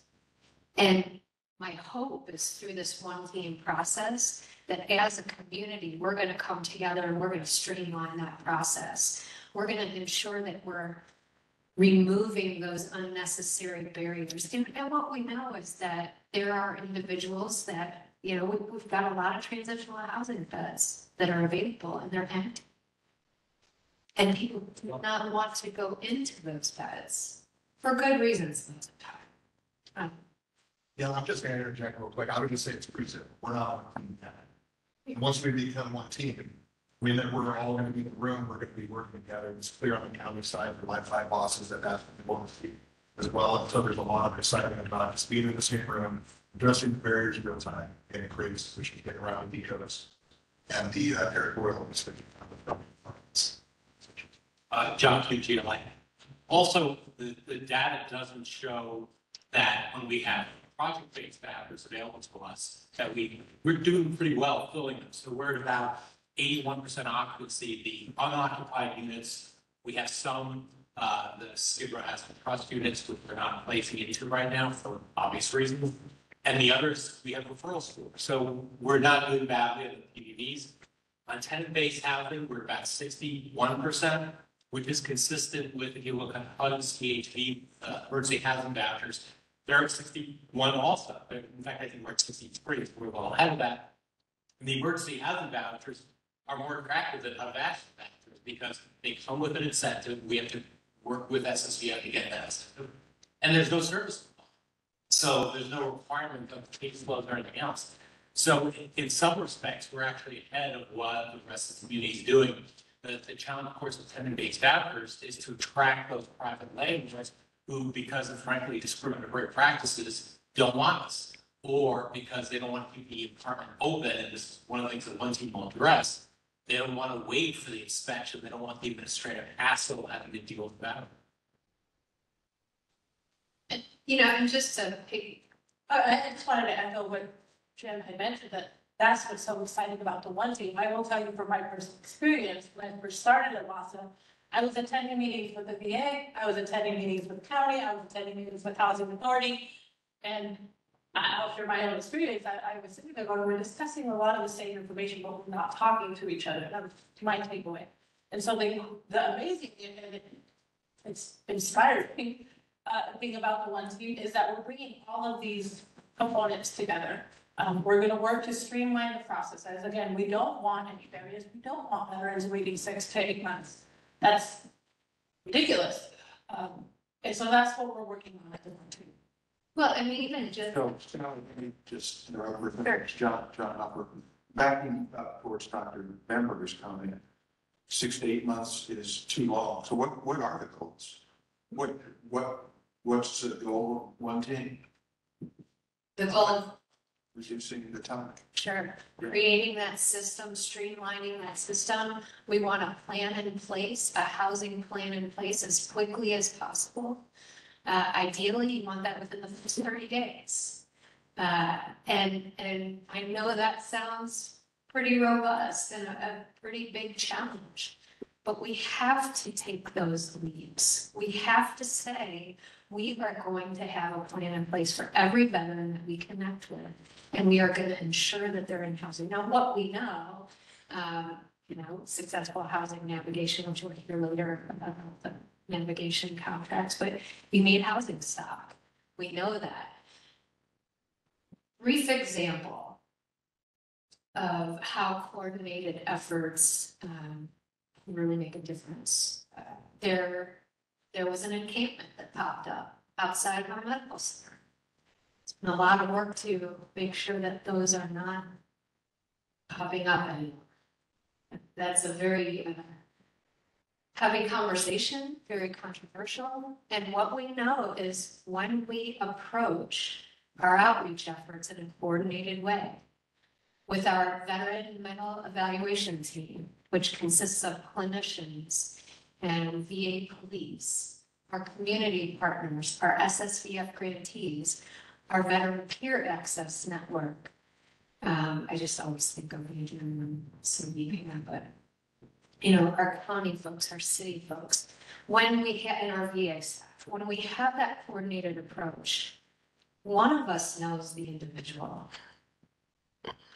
And we can talk about the plans that are in place. I think many of the delays that occurred happened because of the lack of transparency. And there's a lot of duplication of services. Very confusing for our customer. Mr. Borland, and then Mr. Underwood, and back to Dr. Bamberger. Thank you, Jim. Please Borland for the record. Well, I would just, as far as one team goes, you mentioned a lot of partners. I'm not sure if any of my staff are on any of those committees, but considering the amount of money that the state gives to build in LA and support the county and the city through, more for the county, through supported service dollars, whether that's MHSA money or some possibly free or variety of sources. I think as far as one team, I think the state should certainly be part of that team. And I couldn't disagree. I couldn't disagree more with much of what I've heard thus far. I mean, your thing sums it up pretty well. I mean, from my experience over these past years, you've created exactly what that looks like. It's a funnel. And that's what has been the challenge.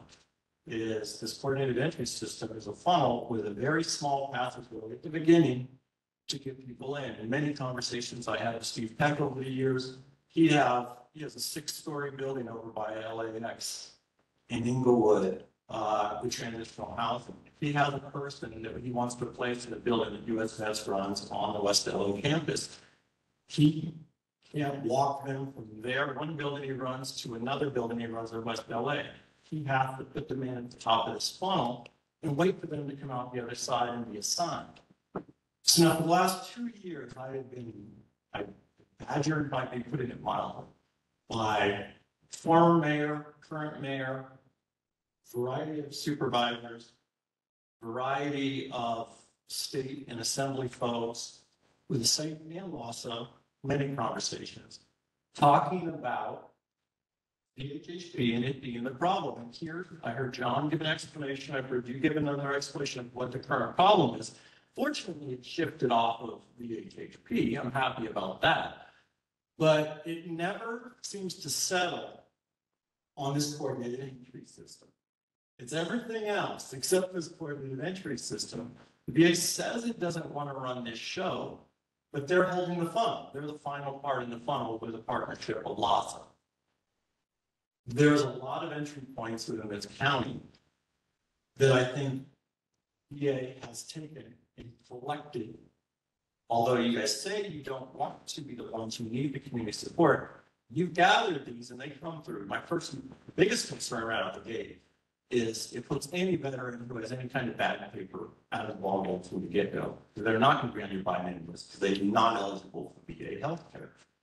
It's problem one. So that's not true, but we can come back. Well, it's not supposed to be true anymore, but it was true in anecdotally, and probably more so. I've heard that that's still kind of the way that plays out.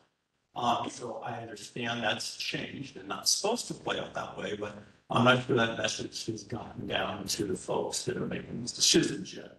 Let's leave it at that. But with that, for the past 2 years, continually, I've been badgered that the problem with the coordinated entry system was that you were ready to place people. Because I've been told over and over and over again, how many units are available? Back to Josh's points, because Josh, there is a difference down here.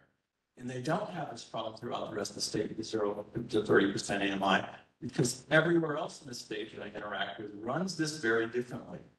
Now, what is really interesting here is when you guys feed these, for instance, the past 2 years, I've got this concern about the 0 to 30% AMI. There's legislation going through right now. I was bringing new amendments today that I got in my email about the legislation going through, all about the 0 to 30% AMI. Thank you to Dr. Harris, who sat down, the only person who sat down over this time and really dug into this, because I've answered calls from LASA. We can't find 0 to 30%. We can't. You guys own the by name lists.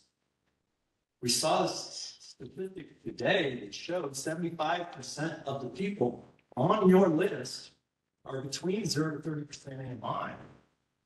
So why have I been answering and defending a program for the past 2 years? If you guys had the information in your hand to place people in the 0 to 30, 75% of the people on your list would qualify for the units that you said you could not find people to live in.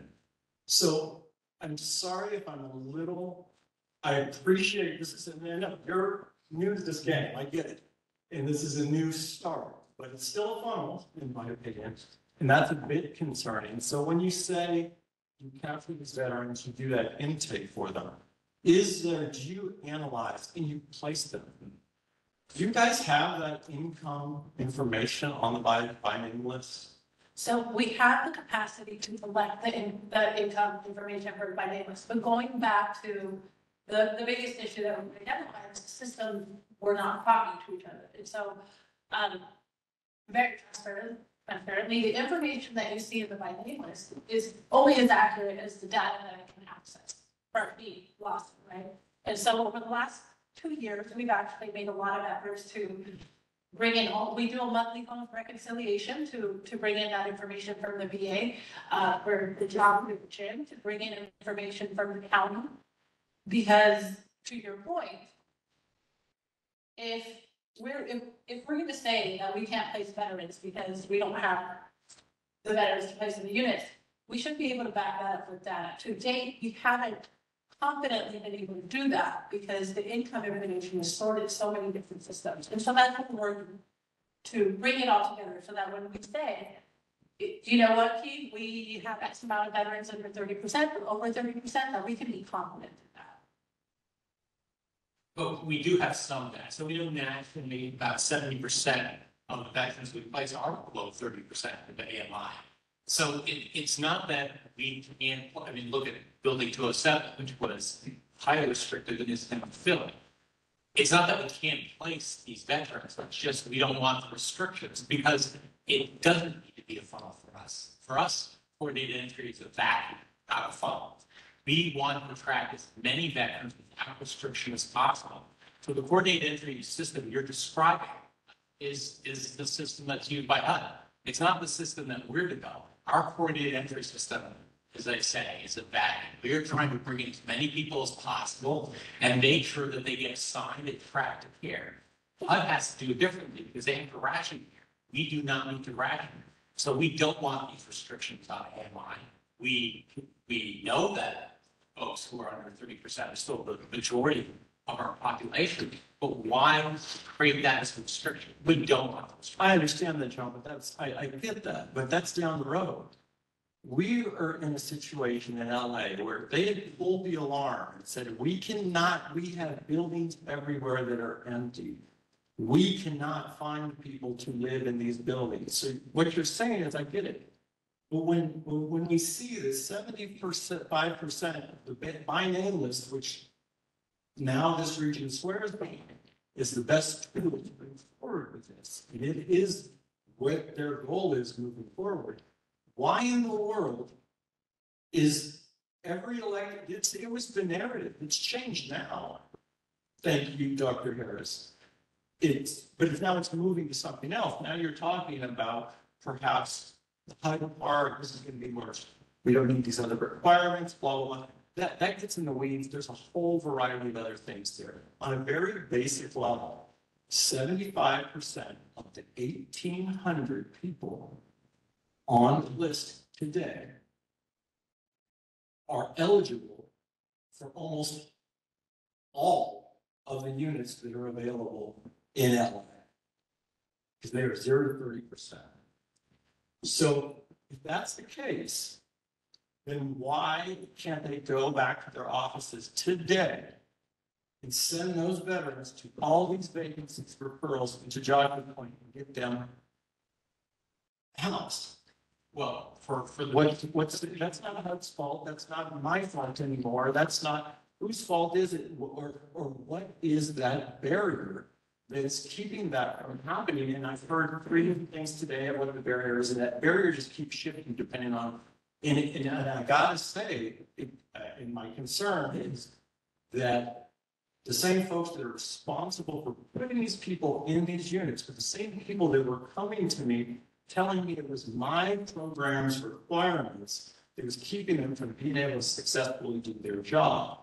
When we just heard that that's not the case at all, that 3 out of 4 veterans on their list qualify to be placed in the units that they were telling me were at the time was like 70% vacancy rate based on my requirements. So I'm wondering, now that it's been established that that was crying wolf on some level, what is stopping that from happening today? no one's arguing that we can't fill these buildings. We are. And in fact, the PDDs that we work with are over 80% filled. And if you look at the remaining vacancies, we referrals to match. We're only asking that the restricted removed, not because we can't fill buildings. We are filling. But we don't want to restrict veterans with the highest disability from getting in. So it's not a question of, well, we don't want 30% less getting into services. We want to be able to expand the eligibility. So No, I understand this. Because I think you're missing, we're talking past each other. Yeah. Hey, There's 18, hold on. is there 1,800 Hold on, hold on just a second. So you guys are having a conversation. So let's bring some of the other folks. So let me just ask one question and sir. what if I could? Are the 1,800 people on your list homeless today? How many vacant units are available in Los Angeles today? I think it's a couple hundred, but we have referrals to match it. So I don't have the exact number. It's somewhere between 150 to 200, I think. And there's almost an equal number of referrals to match. And part of the process, of course, as you know, of property managers is they're going to screen. That takes a bit of time. We can't get people in same day. We don't control the property managers. They have their own process, but we have referrals to them, and hopefully get for those units. All right, I would just say that's my big concern. The last time we went through this with LASA, you guys sent 20 folks over to a property management. For every tenant, all intents and purposes, they should have been approved. 18 of them came back. I remember you, since you were on that call years ago, that was when I was there. So I just think there are some significant barriers that still exist, whether it's if people are following housing first or a variety of other things. And I think West LA, because of political pressure and visibility, I think we'll be able to get around it. But I think that 1,800, I'm concerned. There are also a couple of buildings that, whether it's Skid Row Trust, again, I don't want to say line buildings that have problematic histories. And veterans go and visit them after refer them and they say, I don't want to live here. So that's an issue too. Hamilton, you still look on. I didn't know. Question. Hamilton Underwood, is there data on the recidivism rate for people you place? And part through that, what's the criteria for someone being taken off the financial list? It's not they get a house and then they're off the list, we have to maintain that housing for, like, say, their house for a month. Then do they come off the boat,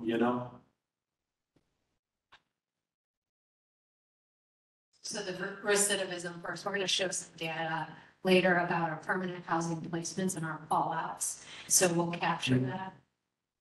So we never take veterans off the by name list. We move their status from active to inactive.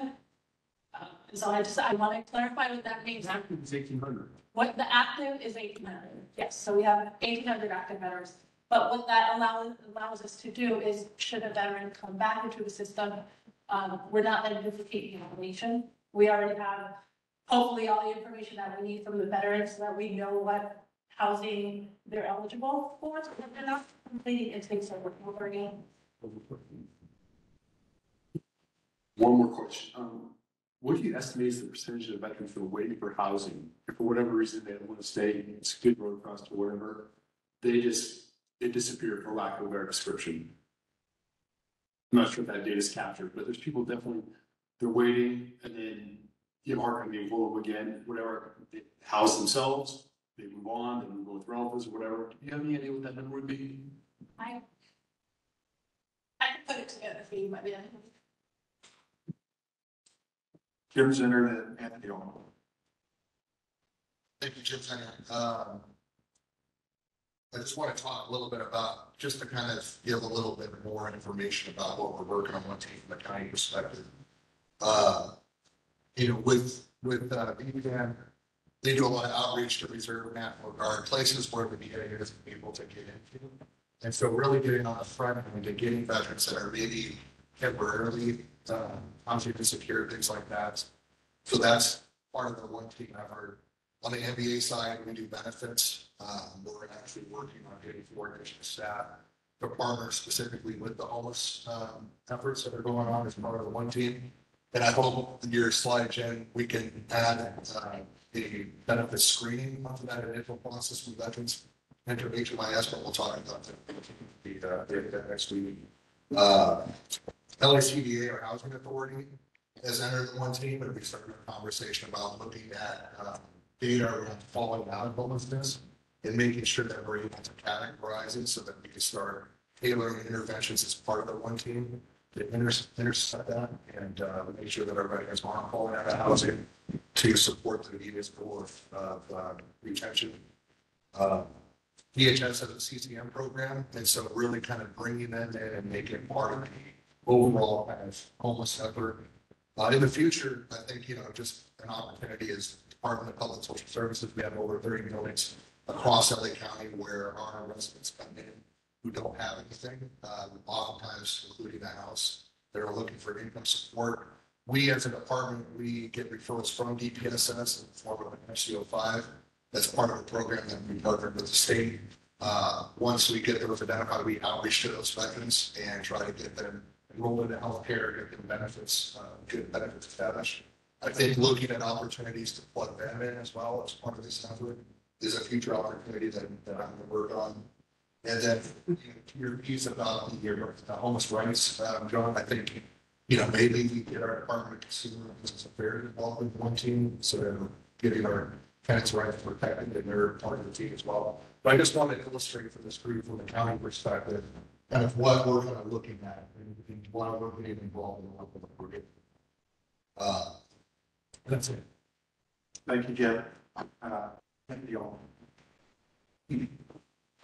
When talking about one team, think of the slide, a couple slides back, but talking about the different partners, VASA, VA, public housing authorities, so on and so forth. And then they exchange between Keith and John Coon. I think it's always important to keep in mind that we talk about the importance of whether we call it community or scatter set housing, to have a representative of landlords engaged as part of the one team. We have the Apartment Association in Greater Los Angeles, and I think reputationally in the past they're treated as the boogeyman. But I would welcome them into the tent. At the time in which I met with them a few years back, the executive director was a veteran. I think there was a huge missed opportunity back then to bring them into the tent. And, we talked about, there may have been 150 or 200 openings, but I think that was specific to PV project-based units. What we keep talking about is that the real solution out there in the community, but how do we open these doors?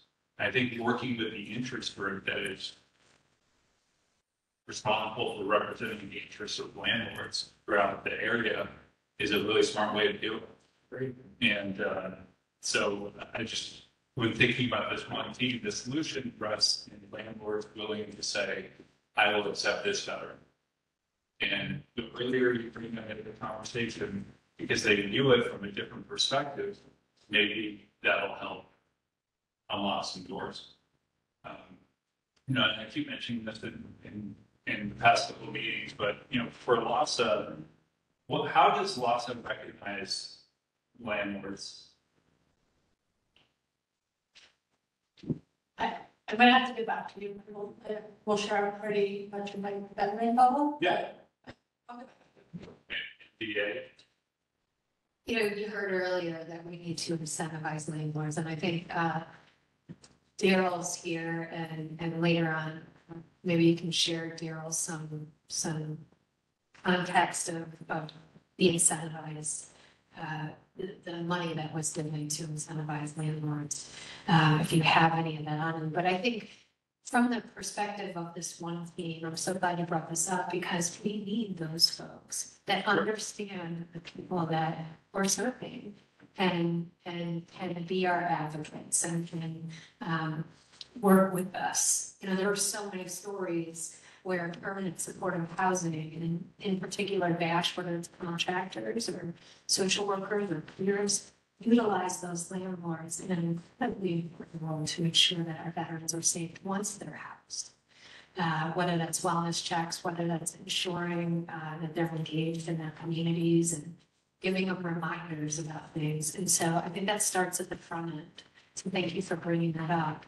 And I've heard a lot of rich discussion here. And Mr. Boylan, what you're sharing is important, and it sounds like there's a deep history, and I know that I'm new here, but we do need to communicate better.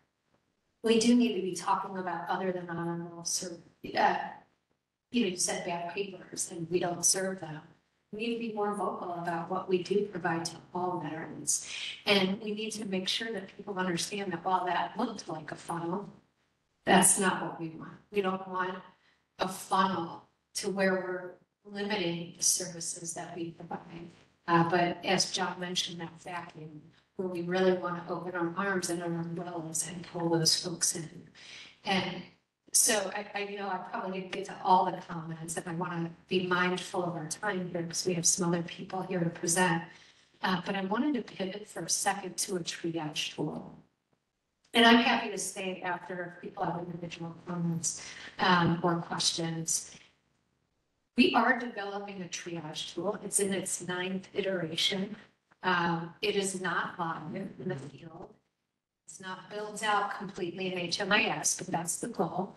And the goal is to, for future intention, to use that for referrals to grant per diem and HCHV.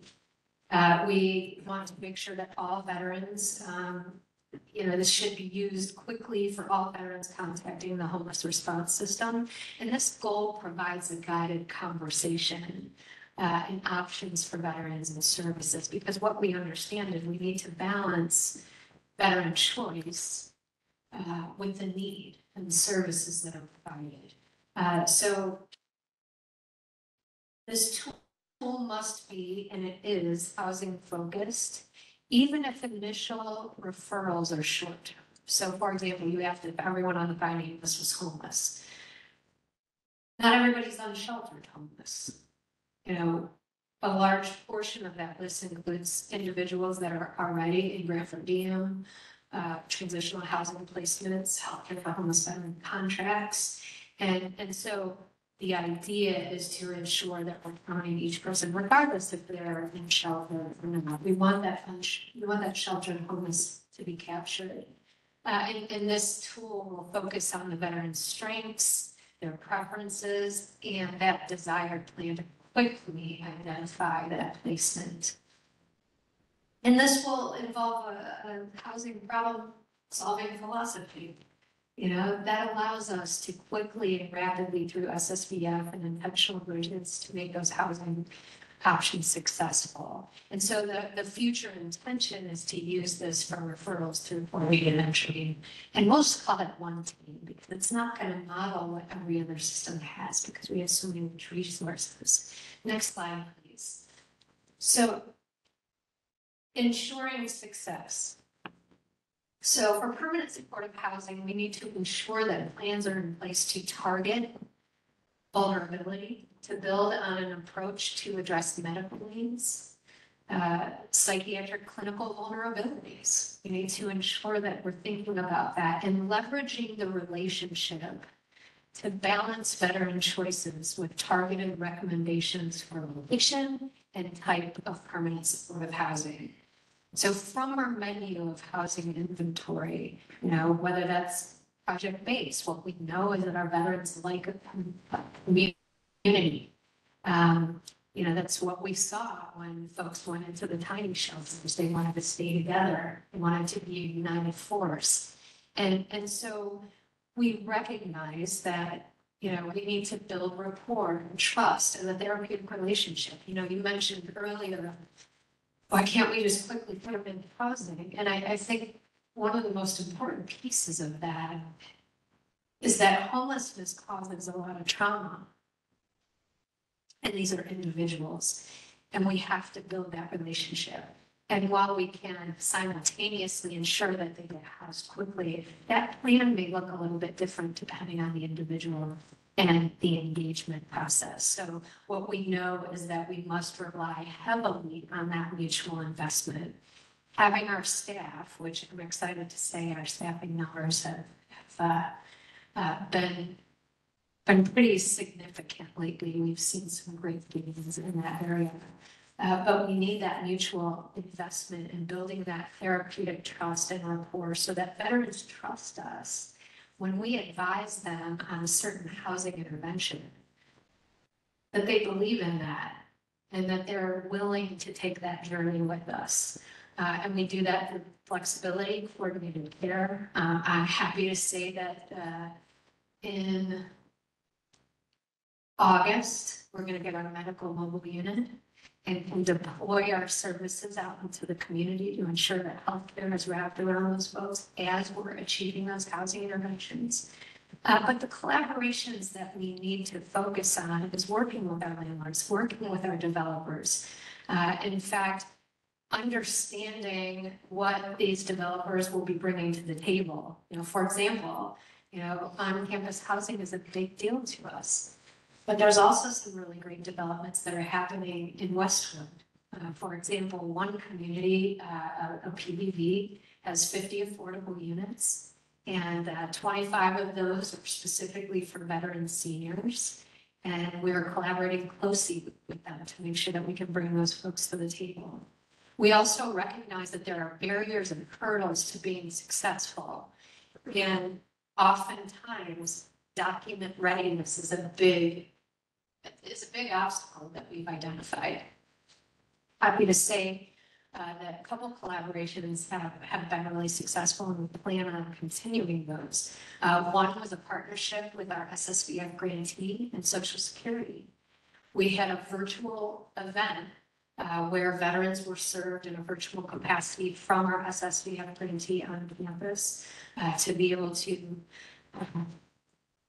get income verification and get replacement cards. A very simple thing, but when someone is experiencing obstacles, to go sit in a field office and work through those challenges is sometimes very difficult.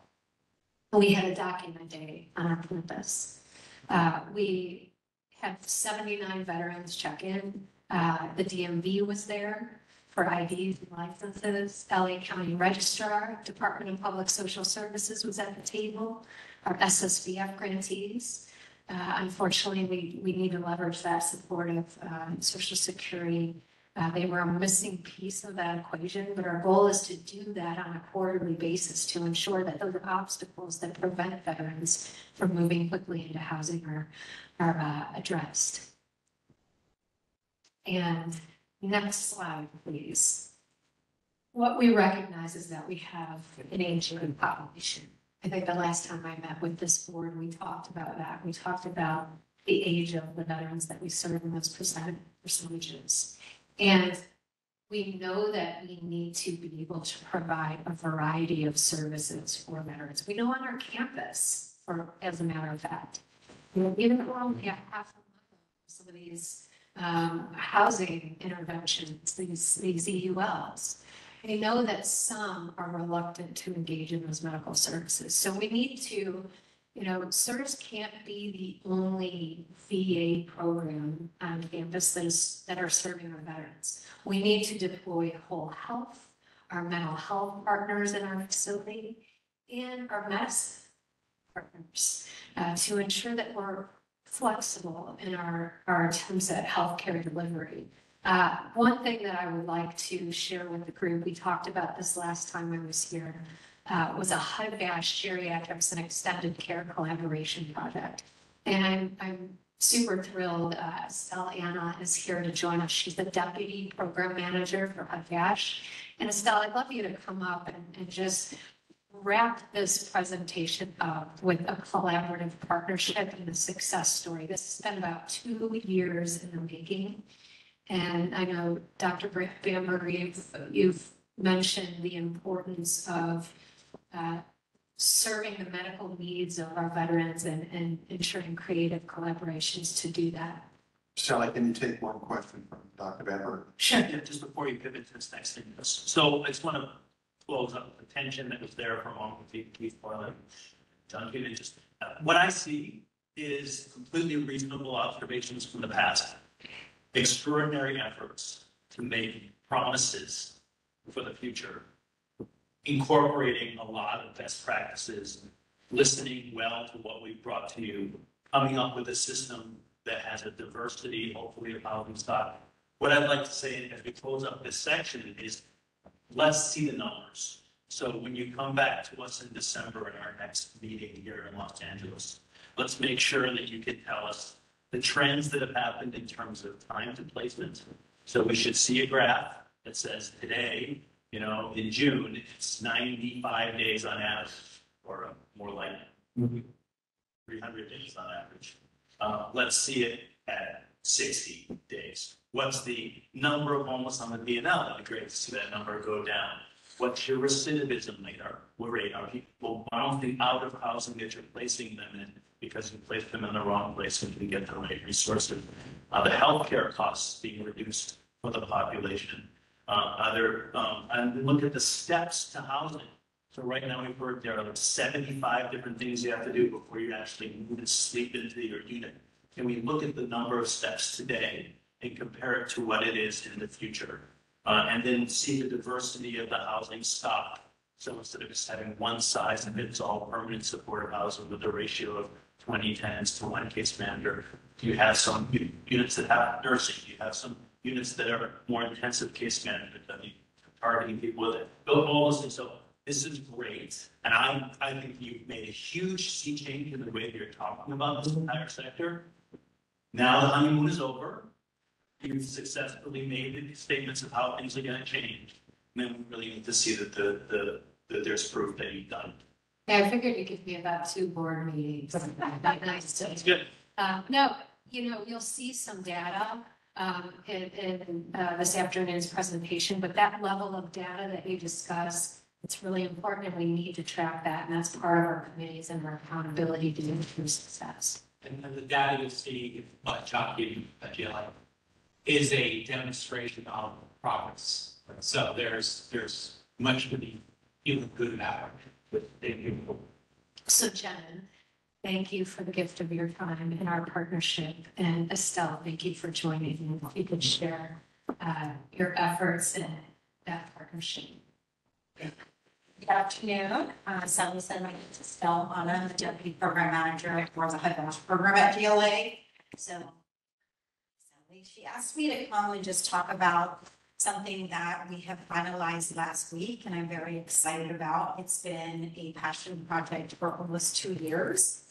Being a certified geriatric social worker, this is something I was definitely excited to take lead on. And so the last 2 years, I've been working with LACDA, our county PHA, as well as our internal community residential care program, the coordinators in that program, to make this happen for us. In August of 2021, we were given instruction by our national office to find a way to use our vouchers to help subsidize assisted living placements. And one of the big things we were running into, specific to a lot of big cities, not just LA, that we were finding in a lot of these calls nationally, is that big areas like LA, the cost of assisted livings are so high. And so the subsidy with the cost of the assisted living just wasn't adding up. The math wasn't there. And so what we had to do was really look at the HUD directive. What do these facilities fall into? What is the category?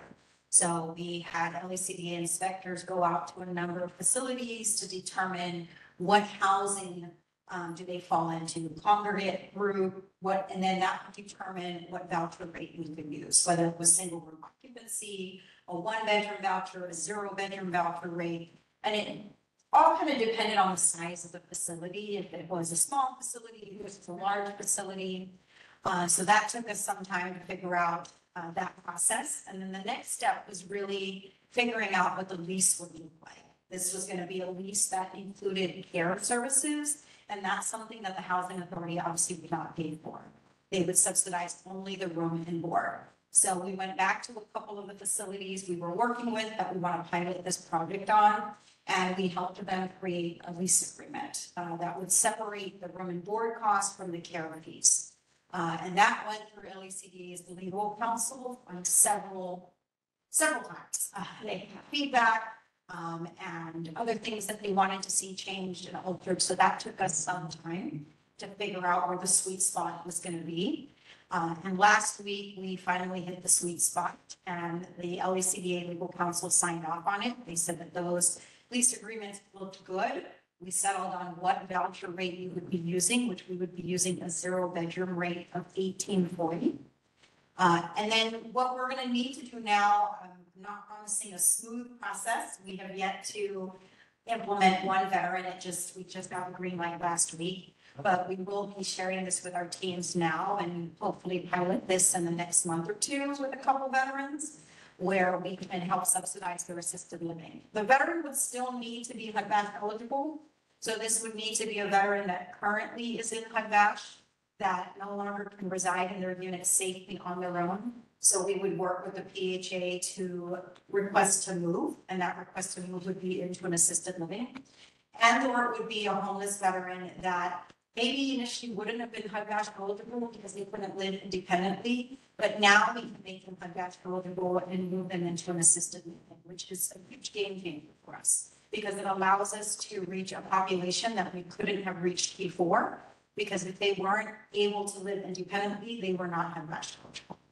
They couldn't get into an apartment on their own. So unless they had a caregiver that was willing to move in with them, they just weren't going to get a voucher.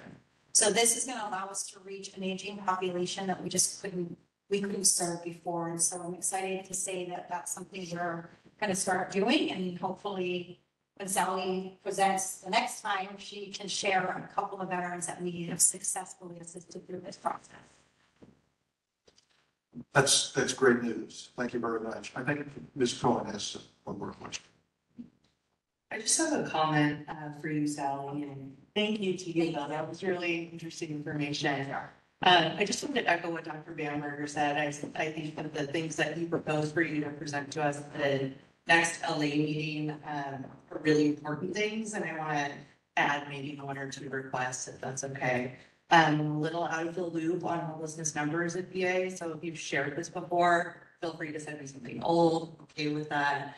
Since I left the county, I think I really am interested in seeing where those housing units are, what the AMI level is of each unit, and why a veteran isn't in it. If there are issues like the ones that you mentioned, John, which I think are very real and acceptable, give us that information. Tell me why we have 200 or 150 open units, why veterans haven't been placed in them.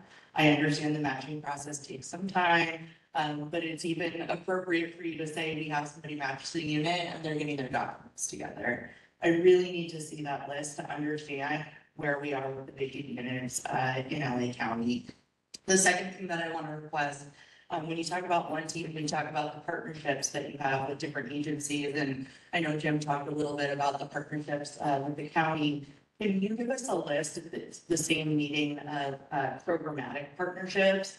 You know, these are partnerships, I think, in theory and help and conversation. But, you know, there's a partnership between VA and the LA County Department of Health Services for veterans that are not VASH eligible. Let's talk about those as well so that we have a better understanding of what the ecosystem is in serving homeless veterans in LA County.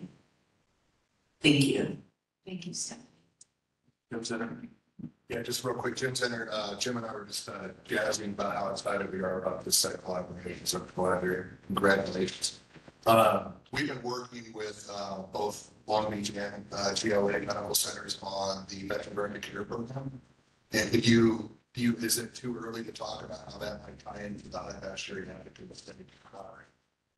I think so. And in my previous role as social work chief, I probably said a little bit more what they've identified someone in geriatrics and extended care at the facility.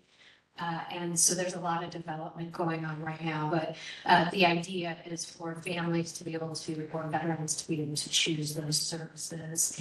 And perhaps if it's, you know, whether it's assistance with ADLs or grocery shopping or things like that, having the ability to do that, because what we often see is that HHA, which is home health assistance, has a pretty significant waiting list just throughout the counties. And so leveraging family support and veteran choice is what BDC is about.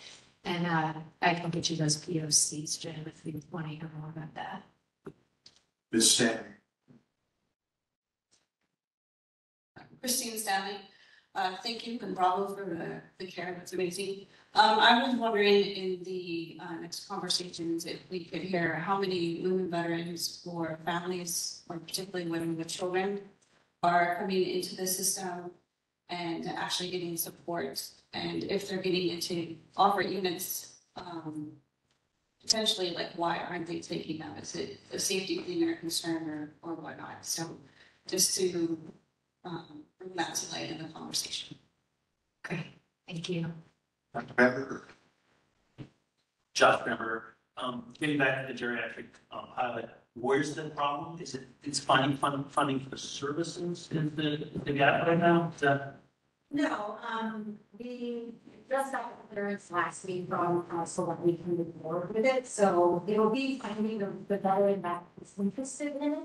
And so we're working that in the next month or two, we'll be able to say, it's not all matters, taking ahead of this. So we haven't found this fight when you hear it, it's sad. Well, just, I mean, in general, getting the rent paid for in assisted living is usually the thing we can't accomplish. So being able to get a voucher to pay for the rent is huge. If the services gap, so say assisted living costs $3,500 a month, which is probably around at least the expensive you can find in the county, and you get $1,800 for rent, you have a $1,700 gap. That gap should be able to be filled by the assisted living waiver or the home community-based alternatives waiver through Medi-Cal. So I know it's kind of forbidden, to not really use both Medi-Cal and VA benefits, but it is allowed.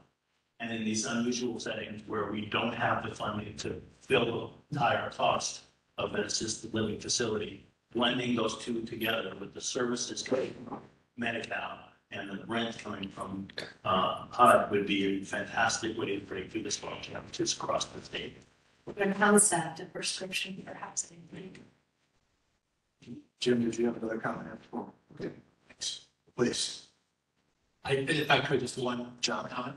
John Kigill, I just wanted to publicly thank Salana for this like magnificent piece of work. She really shouldered this on her own. She saw this through and has been working on this for some time. It's been a big achievement. I want to thank her. And we'll be we have some more on the agenda this afternoon, but I think just to wrap this up, it's been an incredible honor to serve in this position, and I know the honeymoon's over. But I've listened to what you all have said and have taken mental notes and written notes, and I look forward to speaking with you again next time.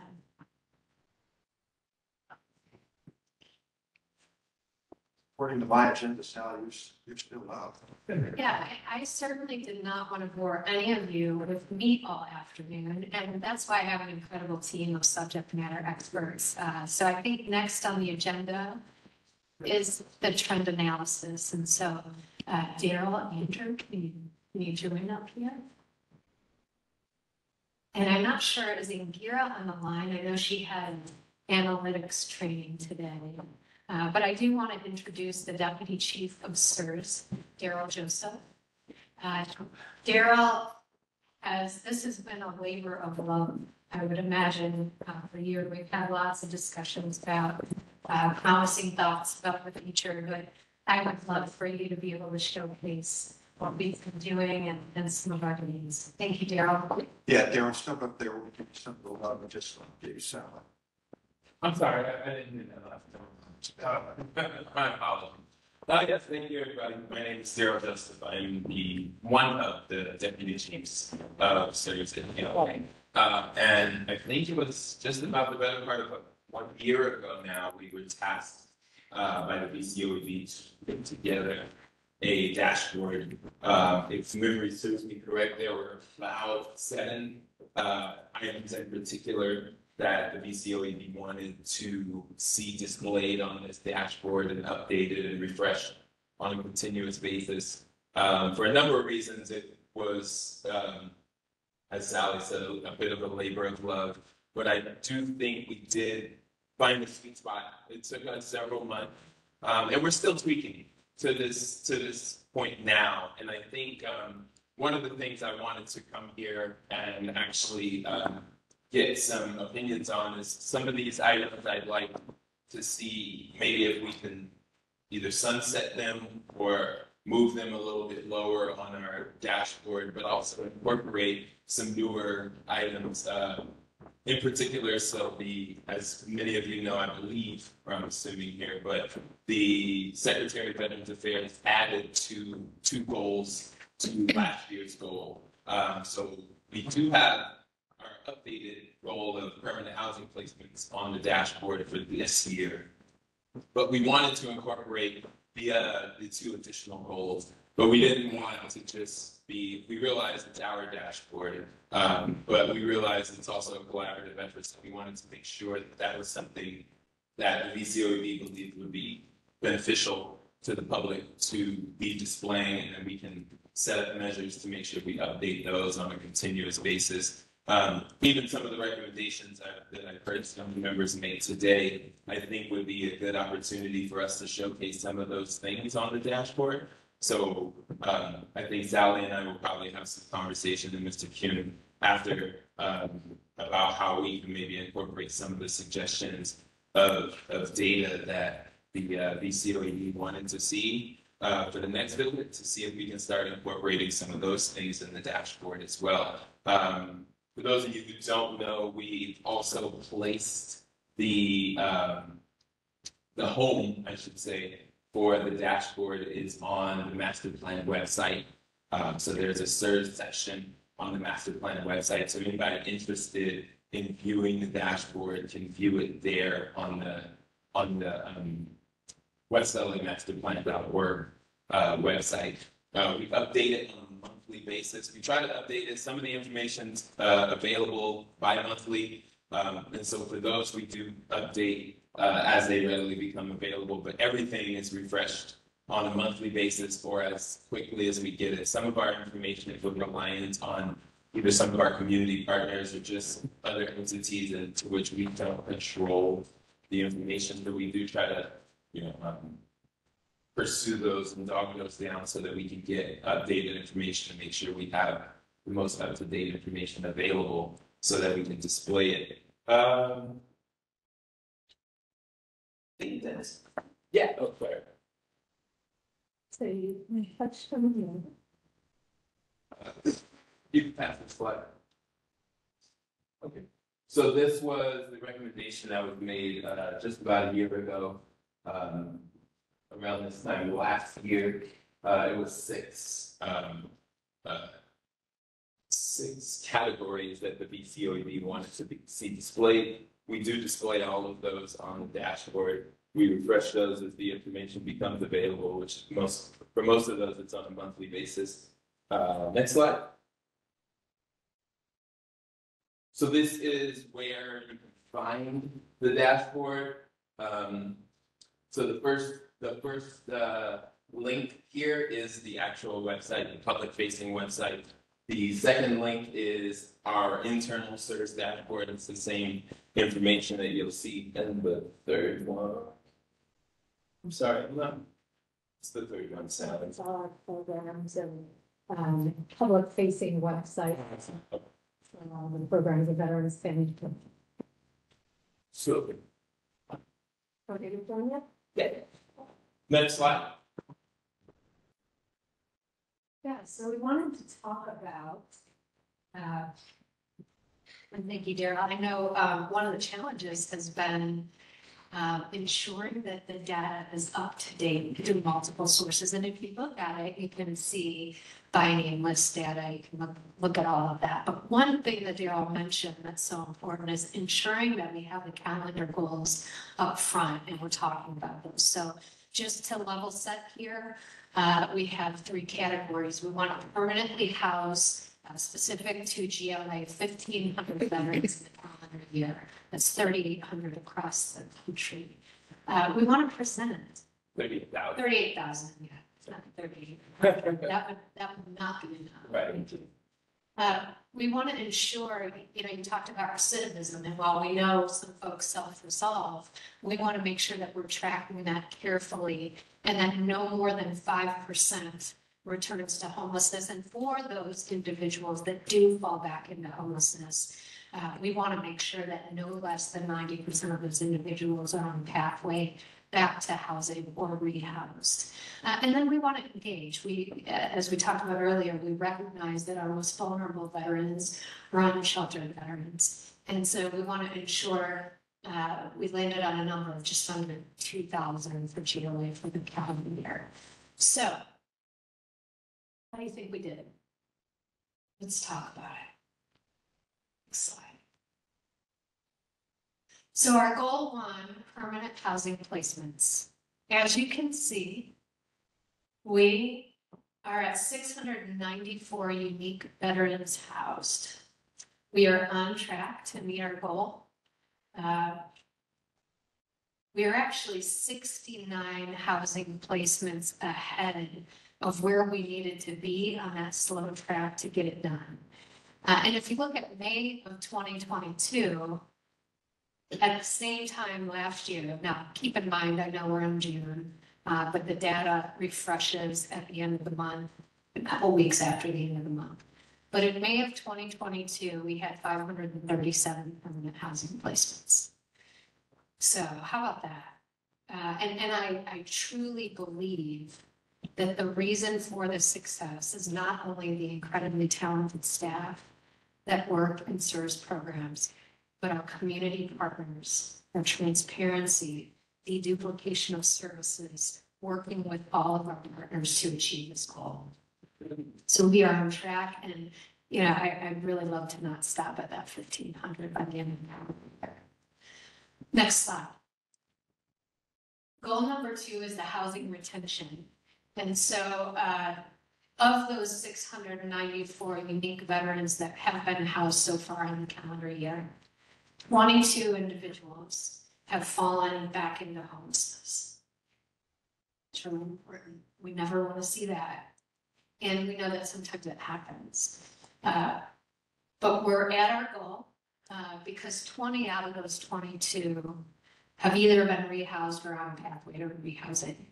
And what we know are those 2 individuals, we know who they are.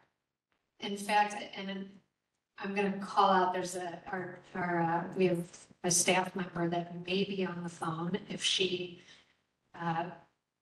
has been able to complete her training. Indira, are you on the line?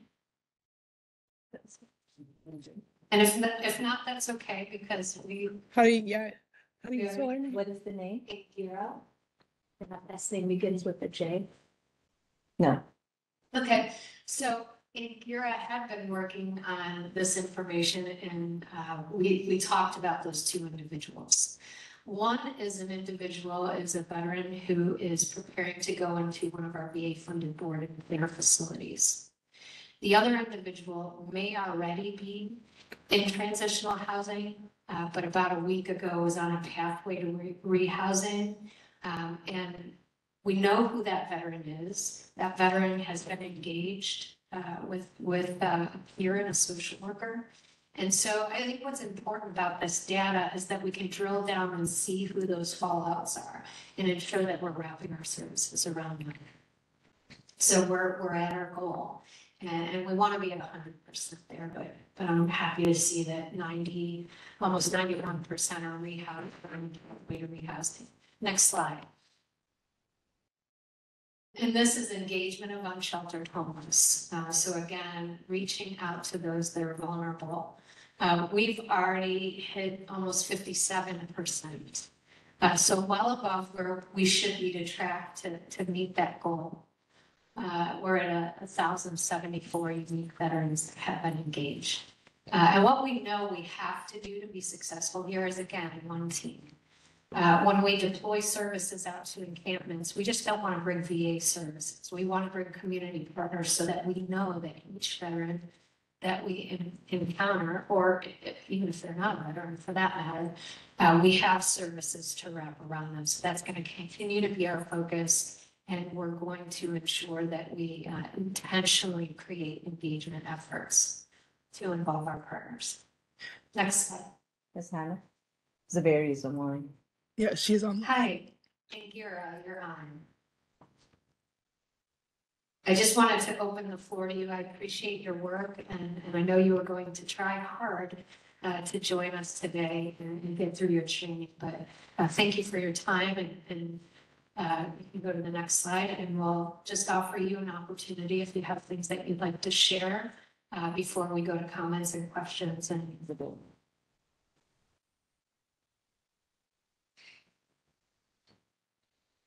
Hi, everyone. My audio is a little bit off on my end, so I do apologize. Please let me know if you can hear me, okay? It's pretty difficult to hear you, Indira. Can you speak a little louder into the microphone or the phone? How about now? Is that better? There you go. Okay. So, Ms. Hammett, I know you asked me to look into the recidivism of the two veterans that we have not had contact with. I was able to reach out to one of the two veterans. I reached out to the primary care provider who did have a plan for that veteran. The veteran was at a community hospital and was subsequently discharged to a nursing home where he's recovering. He's still there now, and the plan for him to is actually go into an assisted living facility that the community provider is going to make sure the veteran transitions into.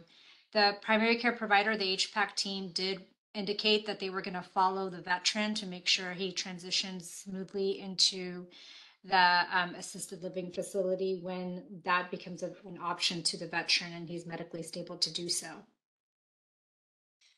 With that said, there was another veteran that was also on that list where he's been kind of in and out of multiple transitional housing programs. He did come into our welcome center and did receive a referral to a program, a transitional housing program. However, the veteran no-showed to the program.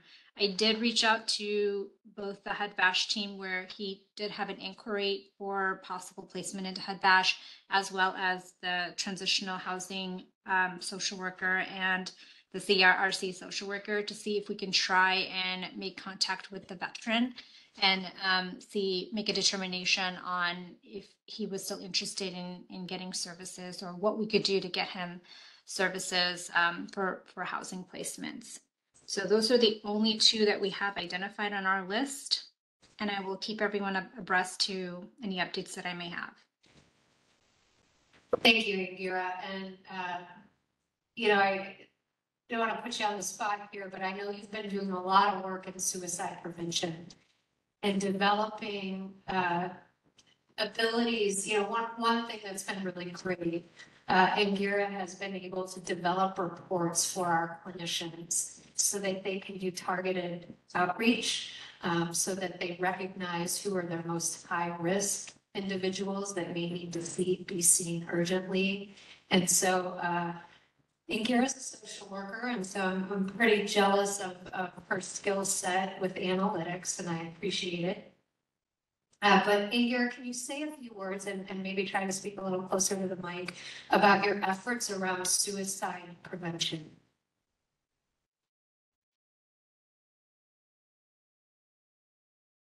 Yes.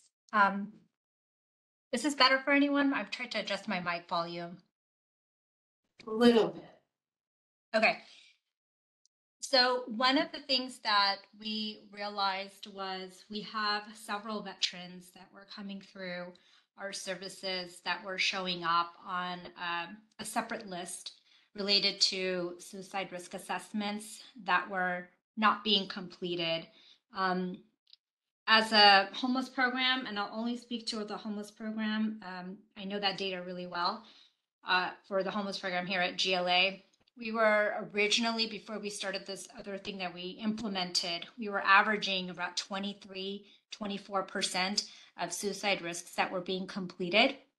And then these are risk assessments that don't just get completed by clinical staff. They can be completed by a peer support, a nurse, a psych tech, housing locator. Anyone can actually complete the initial suicide risk screen. What we did was we were able to, on the daily, identify veterans that either had a scheduled appointment or an upcoming follow-up appointment, or even a veteran that was going to be seen that day by a staff. We have a dashboard that we've created to alert both clinical and non-clinical staff that they have a veteran that needs to have a suicide risk assessment completed. As a result of that notification, and again, that transparency that I know Sally has talked a lot about, we've really been able to increase by, I believe the last number I checked was 48% compliance. and we've never been below that. And we're hopefully trying to make more efforts to gain greater compliance with transparency and talking to our staff on which veterans have that suicide risk screen that needs to be completed. Thank you, Indira. And I know it was difficult for some to hear, but just want to turn it back over to Daryl or Andrew, if you have anything that you would like to add. I think we have a couple of questions. We'll start with Dr. Bamber. Justin, Daryl, I can't find the dashboard. I'm searching, I'm following your URL. I can't find it. The 1701 recommendation recommends that it's just publicly facing dashboard and should be easily available for the press and for the community to see progress in your efforts. Can't find it. So I've got it here. I'll throw it to you. Yeah. Great. That, which is the bottom one? I don't know. I put it in my favorites for last time. Whatever. But even maybe that home, if you gotta be read up once, easily accessible. It's pretty. It's a bold. All right.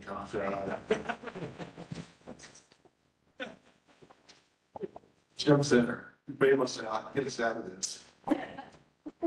Jim Zenow, a little critical, but when I see housing numbers, it doesn't, to me, say kind of the level of service that they're getting.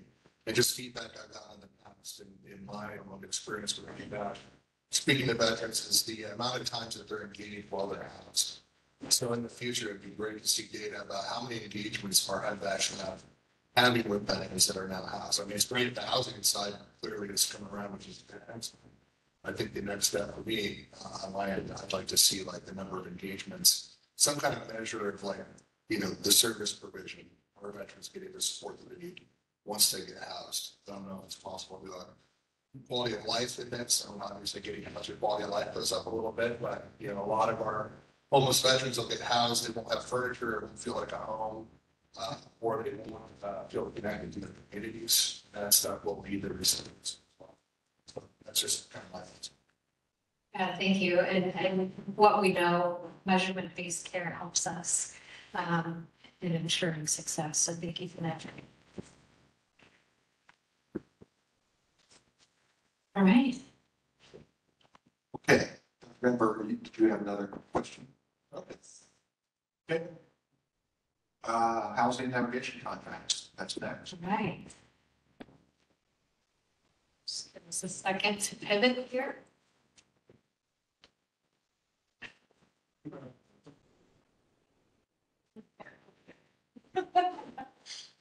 Oh, you're going to.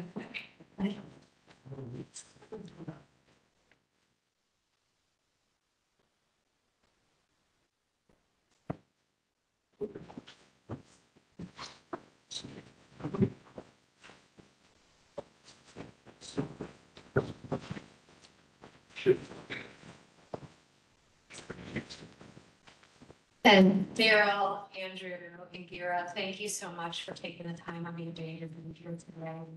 Daryl, I know you were helping to conduct interviews all day, and this was a heavy lift for you. So I'm glad you were here and thank you for the gift of your time.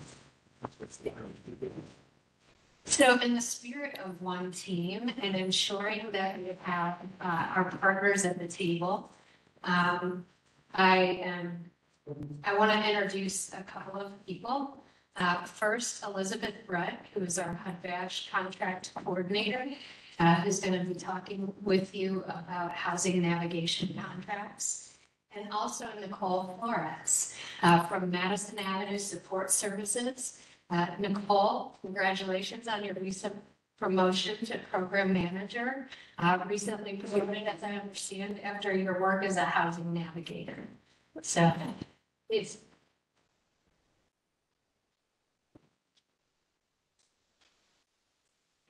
All right. Well, good afternoon, everyone. It's a pleasure. Get close to that. Oh, okay. Oh, yes. All right. Maybe I'll start with a song. No, I do that too. So good afternoon, everyone. So as Sally mentioned, my name is Elizabeth Brett, and I'm the HUD-VASH contract coordinator and also the core for the Housing Specialist contract. This contract was awarded in June of 2022, so we just entered into our second year. There's 4 vendors that were awarded the contract. That is Madison Avenue Support Services, Volunteers of America, American Group Contracts, and the Patriotic Group.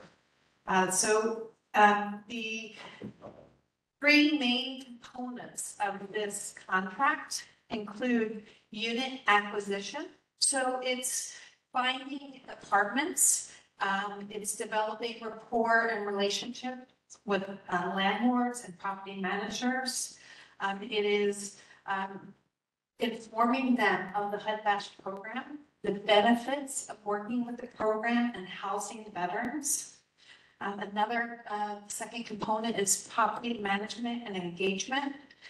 This is developing the relationships with individuals within the PHAs and developing the relationships with landlords and property managers so that, when the housing navigator is working with a veteran, that they have a list of landlords that they're working with and property managers that they can quickly call and hopefully access housing. They have housing stock and apartments and units that they have available that could be available to veterans that they're working with.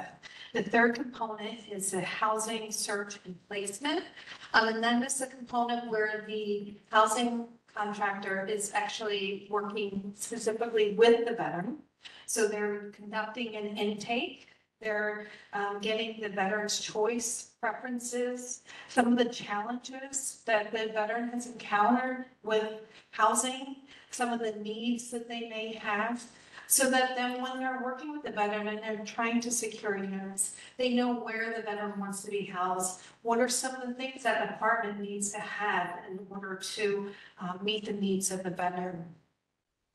And just a little bit of data regarding the program. We have received 313 referrals to the program.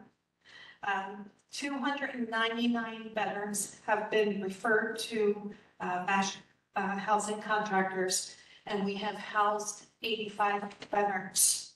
And breaking that data down by contract, so Mass has received 174 referrals and housed 53 veterans. AGX received 71 referrals and housed 21 veterans. VOA, 37 referrals, housed 8 veterans, and the Patriotic group received 17 referrals and housed 3 veterans. Some of the challenges that we have experienced throughout the first year of the contract are application fees, security deposit, being able to quickly access these funds for our veterans. There are services through SSPF and through the PHAs to secure these funds, but sometimes delays in being able to actually get that funding. By the time that the funding is received, that unit is gone. So that definitely has been a challenge. What we know is the housing market is very competitive in Los Angeles, and it's challenging for individuals who actually have resources to secure housing. So if individuals, have very low or no income, that certainly becomes a greater barrier. The other concerns that have come up are evictions and poor credit histories, especially if that credit history is related to non-payment of utilities. Property managers will not work with veterans who have some type of eviction on their record, or they have poor credit related to non-payment of utilities. And then communication. This is, we're year 1 into the contract. We have, we have the VASH team is getting to know the contractors are getting to know the VASH team. But it's the communication with the PHAs, with the veterans, veterans oftentimes will lose their phone, the numbers change. And so, those kind of breakdowns in communication kind of delay the process and then length of time it's taking to house our veterans. And I do need to kind of point out that some other challenges that have come up, with staffing, with the contractors, and we've had several housing navigators who have resigned, and then, the contractor then needs to kind of hire additional staff. So that has certainly been a challenge because we've had quite a bit of turnover among the 4 contracts. And then, with the housing market and the cost of living here in LA is certainly a challenge, as many of you know. So some of the successes, we have collaborated with Dr. Sam Severis, who has developed the Housing First model. He has facilitated a group for the housing navigators through the VASH contract, but also we've opened this group up to housing navigators in SSVF, the PHAs. We've actually invited the PHAs to this group because a lot of the concerns that we're hearing from the contractors are kind of with the processes related to the PHAs. So that has been really helpful to have Sam's expertise at the table and also to have the PHA there to talk about the specific components of the services at their agency. Landlord incentives. So the 4207 funds that we had has been incredibly helpful. The incentives through SSVF, that certainly has moved the mark. And, for landlords who were reluctant to bring, to work maybe with veterans who have a poor credit history, that were willing to do so because of this incentive. We have a few questions for you. Could you go back to the slide with the number, with the performance of the contractors? Yep, that one. Is this uncharacteristic of the performance when you hired them, when we hired them? So I'm sorry, I don't understand the question. Their ability to find housing, or to house veterans, have they performed better than this in the past? Well, so I think that is actually maybe one of the other challenges. So the housing navigators that were hired, a couple of things. A couple of the agencies were on the East Coast, so they were not local. They did not have an awareness of homelessness services and resources in Greater Los Angeles. They had housing navigators that were working on the East Coast. So when there was staff turnover, they had staff kind of jump in to kind of help support those services. But the other kind of, I think concern or issue that came up is that there wasn't a lot of experience that the housing navigators had who were serving in these roles. So yeah, I think that is definitely another challenge. Were we surprised by that? Were we hired? I will say, because Nicole can talk about her role, but she has a pretty long history working with LA, homelessness in LA. I'm going to be completely honest with you. I didn't know what to expect. And I did expect some challenges when we were working with contractors who were out of the area, right? Because part of this is actually that direct contact with the veteran. And so if you are living in Baltimore, that's going to be hard to have direct contact with the veterans. And so one of the things that we have put into place with the contract is, you have to be able to perform the task on the contract. And so the housing navigators each live locally and to be able to, to perform each task on the contract. We'll just come down the road here, Mr. Boylan, then Mr. Zinner, and Dr. Benberg. Sure. Thank you, Ben. I'll please point on the record. Just a quick question and I'll continue, but do you follow Housing First Policy?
When you talk about equity and finding people to make sure your process and procedures are equitable to all, this shows them not. This shows that people are discriminated against directly by traditional means and additional means. So I think this is a huge point of concern for me, as you can tell from my background. So this is what I'm getting at. There's so many levels here. And all the efforts of you, all the efforts of us, all the efforts, meaning state EVA, are not going to be able to tackle this if we don't start looking at the way it is pushed out into the community. And even use of HUD back as it relates, it just goes on, it's layered and layered. But anyways, that's the point I wanted to make. Thank you. Thanks, Keith. Jim Center. Jim Center. So the application fees, is that, that's not able to be handled by SSBF? Yeah. So what we've tried to do, it can be handled by SSBF, but as Liz was mentioning, they're delayed, so you contact SSBF, a couple of days that happen before you enroll them in SSBF, pay it, by then the apartment's gone. So there are a couple of things we've tried to do in a new contract. One is they could pay the application fee directly and eliminating a step.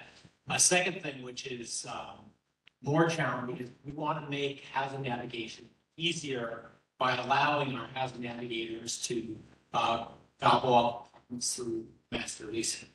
We have put this through now months on our OGC to roll that. In fact, waiting months is probably not a good sign.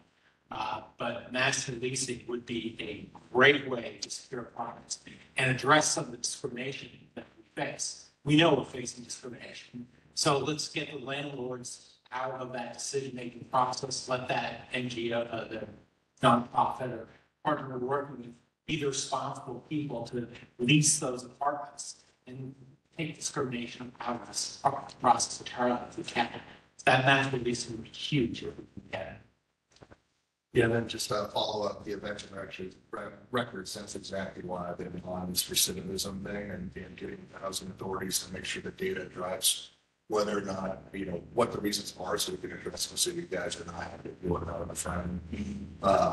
And then the last piece, do you guys have the authority to enter into contracts in the future that mandate local providers? I know there's a piece where you have to be, but I'm going to pass the contract with a certain percentage of veteran-owned businesses, which has been an absolute disaster in my not very humble opinion, but I understand why the federal government wants to, do that, but it's really not so much about here as regarding policy and steering on that. Do you guys have the authority to make sure that you don't contact the people on the East Coast, or that needs to drive me crazy because they're. So once the solicitation closes, there is a review of any agency that's bid on the contract, and there's a process. And certainly what we're gonna look for are the strongest candidates. And to make sure that they have history of performing those services and that are local, because those things are incredibly important, because trying to do housing navigation from the East Coast to the West Coast is not possible. And so that being said, we need agencies to bid on our contracts. And so, you know, that is kind of one of the issues.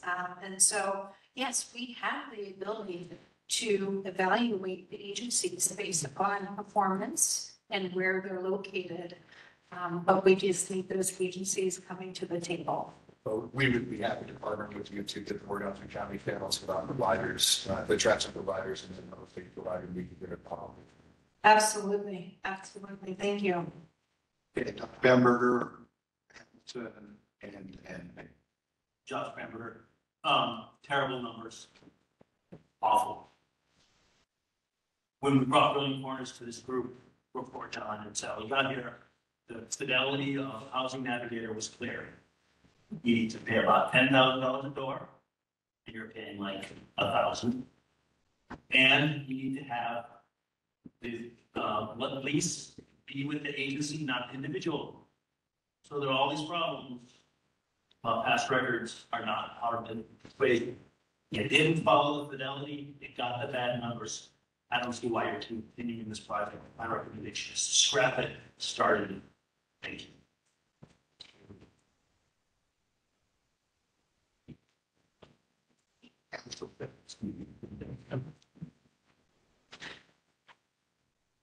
I guess my question is to something Jim brought up and the doctor as well. Application fees. That seemed to be, you know, dollar wing that eye. Someone's going to get housed because they couldn't get, you know, the $75 fee paid in time. What are the mechanics of that? Well, there are, so many of our veterans served in the HUD-VASH program have no income or very low income. And so if $50 or $75 is actually a lot of money to them, there are services that resources through the PHA, through SSBF to get these services. But as John mentioned, some of the issue is getting them in a timely manner. You know, this housing market is so competitive here. And so if a veteran is, you know, if it takes 5 days to get access to these services, well, that landlord has moved on to the next person who is interested in their apartment. Yeah, I understand that homeless veterans don't have money. The question is like, why, I'm wondering, why aren't they set up from the beginning if they're going to be under the umbrella of looking for a place? Isn't that money already prepped and ready to execute? That would be wonderful. Honestly, like I'm not being like flippant.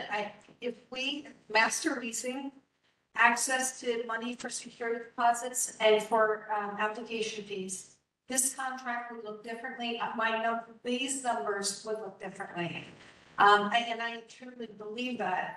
So those, you know, I'm not here to make excuses. The numbers are not good.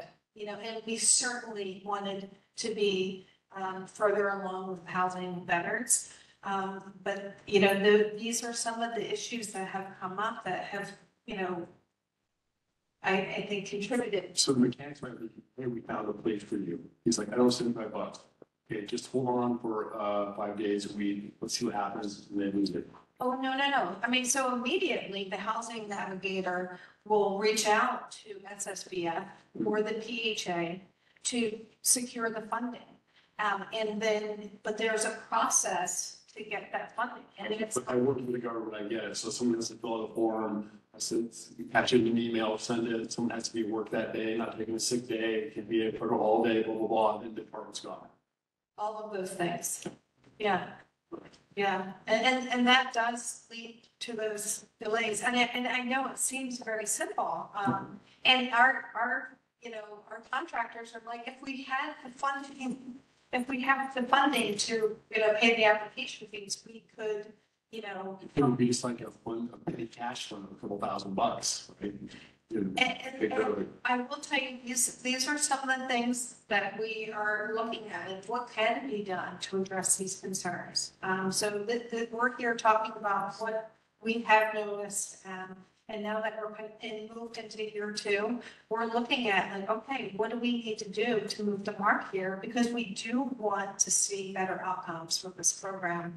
And you know, I recognize the numbers are low, and it's 85 veterans that are still housed. And so I just want to acknowledge that, you know, yes. Thank you for the position. I'm sorry, John, go ahead, Paul. Yes, it's good. I mean, just a number of things that are brought up that we are trying to address in the second solicitation. One of it is including application fees. Having had many conversations now with Brilliant Corners, we know that the reimbursement rate that we have doesn't pass muster. We've got to have a significantly enhanced. Who's the source selection authority? Who makes the decision? We send it out. We have a team from West LA that reviews those solicitations and then selects the vendors. It'll be based though on our new work statement, and our new work statement is essentially saying OGC to get them to Bluster. Okay. Mr.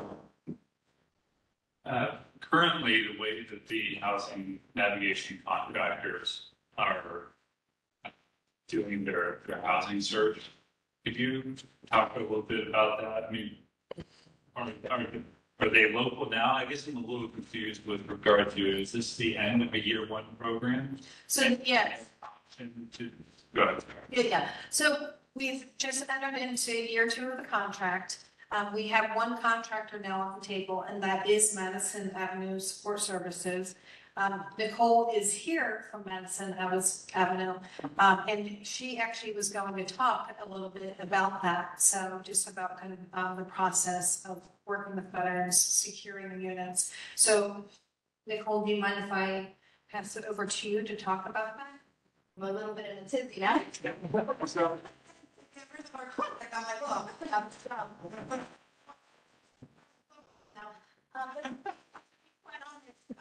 If you have not done this work, then it seems like it's simple A to Z, right? But coming from college specialist to now transitioning into program management, I'm still in limbo because as Liz mentioned, we have had turnover, unfortunately. So I'm still managing a caseload and also managing a team. But the process, you know, there's no one size fits all. We meet with our veterans, we speak with their batch case managers, get an insight so we have a better understanding of our particular veteran. One veteran might not be tech savvy, they need a lot of handhold. Another veteran is very outgoing, to go out, give us leads, tell us, can you please follow up? So we start with doing an intake with our veterans, with their batch case manager, making sure we're pinpointing where we need to start. And then it's really just hands-on. We're searching online, yes, that's great, but really being out in the field, knocking on doors, because believe it or not, it's not easy to get people on the phone and speak to them and explain our program. Now that I'm transitioning into the program manager role, I have more time to network. And I expressed to Liz, my plan is to build more relationships with community partners, because a lot of people in the community don't know about this program, you know. So building that rapport, making those connections. So I'm like, hey, look, I know this property manager is willing, he's a private property owner, willing to work with veterans with poor credit or evictions. Or we just have a property manager that we know they might have units every couple of months, so we could circle back to them, just building those relationships. And that's really what I want to focus on. Utilizing other resources that I might not know of right now that could help with application fees, because you're right, you know, $75 should not be what is in the way of our veteran being housed. I understand that you think, okay, they should just come prepared, but unfortunately, that's not the case. Yeah. Yeah. The reason why I asked that question is because I've gone through the Public Housing Authority landlord list, and I have called in spot check, and the data is awful. I remember landlords telling me that I haven't rented a unit, you know, in 8 years. Why do people keep calling me?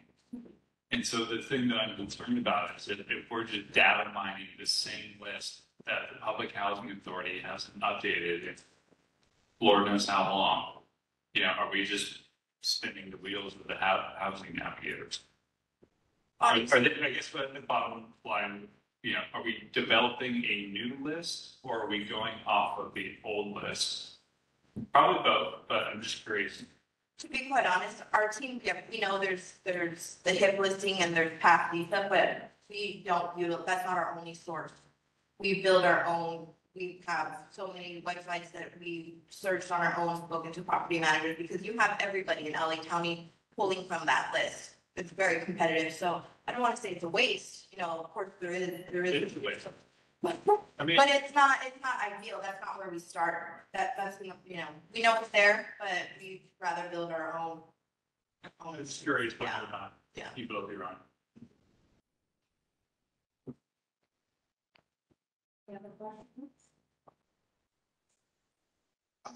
That's it for the questions.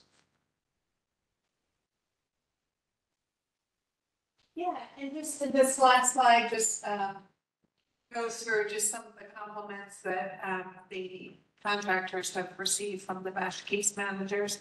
And just to kind of highlight one quick story, we have a veteran that was served in the by the housing contract, and he, is now housed. He's still in VASH, and he actually right now is going through the onboarding process at the VA to become a housing specialist.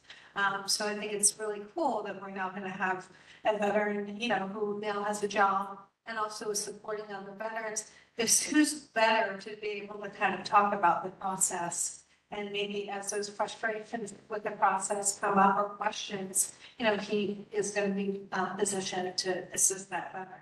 So thank you. And actually, Nicole was just going to talk a little bit about her process, but you kind of did that. Is there anything else that you wanted to indicate? I want to say thank you to we hit it right on the whole termination. It is very challenging, even though Landlords are aware that what they're doing is illegal. We really don't care. So and John, that idea of leasing and I think that's great.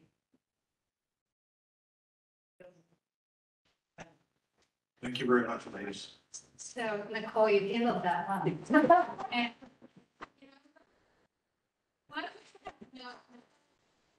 thank you for your time. We know that successful navigation requires access to housing. And so I appreciate both of you for joining us today. Thank you for your time. Thank you. Okay, we are coming to the end.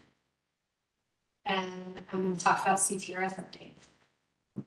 Before we jump in, Chair, can I just make a real quick comment? Yeah, go ahead. You didn't throw anything at us. Okay. No, I just wanted, those are great points that are being veteran to become a housing navigator. But the other piece, we've seen a lot more information about burnout in the social service field, particularly the homelessness. And when you hire veterans that, the team knows that you were working with, and now they're on the team and they're doing the work and still slow, it's not quite this, because there's a lot of struggles where, a lot of veterans will not make it or fall out. When you see veterans making it and working alongside you, it drives home purpose and being that work for you. I just want to make that. Good point, Jim. Yeah, thank you. And to your point, Mr. Coleman, regarding working with different landlords and getting into that association and really leveraging the knowledge and the information that we need because of those outdated lists. And we don't want to waste any time. So thank you for bringing that up. I would say you don't want to bother landlords either, because landlords know other landlords and they're going to say, don't waste your time. Right. So I think when VA does go in, that the ask is comprehensive and reasonable. Because in my experience, when I had that conversation, there was with the former executive director at VCOEB, there was a, hey, I'm interested, but there was natural, suspicion from our membership because they're scared of the government inspection, that it's just going to turn into something that's going to, they enter into this thing with good faith and then the door slam back in the face. So I think it's going to take many, many conversations, but it's doable. And I think we can't emphasize enough the importance of relationships across our systems. And depending on who that customer is and the value of those relationships, and continue to cultivate those relationships. So I want to share some updates with Air Treatment and Rehabilitation Service, TRS, that's our community shelters, just to give you an update. Next slide, please. So we have some bike racks and charging stations. We've had some concerns about pulling in bikes by the pallet shelters. There have been some concerns about batteries. And so this was developed to ensure safety. As you can see, hopefully you can see the pictures there. You can see the area where the bike racks are. You can see the actual plugs for people who do have e-bikes. They can charge their bikes there. And we have monitoring service and security that can help ensure that the bikes stay in its places where they need to be to ensure safety. Next slide. Food service contract. So this has been incredibly popular, and as of June 1st, the food service contract rolled out. And so, as you can see some pictures here, veterans are very happy about this, and we've talked to them about this. We also take into consideration, the contractor takes into consideration dietary restrictions. If individuals are vegetarians, have, lactose intolerance or vegan, all of those things are thoughtfully planned out. And breakfast, lunch, and dinner. We've had some hot breakfasts lately with pancakes, and this is definitely something that makes veterans very happy. There's also been efforts to ensure that food service is handled in a way that has taken veterans' concerns into consideration. Next slide. You'll see here showers and laundry trailers, and those have been brought on. Additionally, there's some more administrative trailers to accommodate additional staff. My recommendation is co-location, whether someone's a contractor, VA staff, security, we all need to be collaborating. We all need to be talking together. So co-location is going to be really important to the success of ensuring those housing plans and housing interventions. Next slide. So to look at ensuring success and what has happened since the last time I've seen you, Hope the Mission, that operations contract began in April. And that's 24/7 support. That includes safety and wellness checks on each unit several times a day.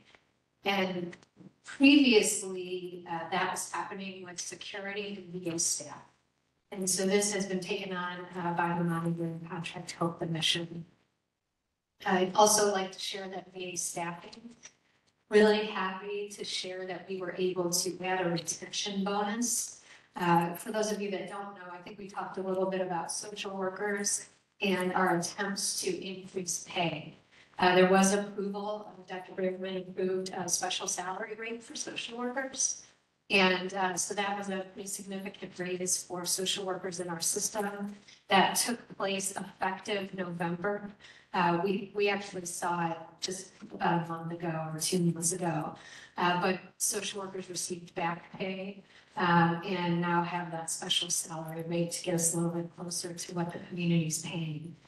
In addition, CTRS has been able to, thank you, John, advocate, and Mr. Merchant, thank you for advocating for a 10% retention bonus. We know that's a difficult job for the peers and support staff in CTRS. And so happy to say once they are in the job, in order to retain them, we're able to give a 10% retention bonus.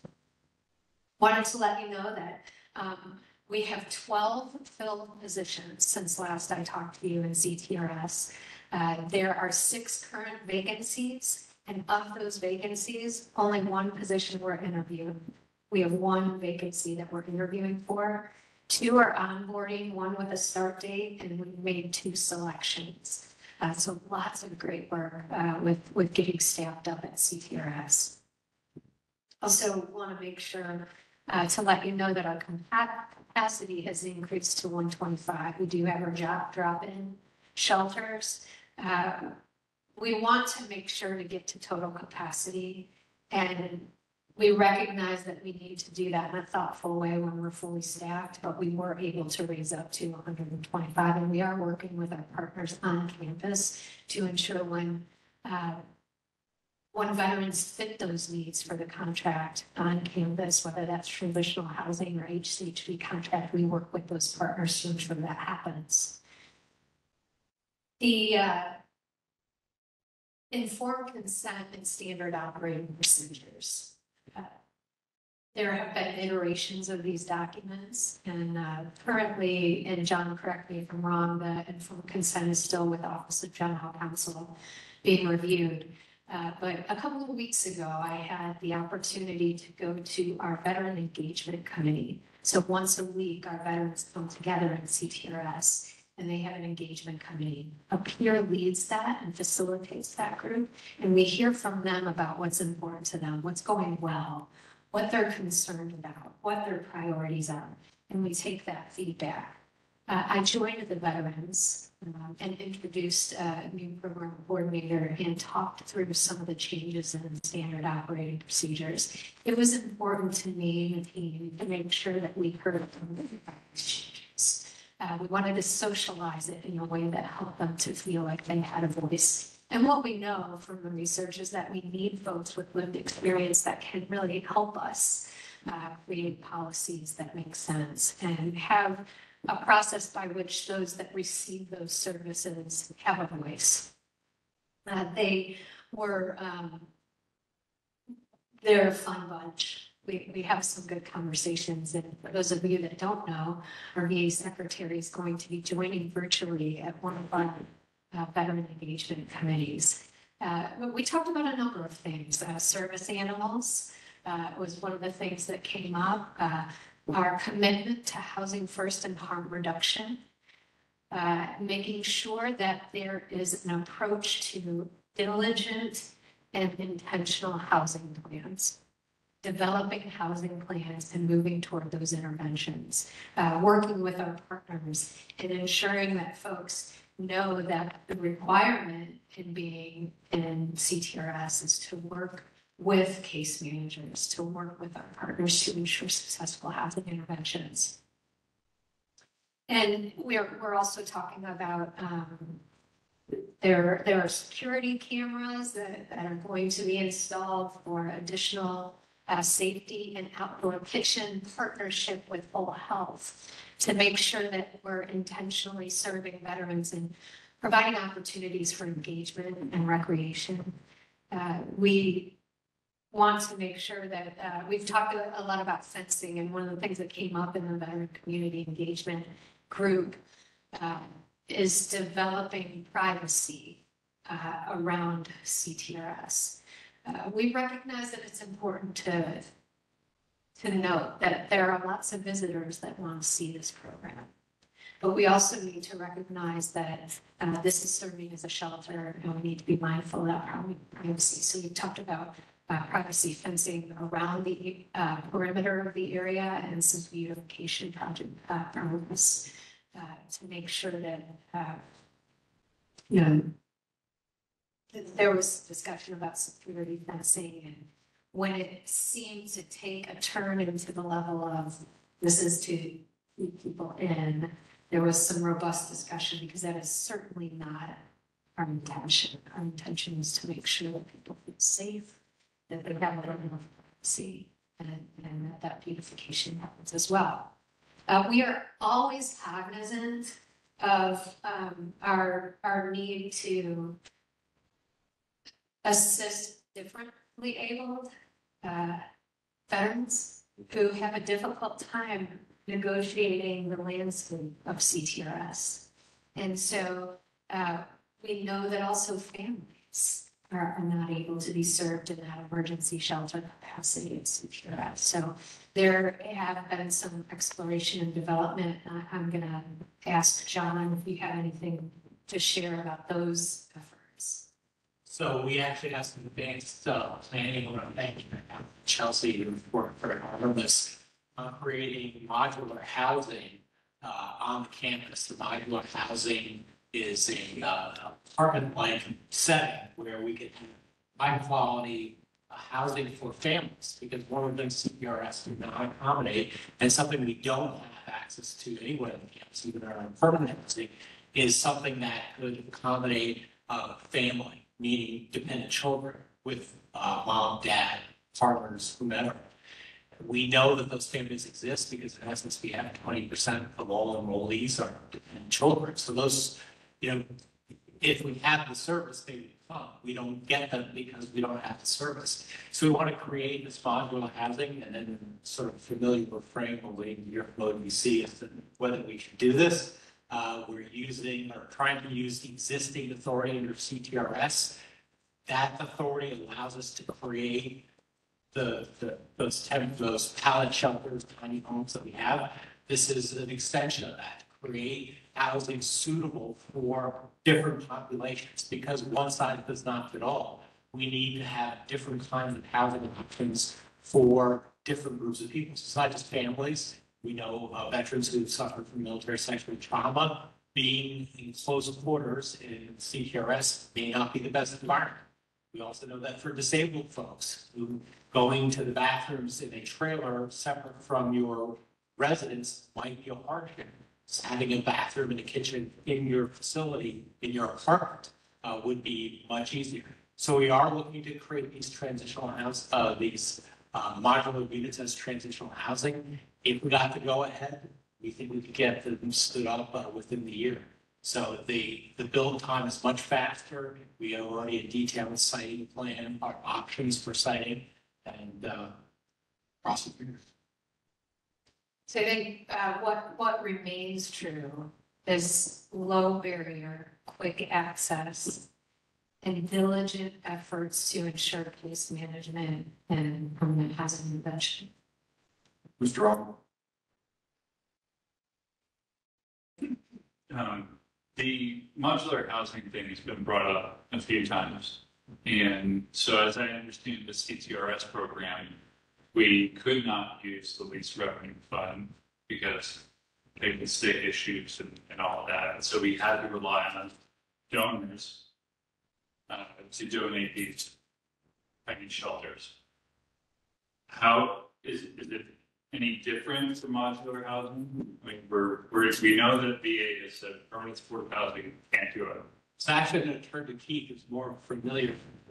Caught unawares by we were just talking about the legislation. You heard about it. Yeah, I think, first of all, the place where I've seen the biggest tick come up the most is actually for insect security, not for things that are more obviously suited to the medical facilities fund. So purchasing something like these modular units would fit squarely in the facility. I'm sorry, finish. Because that's a complete 180 from what we were told before with the tiny shelters. We couldn't use the lease revenue fund. We still can use we can use lease revenue to improve the facility. But what changed is people were to get CTRS under the authority of HHB, and that changed not that long, 6 months ago. It's pretty recent. Yeah. Yeah. So they used to be what you're describing. Is that permanent, I guess? That's permanent and that would apply to modular housing? Well, that's what we're trying to see if we can get it to apply to modular housing, but it is permanent. Yeah, so part of what it did is it moved it from out of section 4201 of Isaacson Road, which was definitely temporary, and as operated in CTRS, it falls now under 38 USC 2031, which is the same authority that HCHB contract housing operates under. I mean, as operated as is important. So OGC's conclusion, that it fits under that authority, it requires a degree of services to be provided. We could not open up a shelter, basically a service-free shelter. It's got to have provision of services. It's a big part of what makes it fall under that authority. But that's what does allow us to do this, yes. So CTRS would no longer require donors for the shelter structures, because there is some sort of service attached to it, right? I mean, the housing navigation, the case management. Basically, the answer is yes. There may be gray areas where we'd have to get further in depth, but basically the answer is yes. There are ways that VA could in fact purchase those ourselves. So the plan, I guess, bottom line, the plan is right now, VA is anticipating that they will be able to pay for this modular housing for veterans with additional needs. That's what we're waiting for the OGC opinion on. Right. That's what we're hoping. We're hoping that because CTRS is now deemed, that we can do it under existing authorities, we want to expand that concept to include modular housing as transitional housing, temporary housing, to serve these special need populations that really can't be suitably served under with tiny homes in CTRS. So a new section, if you will, CTRS. And as far as siting, I think I asked this before. I mean, are we bouncing around ideas of where to put this on campus? Well, we have, I think about 10 different possibilities, but we haven't finalized that yet. We're honestly waiting on an OGC opinion before we invest more time and resources in this. But you've already cited 10 possible areas. Yes. Could we get an idea maybe at one point in time in the future? Because it keeps coming up and so, yeah, that's why. There are a number of open spaces. It doesn't take about an acre is all we need. There are a number of open spaces. We would have to invest a little bit more time and energy in terms of figuring out exactly where the infrastructure hookups would go, exactly what the potential disruptors would be in campus.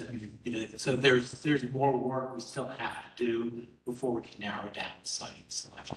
So wait for OGC to respond, hopefully give you the green light, and then do more siting. Yes. Okay. Which we don't think would take. Okay, thanks.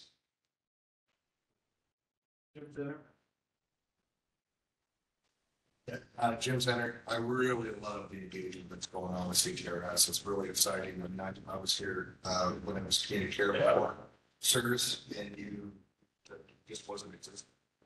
Just want to orient everybody. This is like I appreciate that.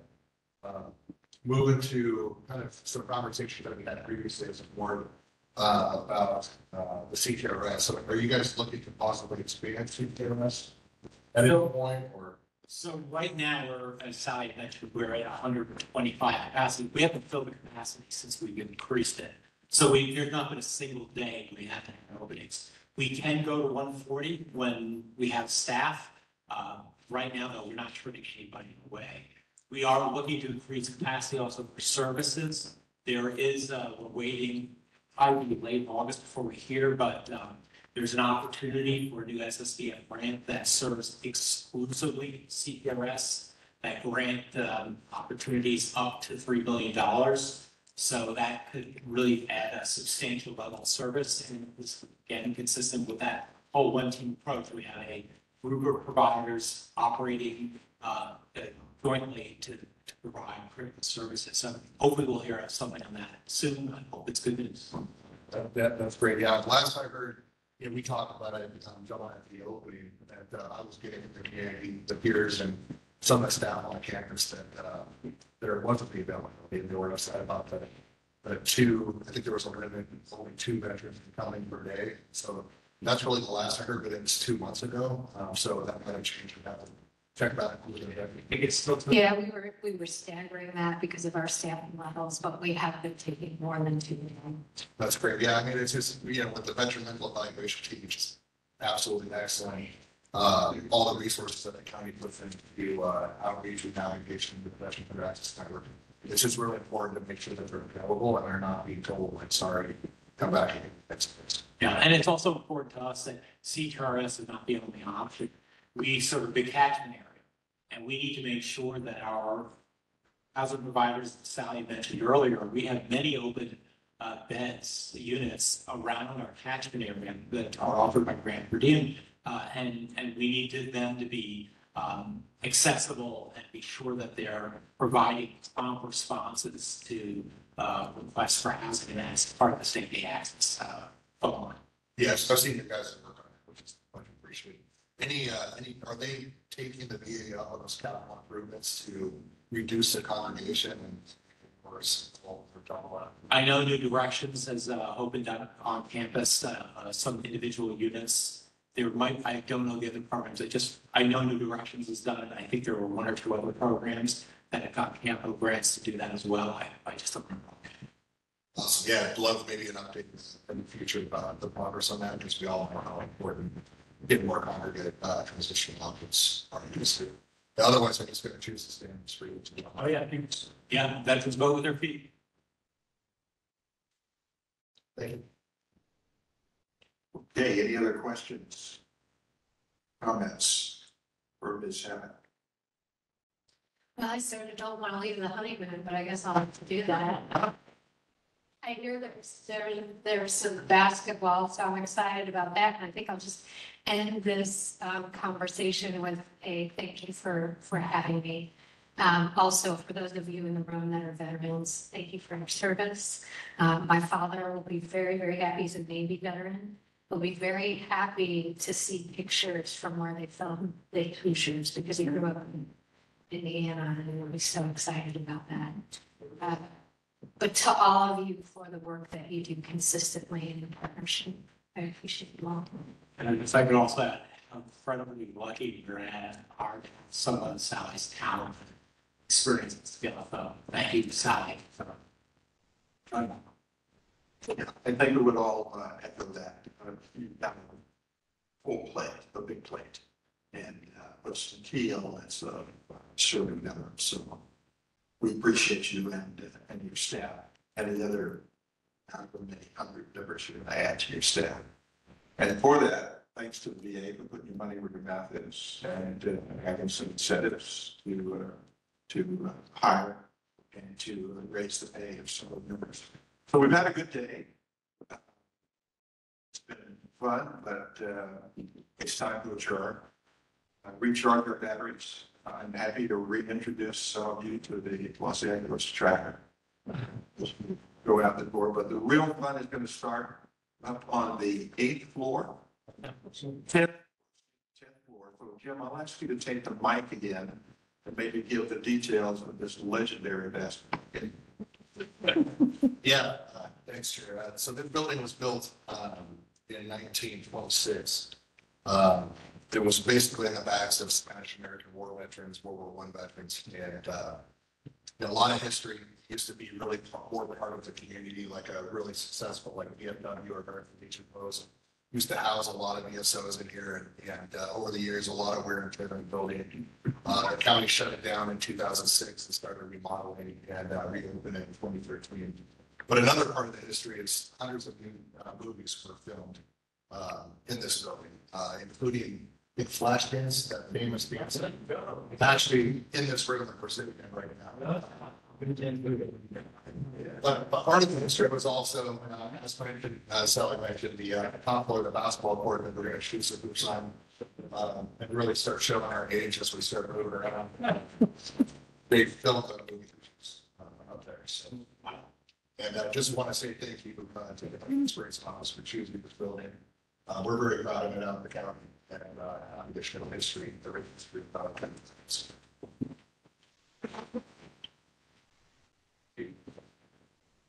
Yeah, what time are we going to start? There's be home for the microphone to talk. We got locker rooms out on the 10th floor, so if you got your clothes, you can change in there. We got a men's and women's side, so maybe 5:30 we can start. If you want to go ahead and start, I'm gonna run up and unlock the closet and let the basketball down so you can get that started. Okay, fire. course. No. No. Mr. Berthman suggests I play a game of pig. That's all.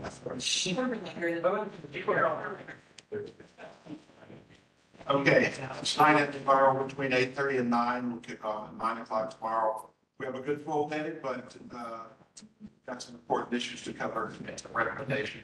And perhaps get them on some of the discussion we have today. So anybody need a last alibi here? Last chance. Very good. Stand adjourned. Thank you. Thank you to all our online attendees. We will be here in the same link.